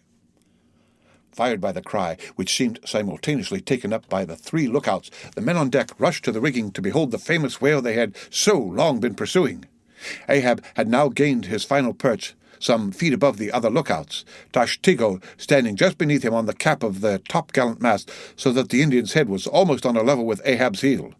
From this height the whale was now seen some mile or so ahead, at every roll of the sea revealing his high, sparkling hump, and regularly jetting his silent spout into the air.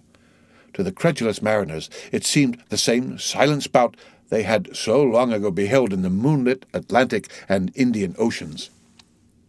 "And did none of ye see it before?"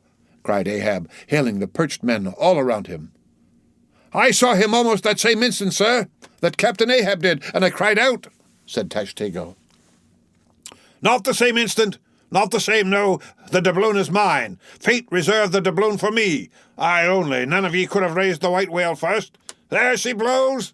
There she blows! There she blows! There! Again! Then again!" he cried in long-drawn, lingering, methodic tones, attuned to the gradual prolongings of the whale's visible jets.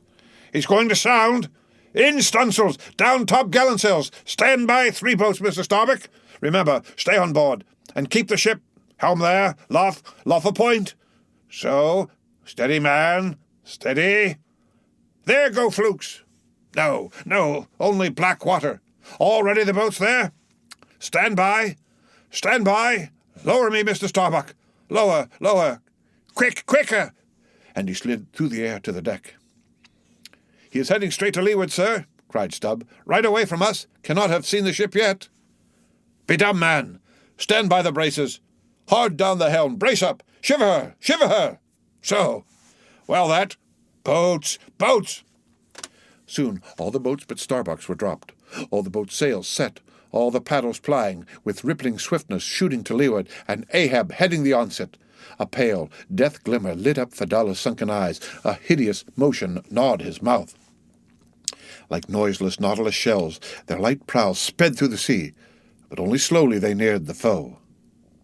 As they neared him, the ocean grew still more smooth, seemed drawing a carpet over its waves, seemed a noon meadow so serenely it spread.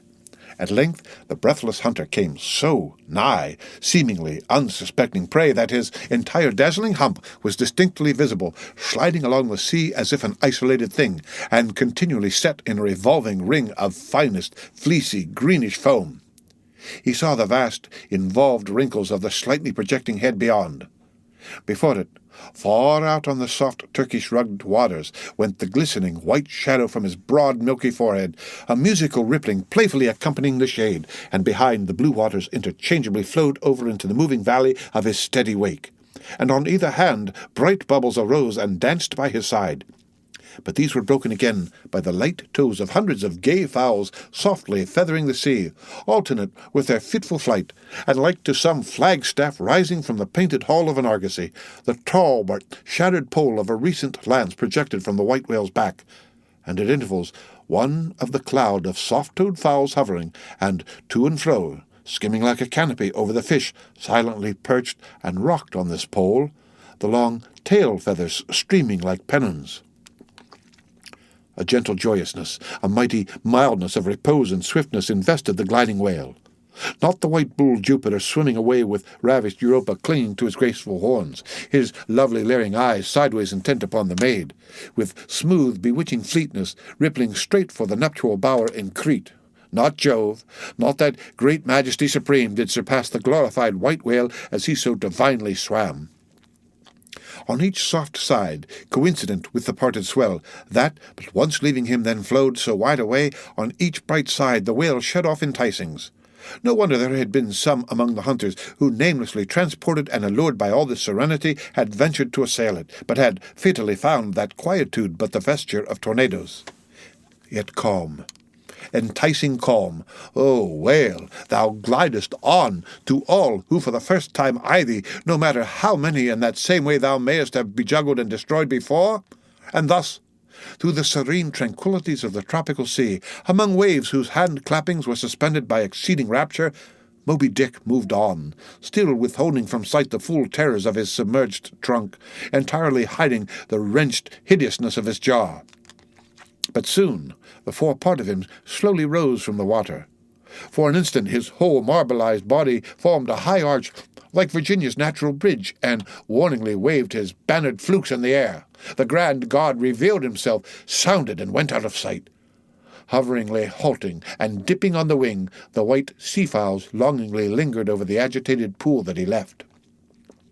With oars apeak and paddles down, the sheets of their sails adrift, the 3 boats now stilly floated, awaiting Moby Dick's reappearance. "An hour, said Ahab, standing rooted in his boat's stern, and he gazed beyond the whale's place toward the dim blue spaces and wide-wooing vacancies to leeward. It was only an instant, for again his eyes seemed whirling round in his head as he swept the watery circle. The breeze now freshened. The sea began to swell. "The birds! The birds!" cried Tashtigo. In long Indian file, as when herons take wing, the white birds were now all flying towards Ahab's boat, and when within a few yards began fluttering over the water there, wheeling round and round with joyous expectant cries. Their vision was keener than man's.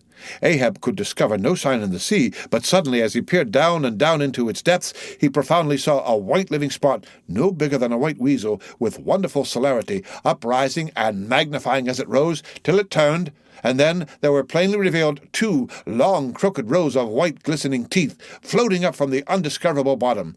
It was Moby Dick's open mouth and scrolled jaw, his vast shadowed bulk still half blending with the blue of the sea. The glittering mouth yawned beneath the boat like an open-doored marble tomb, and giving one sidelong sweep with his steering oar, Ahab whirled the craft aside from this tremendous apparition. Then, calling upon Fedallah to change places with him, went forward to the bows, and seizing Perth's harpoon, commanded his crew to grasp their oars and stand by to stern.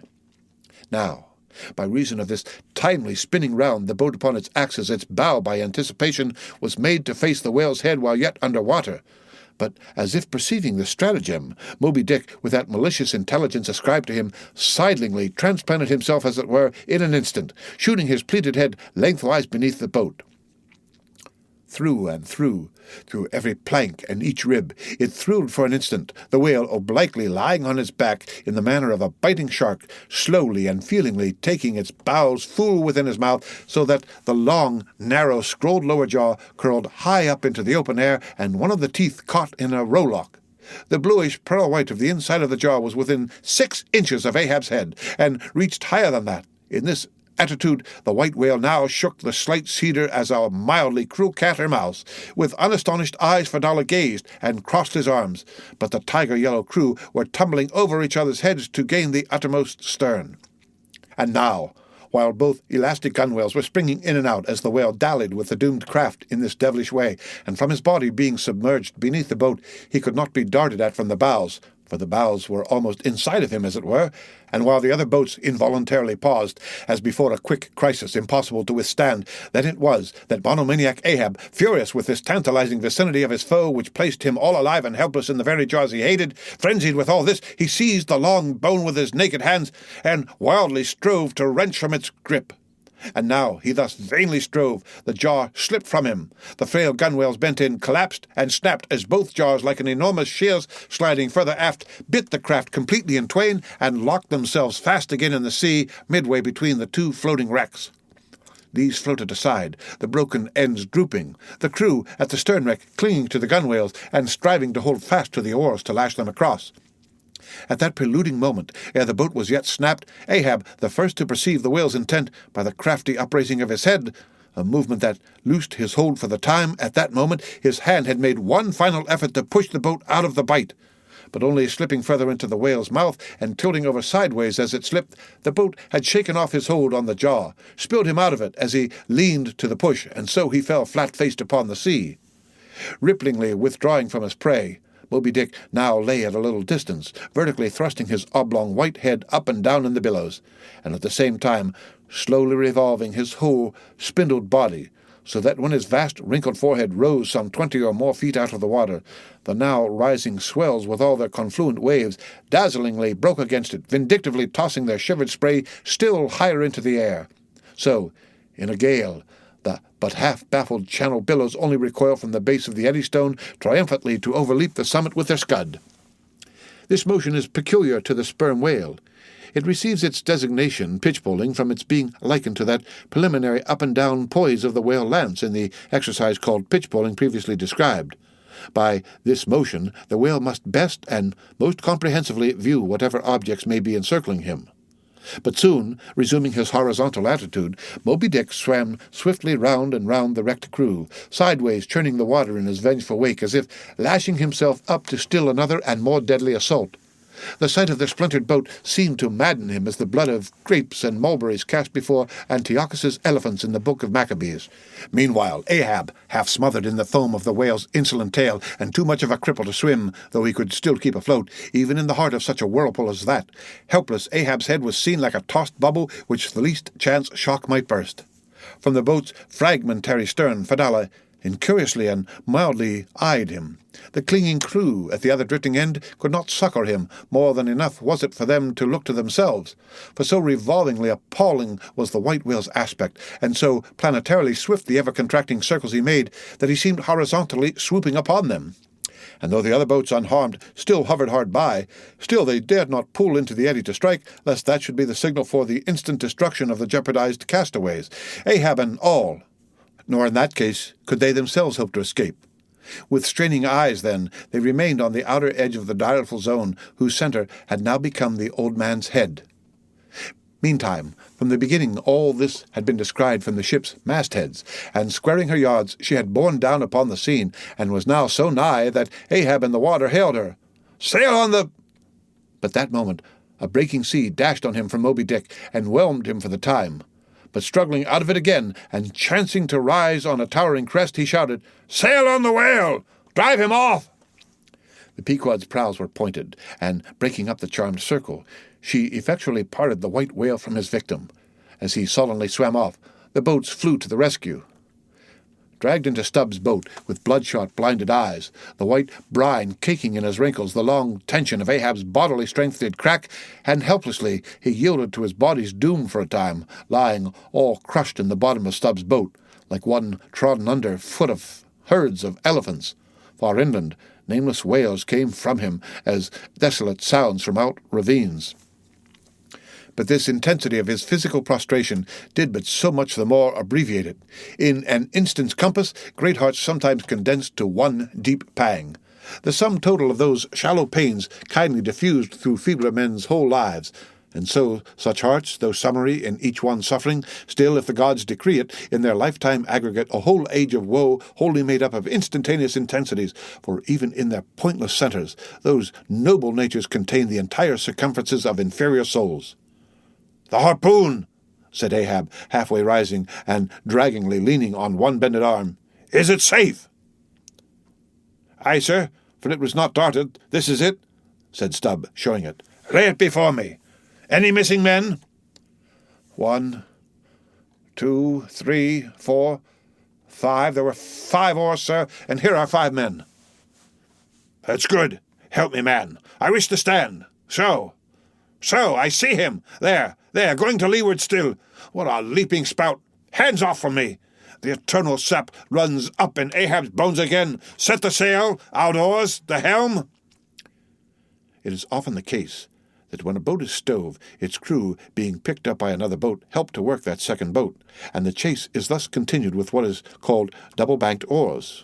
It was thus now, but the added power of the boat did not equal the added power of the whale, for he seemed to have treble-banked his every fin, swimming with a velocity which plainly showed that if now, under these circumstances, pushed on, the chase would prove an indefinitely prolonged, if not a hopeless one. Nor could any crew endure for so long a period such an unintermitted, intense straining at the oar, a thing barely tolerable only in some one brief vicissitude. The ship itself, then, as it sometimes happens, offered the most promising intermediate means of overtaking the chase. Accordingly, the boats now made for her, and were soon swayed up to their cranes, the 2 parts of the wrecked boat having been previously secured by her, and then hoisting everything to her side, and stacking her canvas high up, and sideways outstretching it with stunsails like the double-jointed wings of an albatross, the Pequod bore down in the leeward wake of Moby Dick. At the well-known methodic intervals, the whale's glittering spout was regularly announced from the manned mastheads, and when he would be reported as just gone down, Ahab would take the time, and then, pacing the deck, binnacle watch in hand, so soon as the last second of the allotted hour expired, his voice was heard. "Whose is the doubloon now? Do you see him?"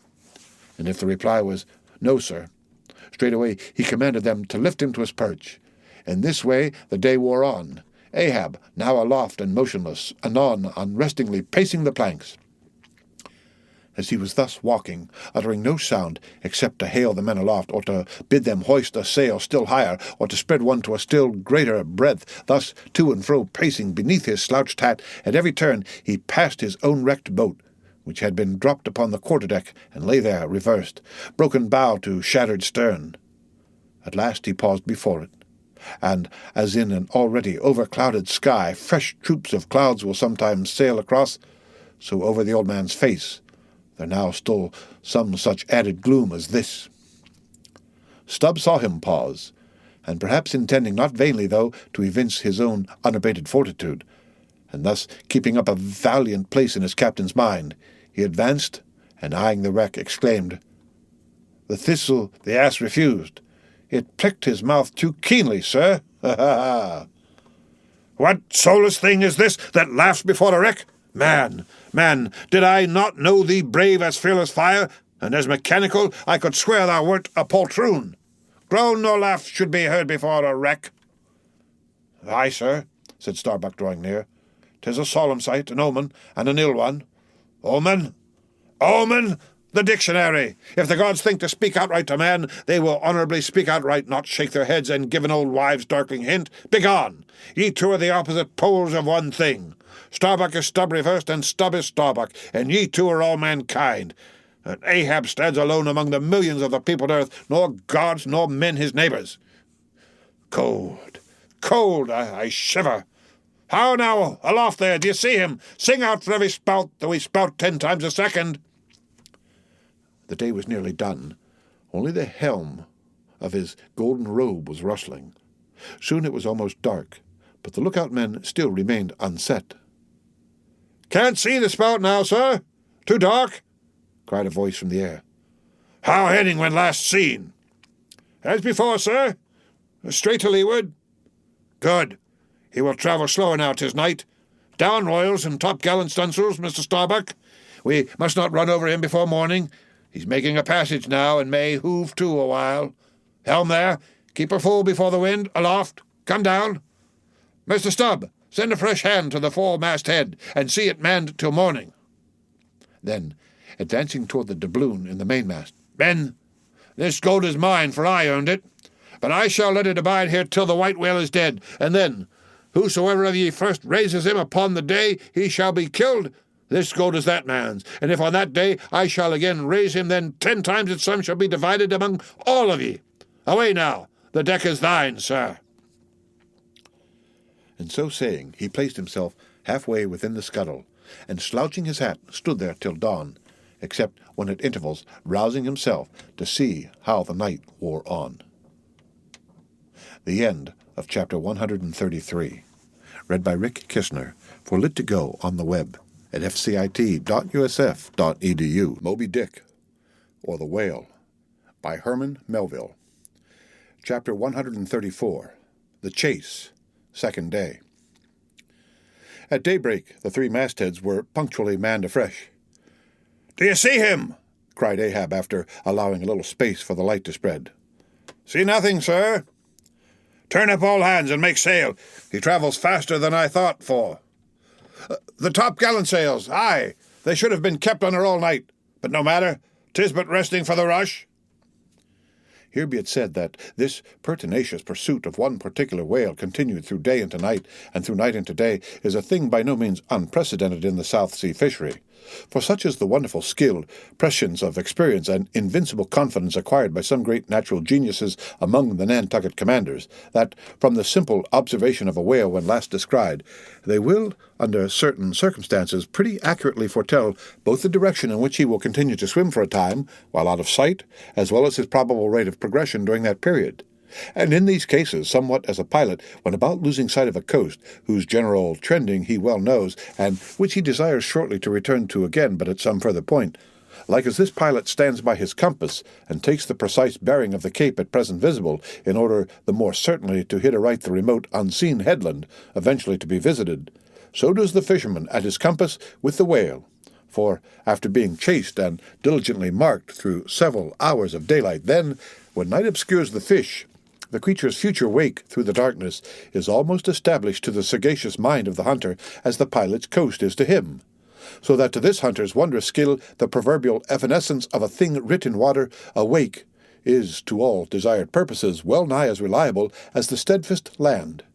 And as the mighty iron leviathan of the modern railway is so familiarly known in its every pace, that with watches in their hands men time his rate as doctors that of a baby's pulse, and lightly say of it the up train or the down train will reach such or such a spot at such or such an hour. Even so, almost there are occasions when these Nantucketers time that other leviathan of the deep according to the observed humour of his speed, and say to themselves, so many hours hence this whale will have gone 200 miles, will have about reached this or that degree of latitude or longitude. But to render this acuteness at all successful in the end, the wind and the sea must be the whaleman's allies, for of what present avail to the becalmed or wind-bound mariner is the skill that assures him he is exactly 93 leagues and a quarter from his port? Inferable from these statements are many collateral, subtle matters touching the chase of whales. The ship tore on, leaving such a furrow in the sea as when a cannonball missent becomes a ploughshare and turns up the level field. "By salt and hemp!" cried Stubb, "but this swift motion of the deck creeps up one's legs and tingles at the heart. This ship and I are two brave fellows. Ha ha! Someone take me up and launch me spinewise on the sea, for by live oaks my spine's a keel. Ha ha! We go the gait that leaves no dust behind." "There she blows! She blows! She blows!" Right ahead was now the masthead cry. "Aye, aye!" cried Stubb. "I knew it! Ye can't escape. Blow on and split your spout, O whale. The mad fiend himself is after ye. Blow your trump. Blister your lungs. Ahab will dam off your blood as a miller shuts his water gate upon the stream." And Stubb did but speak out for well nigh all that crew. The frenzies of the chase had by this time worked them bubblingly up like old wine worked anew. Whatever pale fears and forebodings some of them might have felt before, these were not only now kept out of sight through the growing awe of Ahab, but they were broken up and on all sides routed as timid prairie hares that scatter before the bounding bison. The hand of fate had snatched all their souls, and by the stirring perils of the previous day, the rack of the past night's suspense, the fixed, unfearing, blind, reckless way in which their wild craft went plunging towards its flying mark, by all these things their hearts were bowled along. The wind that made great bellies of their sails, and rushed the vessel on by arms invisible as irresistible, this seemed the symbol of that unseen agency which so enslaved them to the race. They were one man, not 30, for as the one ship that held them all, though it was put together of all contrasting things, oak and maple and pine wood, iron and pitch and hemp, yet all these ran into each other in the one concrete hull which shot on its way, both balanced and directed by the long central keel. Even so, all the individualities of the crew, this man's valor, that man's fear, guilt and guiltiness, all varieties were welded into oneness, and were all directed to that fatal goal which Ahab, their one lord and keel, did point to. The rigging lived. The mastheads, like the tops of palm trees, were outspreadingly tufted with arms and legs. Clinging to a spar with one hand, some reached forth the other with impatient wavings. Others, shading their eyes from the vivid sunlight, sat far out on the rocking yards, all the spars in full bearing of mortals, ready and ripe for their fate. Ah, how they still strove through that infinite blueness to seek out the thing that might destroy them. "Why sing ye not out for him, if ye see him?" cried Ahab when, after the lapse of some minutes since the first cry, no more had been heard. "Sway me up, men! Ye have been deceived! Not Moby Dick cast the one-odd jet that way and then disappears?" It was even so. In their headlong eagerness, the men had mistaken some other thing for the whale's spout, as the event itself soon proved. For hardly had Ahab reached his perch, hardly was the rope belayed to its pin on deck, when he struck the keynote to an orchestra that made the air vibrate as with the combined discharge of rifles. The triumphant halloo of 30 buckskin lungs was heard as, much nearer to the ship than the place of the imaginary jet, less than a mile ahead, Moby Dick bodily burst into view. For not by any calm and indolent spoutings, not by the peaceable gush of that mystic fountain in his head did the white whale now reveal his vicinity, but by the far more wondrous phenomenon of breaching. Rising with his utmost velocity from the furthest depths, the sperm whale thus booms his entire bulk into the pure element of air, and piling up a mountain of dazzling foam, shows his place to the distance of 7 miles and more. In those moments, the torn, enraged waves he shakes off seem his main. In some cases, this breaching is his act of defiance. "There she breaches! There she breaches!" was the cry, as in his immeasurable bravados the white whale tossed himself salmon-like to heaven. So suddenly seen in the blue plain of the sea, and relieved against the still bluer margin of the sky, the spray that he raised for the moment intolerably glittered and glared like a glacier, and stood there, gradually fading and fading away from its first sparkling intensity to the dim mistiness of an advancing shower in a veil. "Aye, breach your last to the sun, Moby Dick!" cried Ahab. "Thy hour and thy harpoon are at hand. Down, down, all of ye but one man at the fore. The boats, stand by!" Unmindful of the tedious rope ladders of the shrouds, the men, like shooting stars, slid to the deck by the isolated backstays and halyards, while Ahab, less dartingly, but still rapidly, was dropping from his perch. "Lower away!" he cried, so soon as he had reached his boat, a spare one rigged the afternoon previous. "Mr. Starbuck, the ship is thine. Away from the boats, but keep near them. Lower all!" As if to strike a quick terror into them by this time being the first assailant himself, Moby Dick had turned, and was now coming for the three crews. Ahab's boat was central, and cheering his men, he told them he would take the whale head and head, that is, pull straight up to his forehead. A not uncommon thing, for when within a certain limit, such a course excludes the coming onset from the whale's sidelong vision. But ere that close limit was gained, and while yet all three boats were plain as the ship's three masts to his eye, the white whale, churning himself into furious speed, almost in an instant, as it were, rushing among the boats with open jaws and a lashing tail, offered appalling battle on every side, and, heedless of the iron darted at him from every boat, seemed only intent on annihilating each separate plank of which those boats were made. But skillfully maneuvered, incessantly wheeling like trained chargers in the field, the boats for a while eluded him, though at times but by a plank's breadth, while all the time Ahab's unearthly slogan tore every other cry but his to shreds. But at last, in his untraceable evolutions, the white whale so crossed and recrossed and in 1,000 ways entangled the slack of the three lines now fast to him, that they foreshortened and of themselves warped the devoted boats towards the planted irons in him. Though now, for a moment, the whale drew aside a little, as if to rally for a more tremendous charge. Seizing that opportunity, Ahab first paid out more line, and then was rapidly hauling and jerking in upon it again, hoping that way to disencumber it of some snarls, when, lo! a sight more savage than the embattled teeth of sharks. Caught and twisted, corkscrewed in the mazes of the line, loose harpoons and lances with all their bristling barbs and points came flashing and dripping up to the chock in the bows of Ahab's boat. Only one thing could be done. Seizing the boat knife, he critically reached within, through, and then without, the rays of steel, dragged in the line beyond, passed it inboard to the bowsman, and then, twice sundering the rope near the chocks, dropped the intercepted faggot of steel into the sea, and was all fast again. That instant, the white whale made a sudden rush among the remaining tangles of the other lines.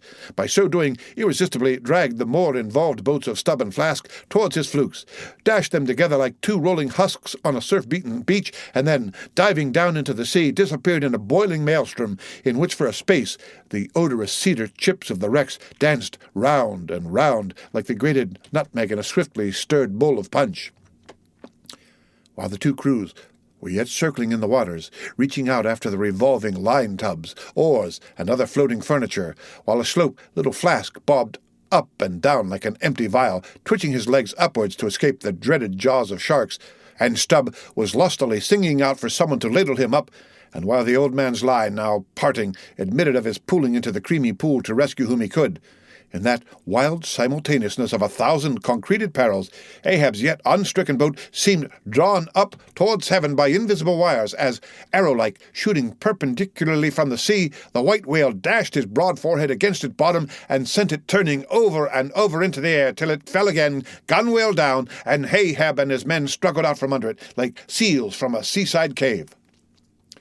The first uprising momentum of the whale, modifying its direction as he struck the surface, involuntarily launched him along it to a little distance from the center of the destruction he had made, and with his back to it, he now lay for a moment slowly feeling with his flukes from side to side, and whenever a stray oar, bit of plank, the least chip or crumb of the boats touched his skin, his tail swiftly drew back and came sideways, smiting the sea. But soon, as if satisfied that his work for that time was done, he pushed his pleated forehead through the ocean, and trailing after him the intertangled lines, continued his leeward way at a traveller's methodic pace. As before, The attentive ship, having described the whole fight, again came bearing down to the rescue, and dropping a boat, picked up the floating mariners, tubs, oars, and whatever else could be caught at, and safely landed them on her decks. Some sprained shoulders, wrists, and ankles, livid contusions, wrenched harpoons and lances, inextricable intricacies of rope, shattered oars and planks. All these were there, but no fatal or even serious ill seemed to have befallen anyone. As with Fedallah the day before, so Ahab was now found grimly clinging to his boat's broken half, which afforded a comparatively easy float. Nor did it so exhaust him as the previous day's mishap. But when he was helped to the deck, all eyes were fastened upon him, as instead of standing by himself, he still half hung upon the shoulder of Starbuck, who had thus far been the foremost to assist him. His ivory leg had been snapped off, leaving but one short, sharp splinter. Aye, Starbuck. 'Tis sweet to lean sometimes, be the leaner who he will, and would old Ahab had leaned oftener than he has. The ferrule has not stood, sir, said the carpenter, now coming up. Put good work into that leg. But no bones broken, sir, I hope, said Stubb with true concern. Aye, and all splintered to pieces, Stubb, do you see it? But even with a broken bone, old Ahab is untouched, and I account no living bone of mine one jot more me than this dead one that's lost. Nor white whale, nor man, nor fiend can so much as graze old Ahab in his own proper and inaccessible being. Can any lead touch yonder floor, any mast scrape yonder roof? Aloft there, which way? Dead to leeward, sir. Up helm, then, pile on the sail again, shipkeepers. Down the rest of the spare boats, and rig them. Mr. Starbuck, away, and muster the boat's crews. Let me first help you towards the bulwark, sir. Oh, how this splinter gores me now, accursed fate, that the unconquerable captain in the soul should have such a craven mate. Sir? My body, man, not thee. Give me something for a cane, there, that shivered lance will do. Muster the men. Surely I have not seen him yet. By heaven, it cannot be missing. Quick, call them all. The old man's hinted thought was true. Upon mustering the company, the Parsee was not there. The Parsee, cried Stubb. He must have been caught in. The black vomit wrench thee! Run all of ye, above, alow, cabin, forecastle, find him! Not gone! Not gone! But quickly they returned to him with the tidings that the Parsee was nowhere to be found. Aye, sir, said Stubb. Caught among the tangles of your line. I thought I saw him dragging under. My line? My line? Gone? Gone? What means that little word? What death knell rings in it, that old Ahab shakes as if he were the belfry? The harpoon, too? Toss over the litter there, do you see it? The forged iron men, the white whales. No, listed fool, this hand did dart it. 'Tis in the fish. Aloft there, keep him nailed. Quick, all hands to the rigging of the boats. Collect the oars. Harpooneers, the irons. The irons. Hoist royals higher. A pull on all the sheets. Helm there. Steady. Steady for your life. I'll 10 times go to the unmeasured globe, yea, and dive straight through it, but I'll slay him yet. Great God, but for one single instant show thyself, cried Starbuck. Never wilt thou capture him, old man. In Jesus' name, no more of this. That's worse than devil's madness. 2 days chased, twice stove to splinters, thy very leg once more snatched from under thee. Thy evil shadow gone, all good angels mobbing thee with warnings. What more wouldst thou have? Shall we keep chasing this murderous fish till he swamps the last man? Shall we be dragged by him to the bottom of the sea? Shall we be towed by him to the infernal world? Oh, impiety and blasphemy to hunt him more! Starbuck, of late I've felt strangely moved to thee, ever since that hour we both saw, thou knowest what, in one another's eyes. But in this matter of the whale, be the front of thy face to me as the palm of this hand, a lipless, unfeatured blank. Ahab is forever Ahab, man. This whole act's immutably decreed. 'Twas rehearsed by thee and me a billion years before this ocean rolled. Fool, I am the face lieutenant. I act under orders. Look thou, underling, that thou obeyest mine. Stand round, men. Men, you see an old man cut down to the stump, leaning on a shivered lance, propped up on a lonely foot. 'Tis Ahab, his body's part. But Ahab's soul's a centipede that moves upon 100 legs. I feel strained, half stranded as ropes that tow dismasted frigates in a gale, and I may look so. But ere I break, you'll hear me crack. And till ye hear that, know that Ahab's hawser tows his purpose yet. Believe ye, men, in the thing called omens? Then laugh aloud and cry encore, for ere they drown, drowning things will twice rise to the surface, then rise again to sink forevermore. So with Moby Dick, 2 days he's floated, tomorrow will be the 3rd. Aye, men, he'll rise once more, but only to spout his last. Do you feel, brave men, brave? As fearless fire, cried Stubb. And as mechanical, muttered Ahab. Then, as the men went forward, he muttered on, the thing's called omens. And yesterday I talked the same to Starbuck there concerning my broken boat.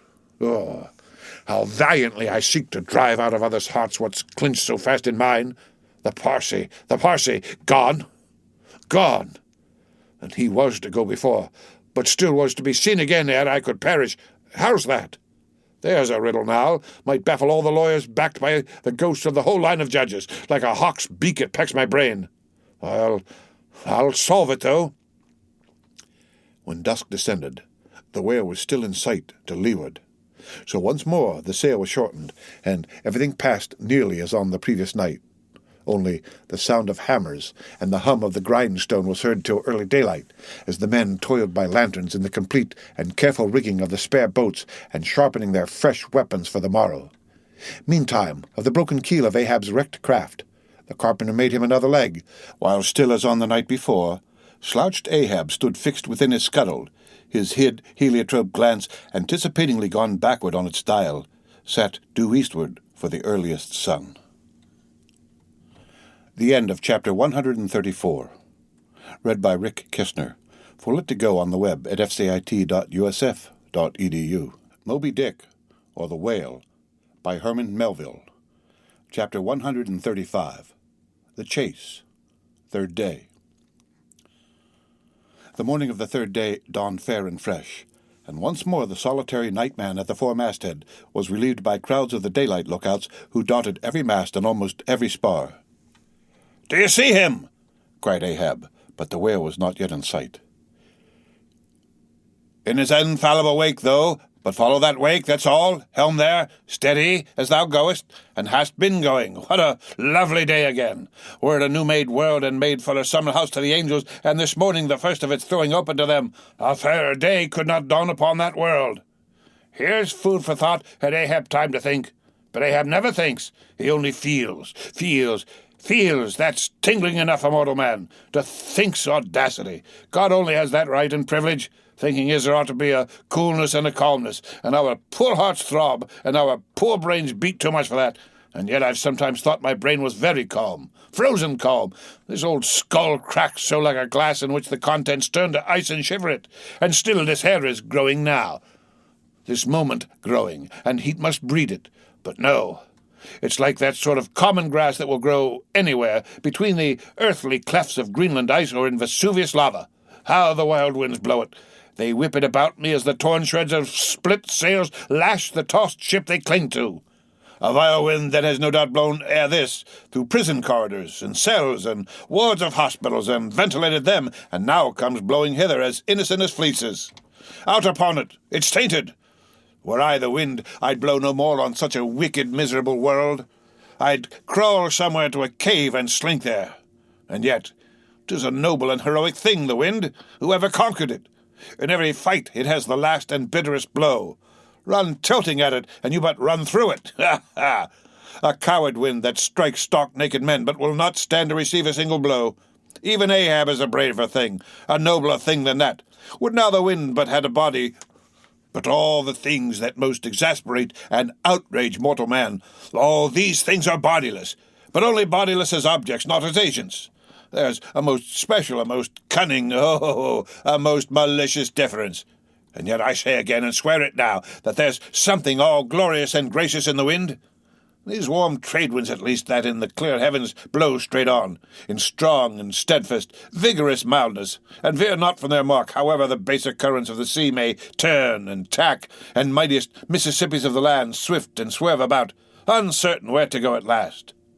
And by the eternal poles, these same trades that so directly blow my good ship on, these trades, or something like them, something so unchangeable and full as strong, blow my keeled soul along. To it! Aloft there! What do you see? Nothing, sir. Nothing. and noon at hand. The doubloon goes a-begging. See the sun, aye, it must be so. I've oversailed him. How, got the start? Aye, he's chasing me now, not I him. That's bad. I might have known it, to fool. The lines, the harpoons he's towing. Aye, I have run him by last night. About, come down, all of ye, but the regular lookouts, man the braces. Steering as she had done, the wind had been somewhat on the Pequod's quarter, so that now, being pointed in the reverse direction, the braced ship sailed hard upon the breeze as she rechurned the cream in her own white wake. Against the wind he now steers for the open jaw, murmured Starbuck to himself as he coiled the new-hauled main brace upon the rail. God keep us, but already my bones feel damp within me, and from the inside wet my flesh. I misdoubt me that I disobey my God in obeying him. Stand by to sway me up, cried Ahab, advancing to the hempen basket. We should meet him soon. Aye, sir. And straightway Starbuck did Ahab's bidding, and once more Ahab swung on high. A whole hour now passed, gold beaten out to ages. Time itself now held long breaths with keen suspense. But at last, some 3 points off the weather bow, Ahab descried the spout again, and instantly from the 3 mastheads 3 shrieks went up as if the tongues of fire had voiced it. Forehead to forehead, I meet thee this 3rd time, Moby Dick. On deck there, brace sharper up. Crowd her into the wind's eye. He's too far off to lower yet, Mr. Starbuck. The sails shake. Stand over that helmsman with a topmaul. So. He travels fast, and I must down. But let me have one more good look round loft here at the sea. There's time for that. An old sight, and yet somehow so young, aye, and not changed a wink since I first saw it. A boy from the sandhills of Nantucket. The same to Noah as to me. There's a soft shower to leeward. Such lovely leewardings. They must lead somewhere to something else than common land, more palmy than the palms. Leeward! The white whale goes that way. Look to windward then. The better if the bitter quarter. But goodbye, old masthead. What's this? Green? Aye, tiny mosses in these warped cracks. No such green weather stains on Ahab's head. There's the difference now between man's old age and matters.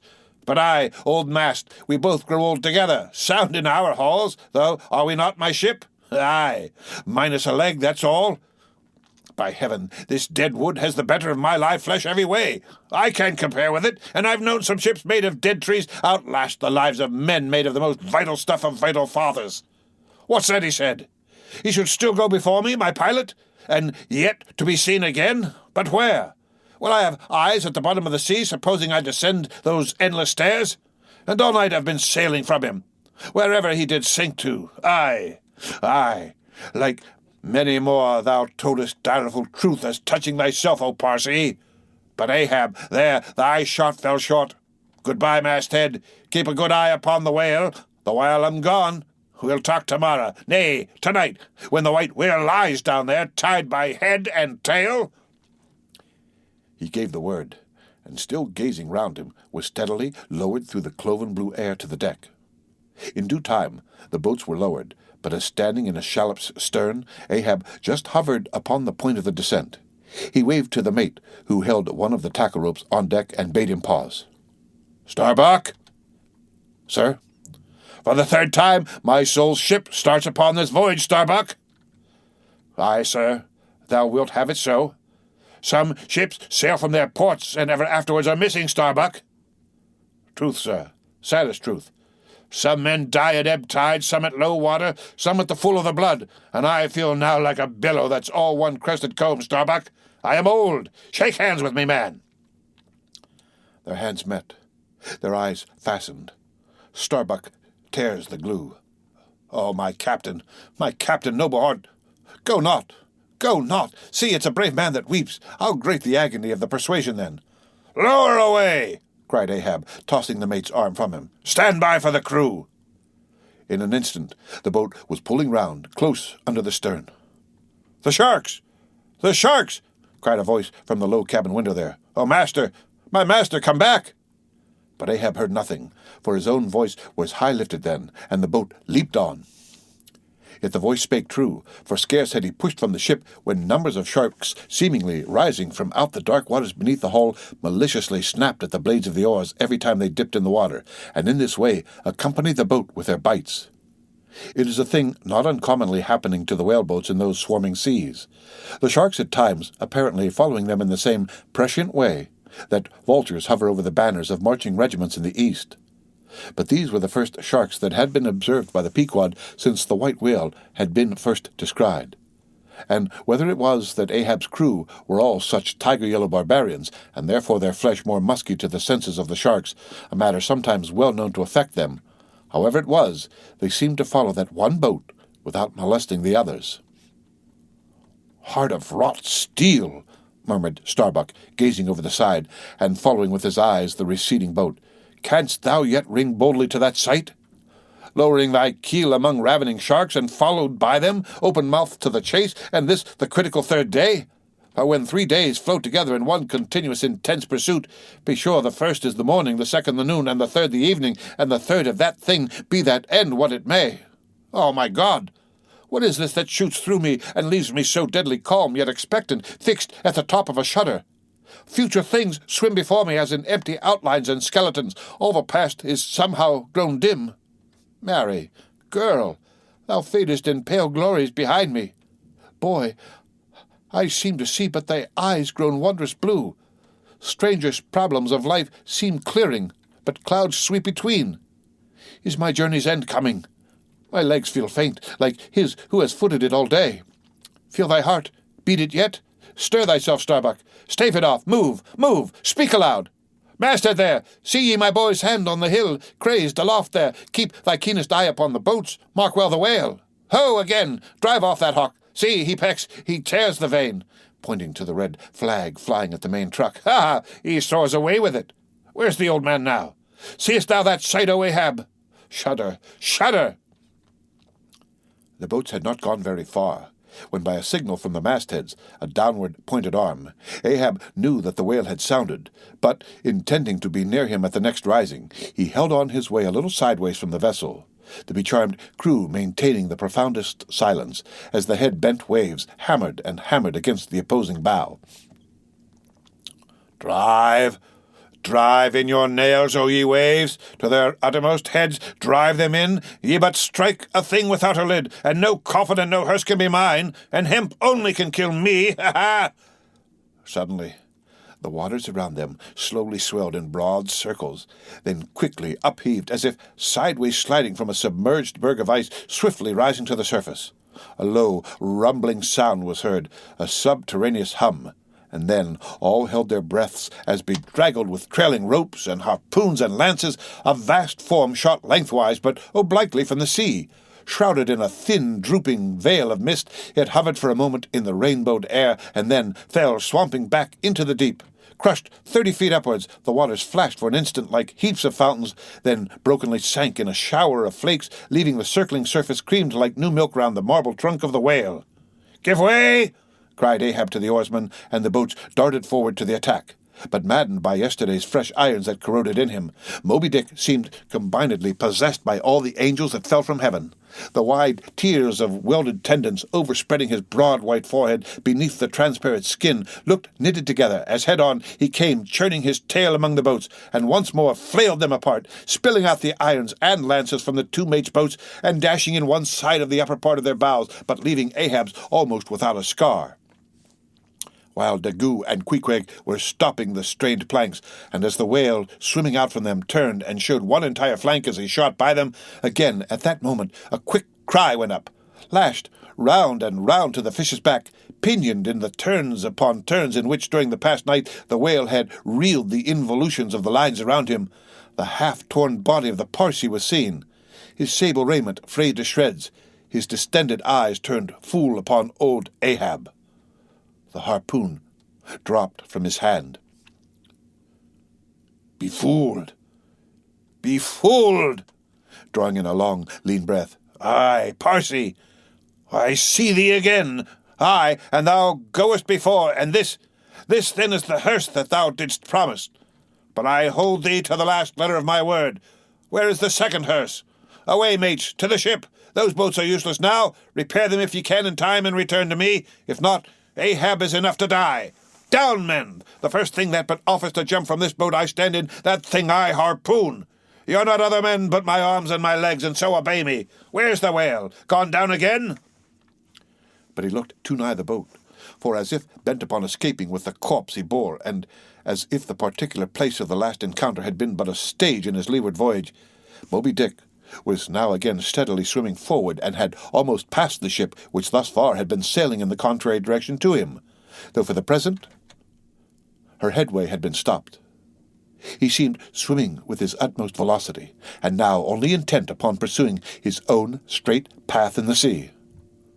"Oh, Ahab!" cried Starbuck. "Not too late is it, even now the third day to desist. See, Moby Dick seeks thee not. It is thou that madly seekest him."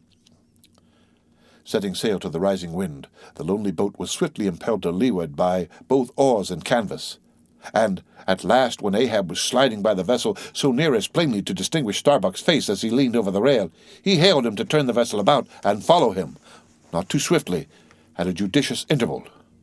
Glancing upwards, he saw Tashtego, Queequeg, and Daggoo eagerly mounting to the three mastheads, while the oarsmen were rocking in the two staved boats which had just been hoisted to the side and were busily at work in repairing them. One after the other, through the portholes as he sped, he also caught flying glimpses of Stubb and Flask busying themselves on deck among bundles of new irons and lances. As he saw all this, as he heard the hammers in the broken boats, far other hammers seemed driving a nail into his heart. But he rallied, and now marking that the vane or flag was gone from the main masthead, he shouted to Tashtego, who had just gained that perch, to descend again for another flag and a hammer and nails, and so nail it to the mast. Whether fagged by the 3 days' running chase and the resistance to his swimming in the knotted hamper he bore, or whether it was some latent deceitfulness and malice in him, whichever was true, the white whale's way now began to abate, as it seemed, from the boat so rapidly nearing him once more, though indeed the whale's last start had not been so long a one as before. And still, as Ahab glided over the waves, the unpitying sharks accompanied him, and so pertinaciously stuck to the boat, and so continually bit at the plying oars, that the blades became jagged and crunched, and left small splinters in the sea at almost every dip. "Heed them not! Those teeth but give new rowlocks to your oars. Pull on! 'Tis the better rest the shark's jaw than the yielding water." "But at every bite, sir, the thin blades grow smaller and smaller." "They will last long enough. Pull on." "But who can tell," he muttered, "whether those sharks swim to feast on the whale or on Ahab? But pull on. Aye, all alive now. We hear him. The helm. Take the helm. Let me pass." And so saying, two of the oarsmen helped him forward to the bows of the still flying boat. At length, as the craft was cast to one side and ran raging along with the white whale's flank, he seemed strangely oblivious of its advance, as the whale sometimes will, and Ahab was fairly within the smoky mountain mist which, thrown off from the whale's spout, curled round his great monadnock hump.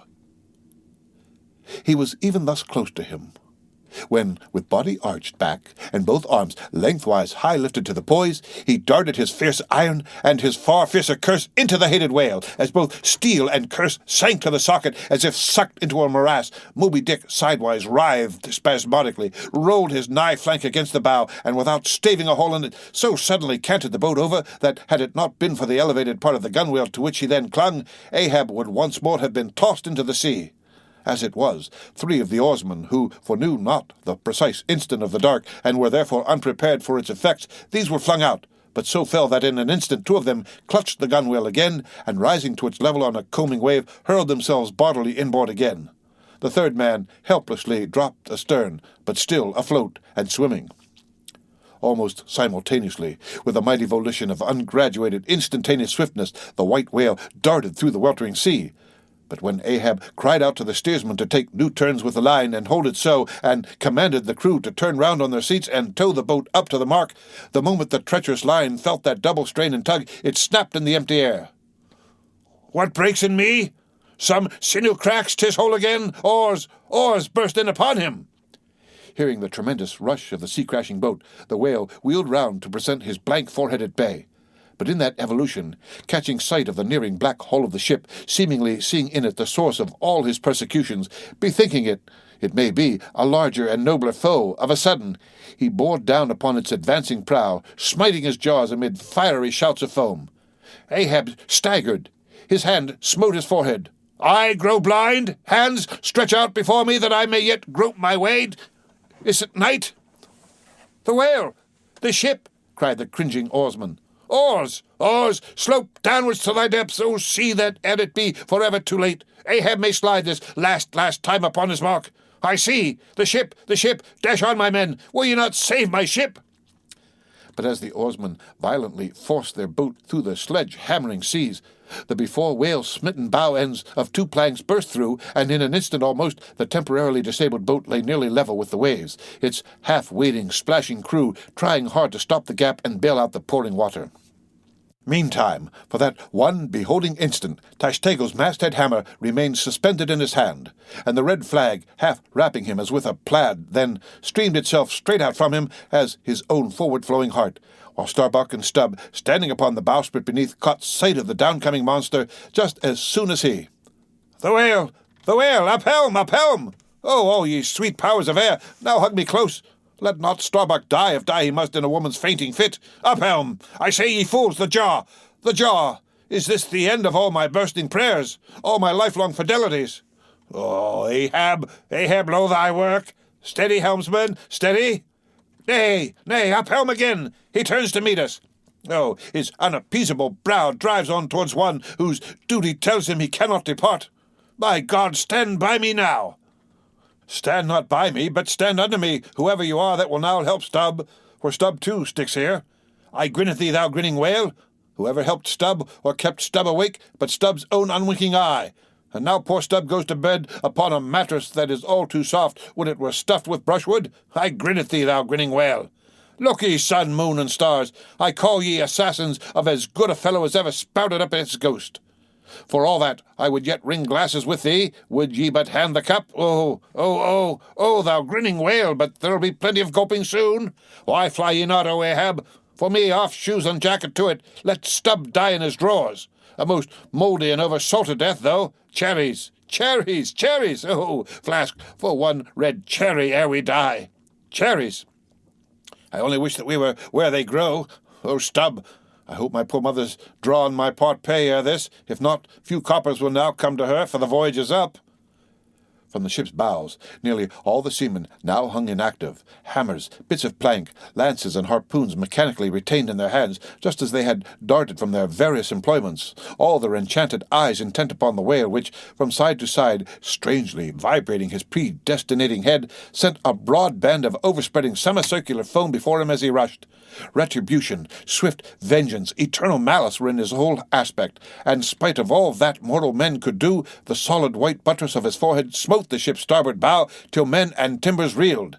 Some fell flat upon their faces like dislodged trucks. The heads of the harpooneers aloft shook on their bull-like necks. Through the breach they heard the waters pour as mountain torrents down a flume. "The ship! The hearse! The second hearse!" cried Ahab from the boat. "Its wood could only be American." Diving beneath the settling ship, the whale ran quivering along its keel, but turning under water, swiftly shot to the surface again, far off the other bow, but within a few yards of Ahab's boat, where for a time he lay quiescent. "I turn my body from the sun. What ho, Tashtego, let me hear thy hammer. O ye three unsurrendered spires of mine, thou uncracked keel and only God-bullied hull, thou firm deck and hearty helm and pole-pointed prow, death-glorious ship, must ye then perish and without me? Am I cut off from the last fond pride of meanest shipwrecked captains? O lonely death on lonely life! Oh, now I feel my topmost greatness lies in my topmost grief. Oh, ho, from all your furthest bounds, pour ye now in, ye bold billows of my whole foregone life, and top this one piled comber of my death. Towards thee I roll, thou all-destroying but unconquering whale. To the last I grapple with thee. From hell's heart I stab at thee. For hate's sake I spit my last breath at thee. Sink all coffins and all hearses to one common pool. And since neither can be mine, let me then tow to pieces while still chasing thee, though tied to thee, thou damned whale. Thus I give up the spear." The harpoon was darted. The stricken whale flew forward. With igniting velocity, the line ran through the grooves, ran foul. Ahab stooped to clear it. He did clear it, but the flying turn caught him round the neck, and, voicelessly as Turkish mutes bowstring their victim, he was shot out of the boat ere the crew knew he was gone. Next instant, the heavy eye-splice in the rope's final end flew out of the stark-empty tub, knocked down an oarsman, and, smiting the sea, disappeared in its depths. For an instant, the tranced boat's crew stood still, then turned. The ship! Great God, where is the ship? Soon, they, through dim, bewildering mediums, saw her sidelong, fading phantom, as in the gaseous Fata Morgana, only the uppermost masts out of water, while fixed by infatuation or fidelity or fate to their once lofty perches, the pagan harpooneers still maintained their sinking lookouts on the sea. And now, concentric circles seized the lone boat itself, and all its crew, and each floating oar, and every lance-pole and spinning animate and inanimate, all round and round in one vortex, carried the smallest chip of the Pequod out of sight.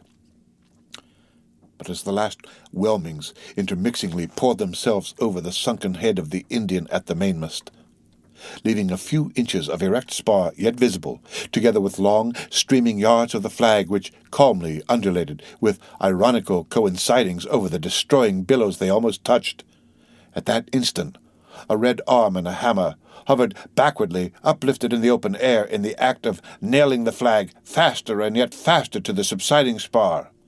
A skyhawk that tauntingly had followed the main truck downwards from its natural home among the stars, pecking at the flag and incommoding Tashtego there. This bird now chanced to intercept its broad, fluttering wing between the hammer and the wood, and simultaneously feeling that ethereal thrill, the submerged savage beneath, in his death grasp, kept his hammer frozen there.